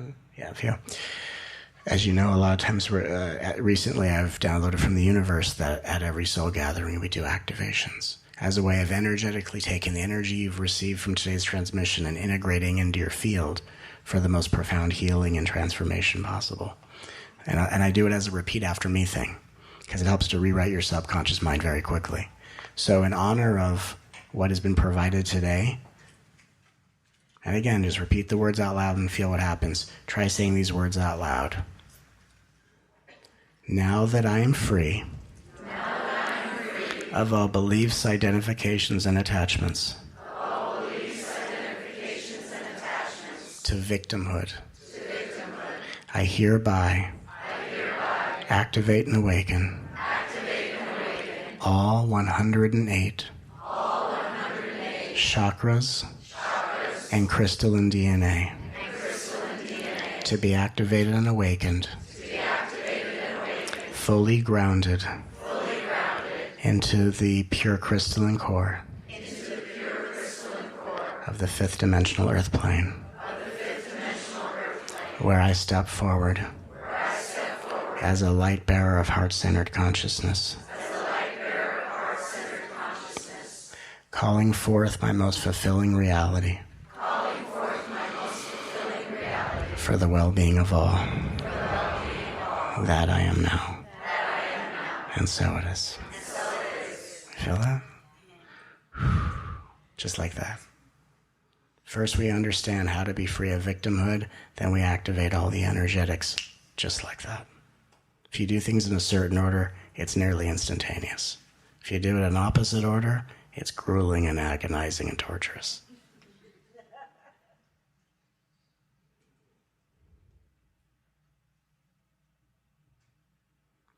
It's like I was at a friend's house once when I was younger. This is so funny. And he had an old record player. And he was like fixated with this, with his eyes all bulging out. And he goes, check this out. I go, what? He goes, dude, if you play it backwards, it sounds like all this evil stuff. And I said, but dude, if you play it forwards, it's awesome music. Sounds just like Led Zeppelin. So isn't that the funny analogy about the spiritual journey? We're all in these like fearful, skeptical, trying to do these things backwards to find the hidden message instead of doing everything in a forward motion and just enjoying what it really amounts to being. In the end, you can play it backwards and look for the dark messages, or you can just listen to Led Zeppelin.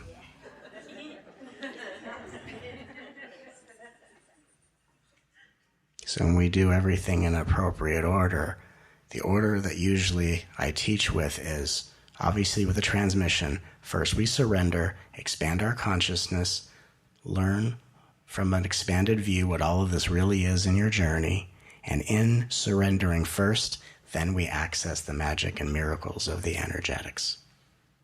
That's how you work with light.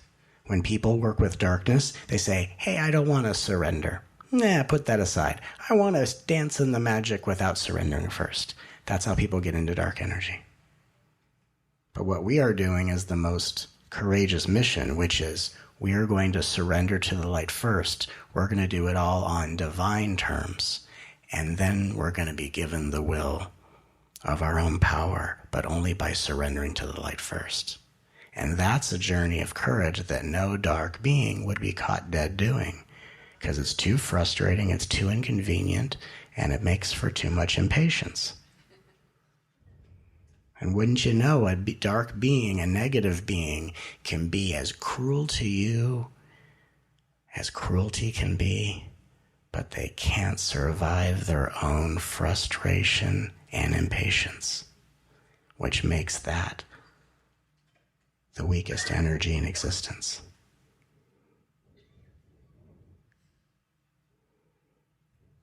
So we are here stepping into an alignment and accessing the power of our light by surrendering first.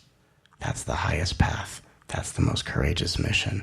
And it is always an honor to be a part of this journey with you.